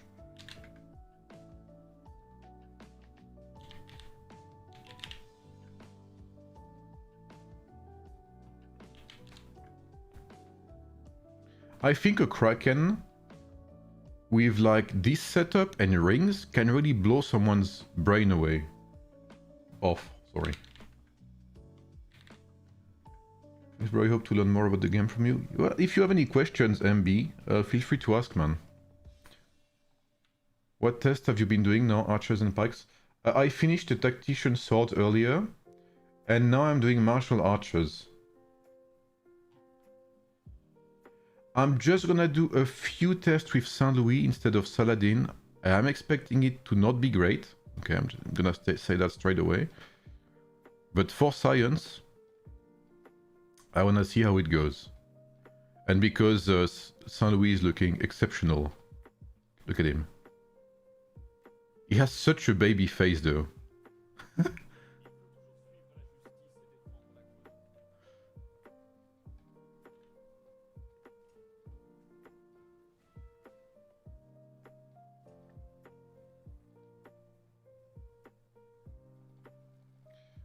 on peut penser que commencer à préparer cette troupe en attendant Jinfa ou Isabella peut voir le coup. Alors Isabella, je suis pas sûr.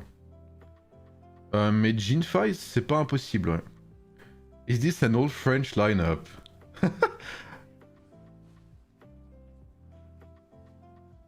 MB is your friend? Ah. We have lots of Arabic speakers then here. It is nearly an old French lineup, yeah. Yeah, it's not that good. I'm gonna do another, well, like 1 or 2 more, but if it's all losses, I'm not gonna bother.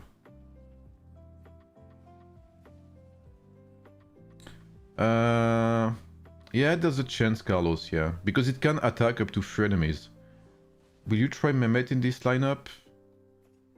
I could try, but I don't think it's gonna be good.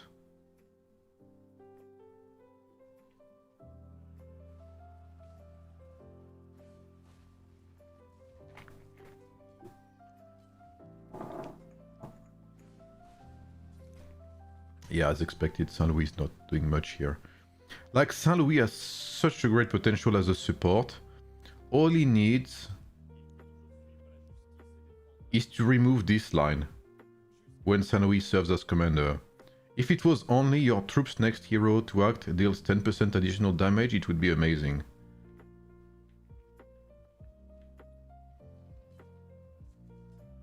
Yeah, this is bad.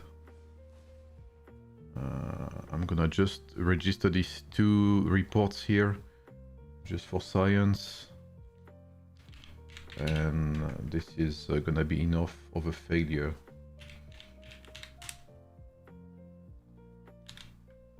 But this is going nowhere, I think. Some lineups line out, I know it's not gonna be... The damage is low, the synergy is not there.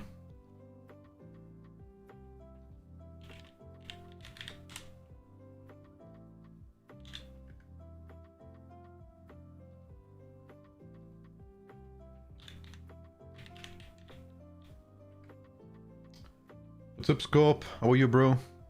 Comment vas-tu? Oui, je teste cette compo full français là. Ils sent bien la merde.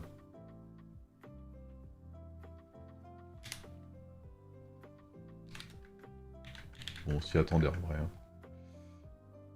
Looks like devs use a still image in the Eleanor hero. Yes. Look at this.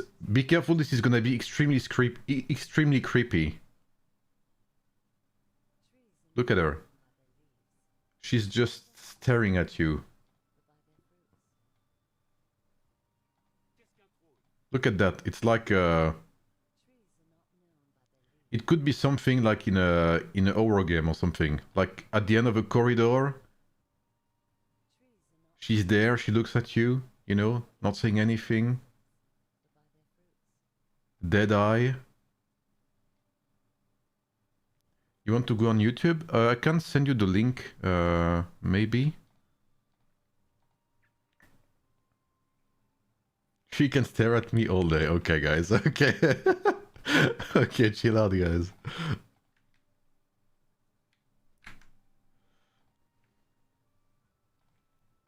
I'm gonna give you the link to YouTube.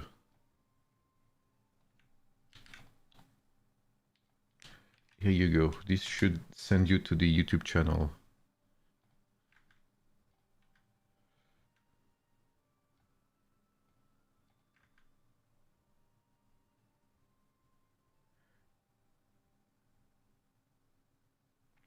Yeah, Mr. Prometheus. Prometheus is playing with us on 119 when Era 48, I guess I should say now.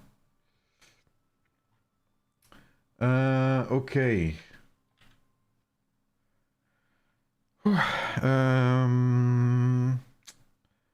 Now we have to try Eleanor and Confucius. Avec qui? 162 et 159. What's up, Zizan? How are you, bro? Welcome to YouTube, man. Let's do a couple of Confucius.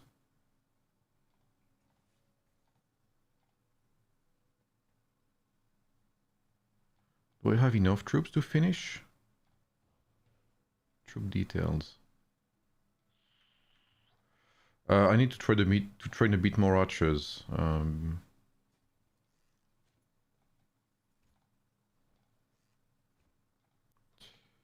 So I can interact with the chat a bit more like that.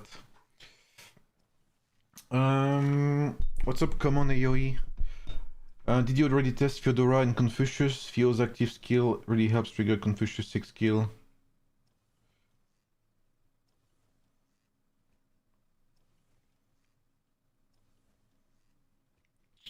Do you mean with which hero? With Ramses? With what's he called? With Pyrrhus? How are your beloved martial archers holding up? Well, they are here. They have some presence. Eleanor is a big buff, that's undeniable. Eleanor is a great addition to the lineup. Like, from every hero I've tested so far, so excluding Saint Louis, which I haven't tested yet, Eleanor has been the best upgrade to a lineup so far. Maybe the new hero will make martial sword viable with QSH and Dido. Well, I would love to say yes, Puppy, but I have some doubts because Isabella will most likely, okay, it's not 100% sure yet, she will most likely have tavern scaling. So I'm expecting to have some low scaling, etc. I guess we'll see.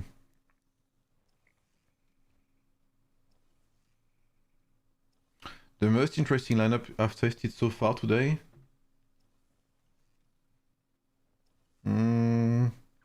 There's one that gave me hope at first. I think it was Pyrrhus, Confucius, and no, where was it? Pyrrhus, Charlemagne, and Scipio had lots of potential. It started great, but then it went to shit. Kind of. It was interesting though, and otherwise this one is interesting. I like testing it, but I haven't testing much, I guess, right now. Otherwise, I tested Warrior Swordsman, but there was nothing that surprised me. The results I've had with Warrior Pikemen, I expected them. I expected Roland to replace Vlad, so, you know, no surprise about that.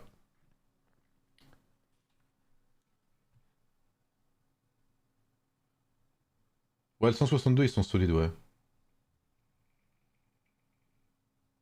The devs have honestly zero IQ to give us Roland with 0 might bonus. Even Eleanor could be even better with... Like, they do... It's like they do everything to not make these heroes good. No might bonus, no might bonus, no might bonus. After 12 seconds, the hero is half as good. It's very bizarre. I think I have tested some Fyodora configurations, yeah, come on.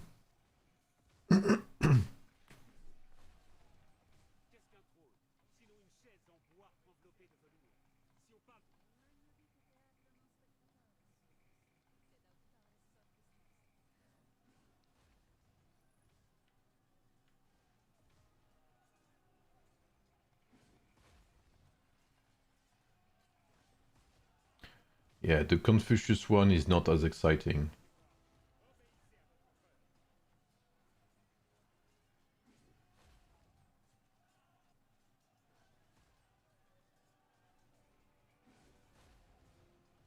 Very bizarre. Yes, ça se dit, même bizarre, c'est aussi anglais. Ça fait partie des mots qui nous ont volés.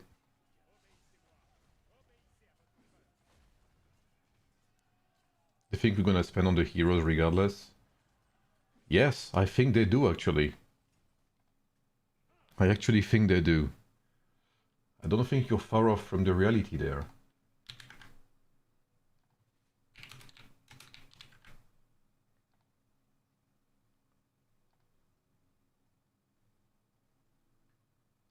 Oof, 82 seconds. Golly.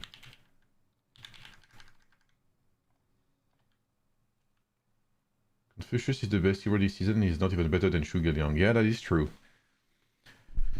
Well, technically speaking, Eleanor is, again, like, she is a great addition, but she's a great addition in a very specifically niche lineup. You see what I mean?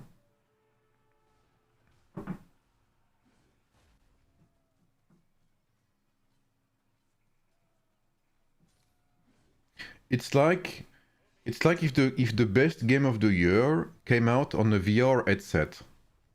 You know? It's like, okay, it's the best game of the year, but it's VR, so it's very niche.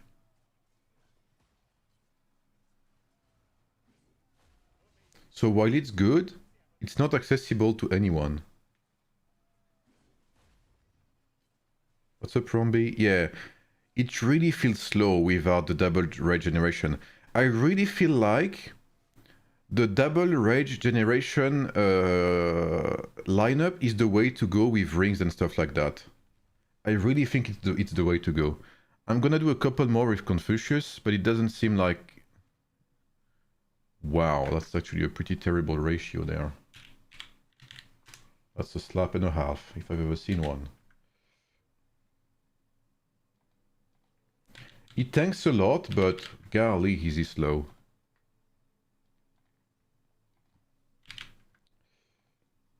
$64. Man, I have to stop watching Queso, bro. I'm starting to say golly. Or golly, like he says. Is this like the Southern American way of saying like blimey?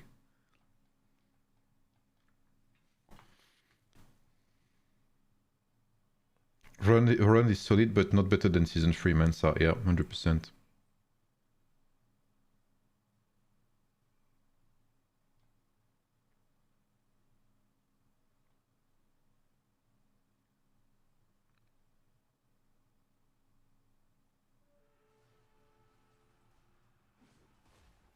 You can see as well that the resistance from Confucius is not as great as the resistance from Zhuge Liang, because the early burst from Marshal Pikemen really hurt me there.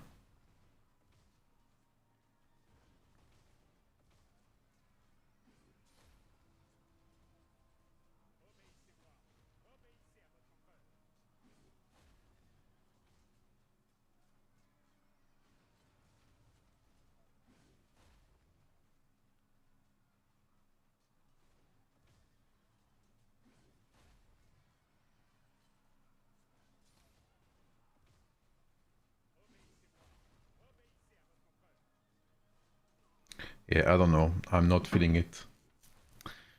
Confucius is not better in that lineup anyway. He doesn't bring anything really to Napoleon. Let's do a couple more. Like let's see. Let's at least do 5 tests. And but I'm not feeling it with. I'm not feeling it with Napoleon anyway. I think you either play. Yeah, I don't know. I think the way to play it is like with both generation heroes, and you go like full defensive on rings and stuff like that.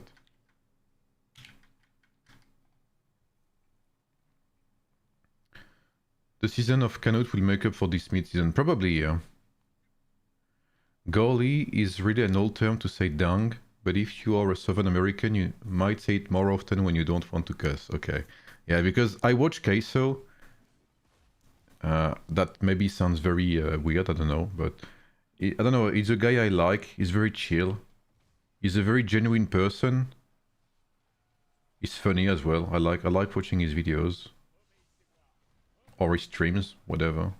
I like the way he interacts with people. He has a lot of humor and stuff like that. I don't know. And he says golly a lot, so yeah.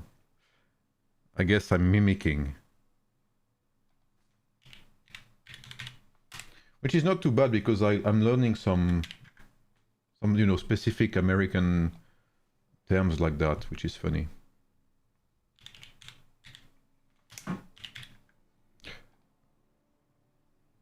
think you just lean into the glass cannon nature and build the highest potential damage, yeah. Us poor pikemen gonna get fucked until we get Gilga. Yeah. What's up, Javier? Hello boss, do we have a final strategy sword lineup? Honestly, I think Ramses is still the way to go. Otherwise, if you wanna play Pyrrhus in rallies, I think something like Pyrrhus, Charlemagne and Confucius might be the way to go for rallies. Not gonna lie, I notice a French twang in my head whenever I think about AoE strategy. What does twang mean? Do you say twang or twang? What does it mean? Okay, let's stop there with the Confucius. This is horrendously bad. Accent? You know what's crazy? Someone said yesterday that one of his friends believed I was Russian. Accent? Okay, okay. Well, I guess my accent is a bit thick, perhaps. I don't realize it. I guess it's tough to realize when you're not a native. Is there a big gap if you don't change Ramses Scipio Juge for Confucius? The gap is like 15%, yeah. I had the 15% better performance with Confucius instead of Scipio. Without rings, etc. So just the base lineup. Which, for a base comparison, is pretty big, actually.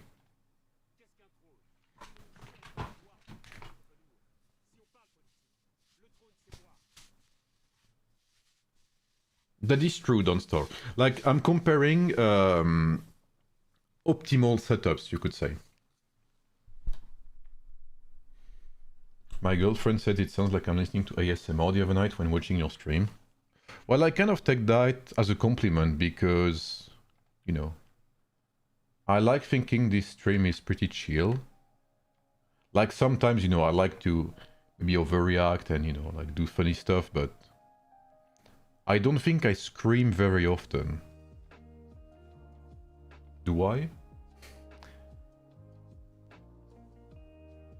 What's up, Victorico? Yep, we are grinding. How long has it been? It's been nearly 5 hours already? Bro. Okay, side, we're gonna stop soon. We can do a couple of tests. Equip your pikemen with good gear. And we're gonna try some 1v1s. And see how it goes. I want a Witcher 4 livestream. Bro, I can't wait for the Witcher 4.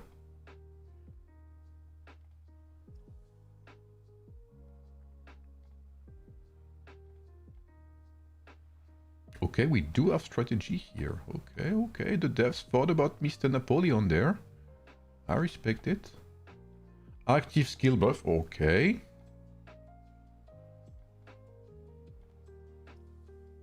You know what? Let's even ascend the gear. Witcher 3 is my favorite game of all time. I think Witcher 3 is one of the very few games I cried a little in some quests. The quests were so good, so immersive. Those who have played Witcher 3, if you played the Bloody Baron questline, I had the bad ending with the Bloody Baron, and it got me to the guts, bro. I literally cried at the end of this questline, literally, and I am not ashamed to say it.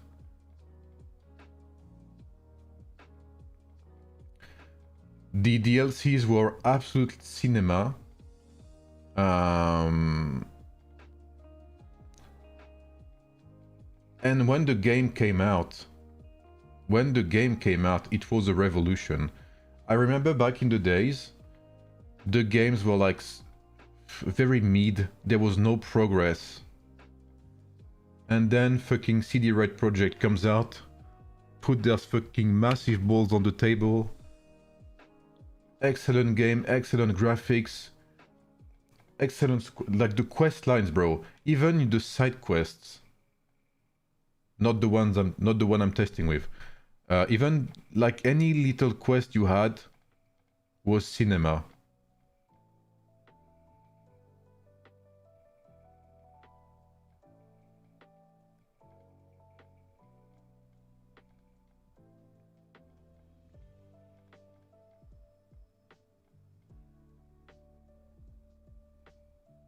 I was too busy playing Gwent. Bro, Gwent, I actually loved Gwent as well.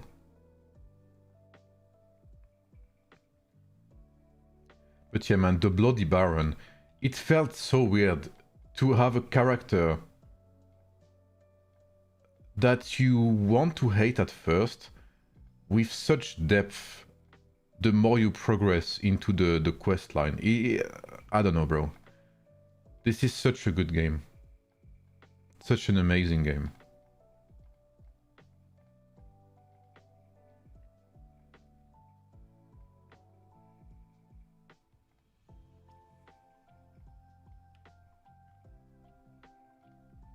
Let's try something like that.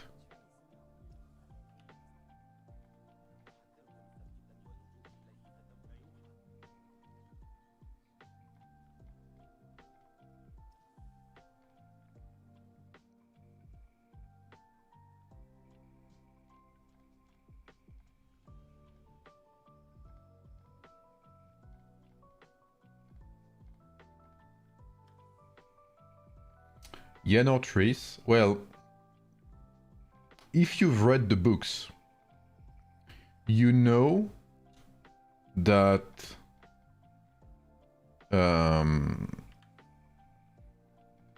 Yen and Geralt are meant to be together. Like, you know the depths of their character, etc. So Yen. Try Serpent of Saladin for the big rage region. Ah, you may be onto something. Serpent or Crow even, maybe. Ah, no, yeah, you're right. You're right, 100%. I agree with that. Alright.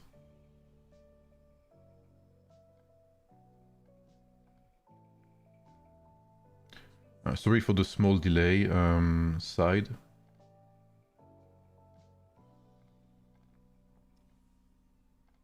Correct reply, okay. I'm thankful. Like, Yen and Geralt have such a complex relationship. But that's what makes it genuine, I feel like. How many seconds can Marshal Archers survive against Lubu? Unicorns, yep. I don't have any horses. It doesn't matter, I guess.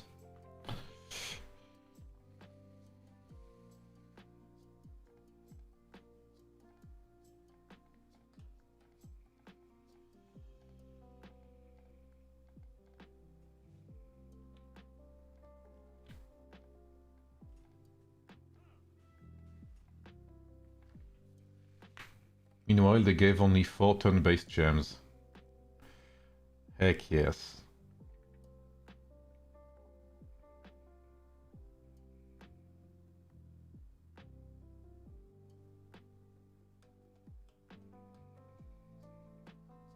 I bet a Wells Napoleon can one-shot someone with just one shot of a commander skill. Honestly, I would not be surprised. If you get the right buffs, it could be possible. You know what? Let's go all in and buff this all the way to 50 while we're at it.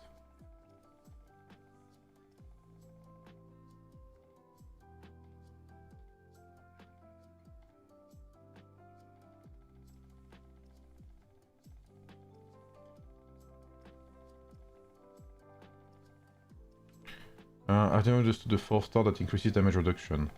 This one? It reduces damage reduction against any enemy that attacks you by 2.5%. Yeah, you're right, Steven. That's actually, I believe, a pretty good commander skill. Pretty good adornment, sorry.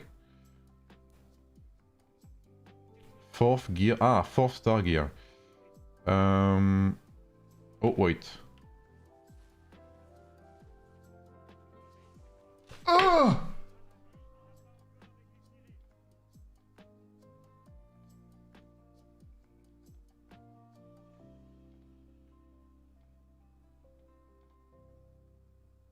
Holy f... Golly! Yeah, tier 7. Are you at tier 1? Okay, yeah, I used tier 7. Fuck. I got too excited. Yeah, it was tier 7 against tier 1, so it doesn't count.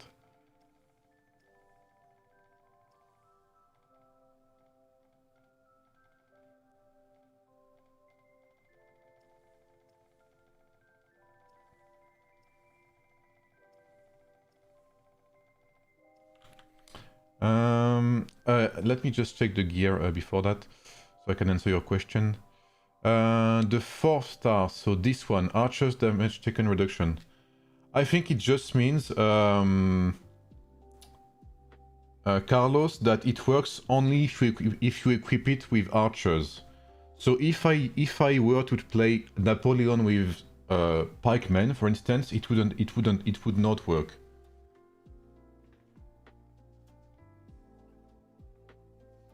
Yeah, Saladin's big buff comes at 5 stars with the 25% damage increase. Yep. 30% even, yeah. Okay, please be good. Let's see.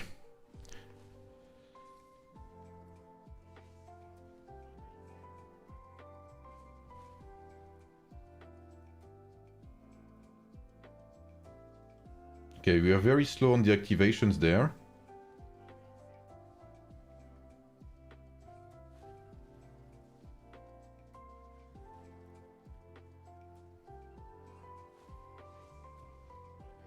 It's doing a lot better.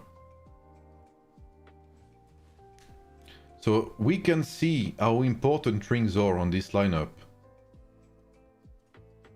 Okay, take some time to ascend rings. Can you put Scorching on Saladin? I'm not a big fan of Scorching.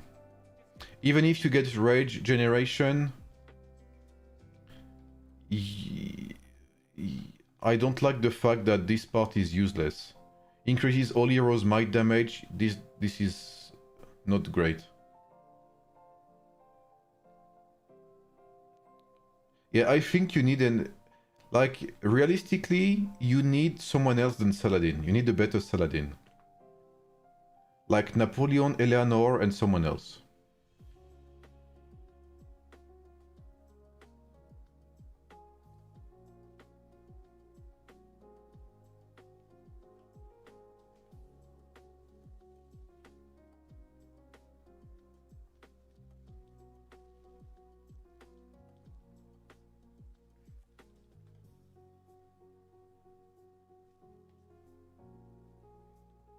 Archer and Napoleon copium at its finest. Yeah, that is true. But I own it. I accept it. I have accepted the copium. The copium is part of me now. And I am part of the copium.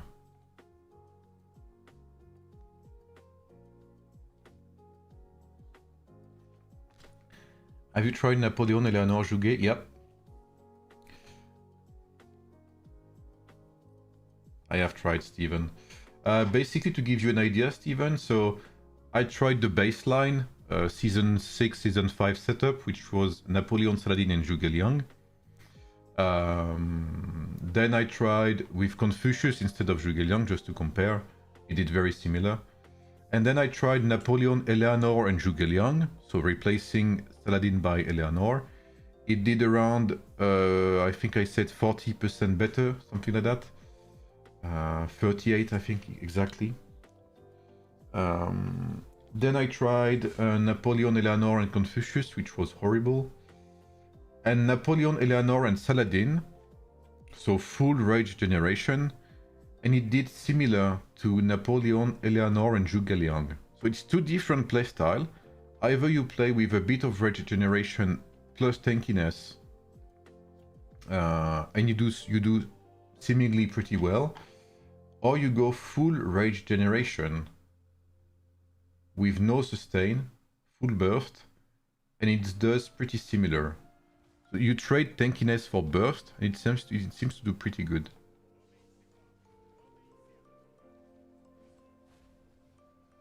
You need Henry to level up that much?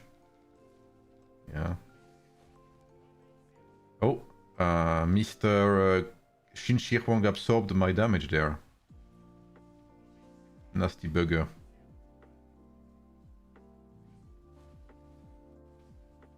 Oh, that Ikari reference. Mr. Jackpot.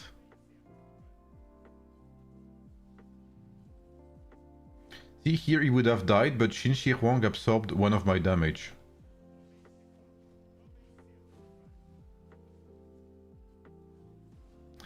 It is missing its Mensa Musa equivalent. That is actually a very good way to put it.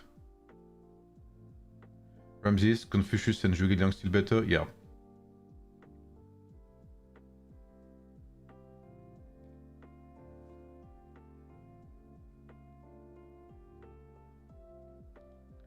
Yeah, Scorching is for the seed lineup. The great seed lineup, bro. You guys know it's my favorite lineup, right?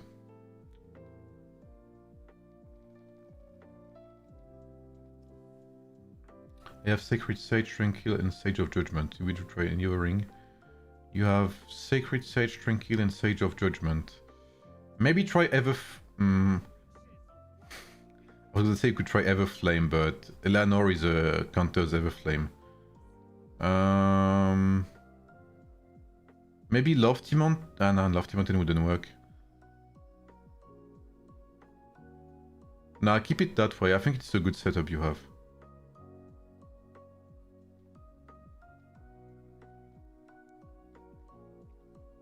What's up, Ahmed?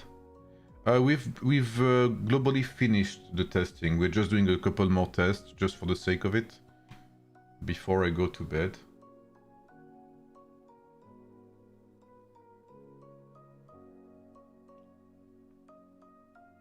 Let's do like 1 or 2 more or something like that, and I'll call it a day.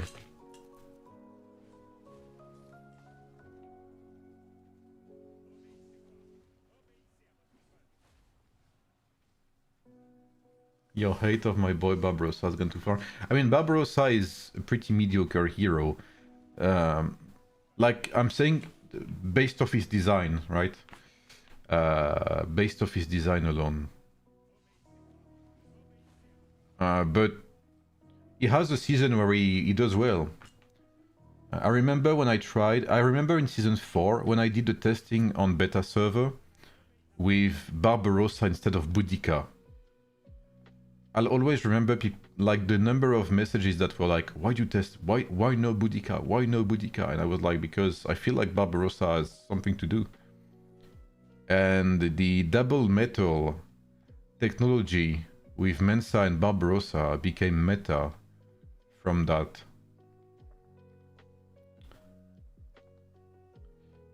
Instead of Boudica. Everyone was expecting Boudica, myself included. But I tried Barbarossa just for, you know, because we never know. We never know. That's why sometimes, even if I feel like it doesn't work, I still do it because I might be surprised. And that's exactly what happened with Barbarossa. I didn't expect him to work. I did not expect him to work.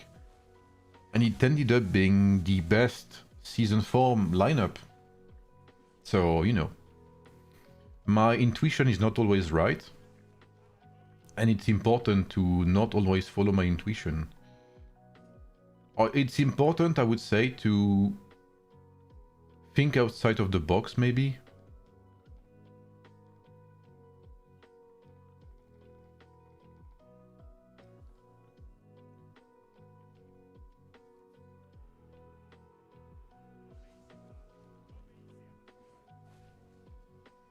Barb is still pretty decent. As long as you play with Cyrus and Mensa Musa, it's still pretty decent. It's not been nerfed, so it still does decent. Holy why am I getting fucked here?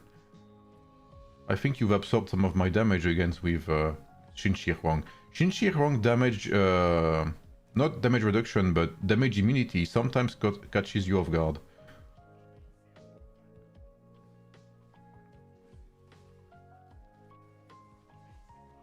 But still a pretty clear win regardless.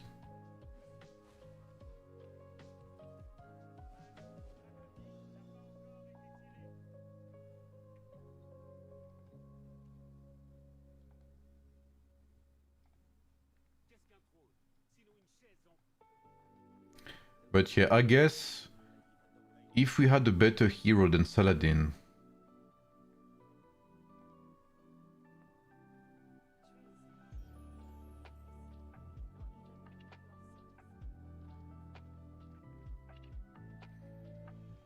and the thing is, yeah, I think if Eleanor actually had scaling here, if she had scaling of some sort, that would be actually very good. That would be a game changer, I believe. Or in our regeneration. But I would prefer the scaling on the commander skill damage. I think that would be very, very good.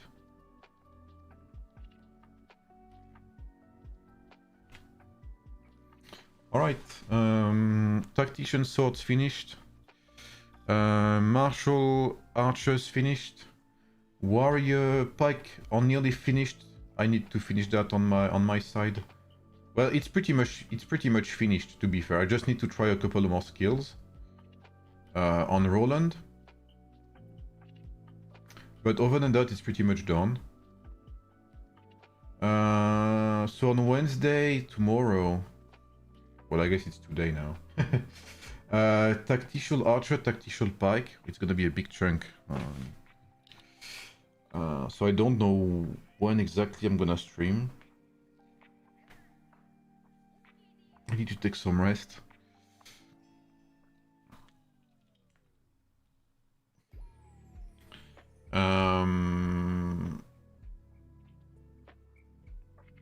So yeah, tomorrow, I don't know when exactly, I don't know which hours precisely, I guess we'll see.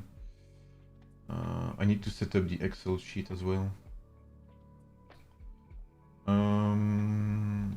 So yeah, anyway, when you see the pop-up, when you see the stream pop-up, then you know it's gonna happen. But anyway, guys, thank you for being here. We are again like more than 70. We've been nearly 100 throughout the whole stream again. 80, 90 I see.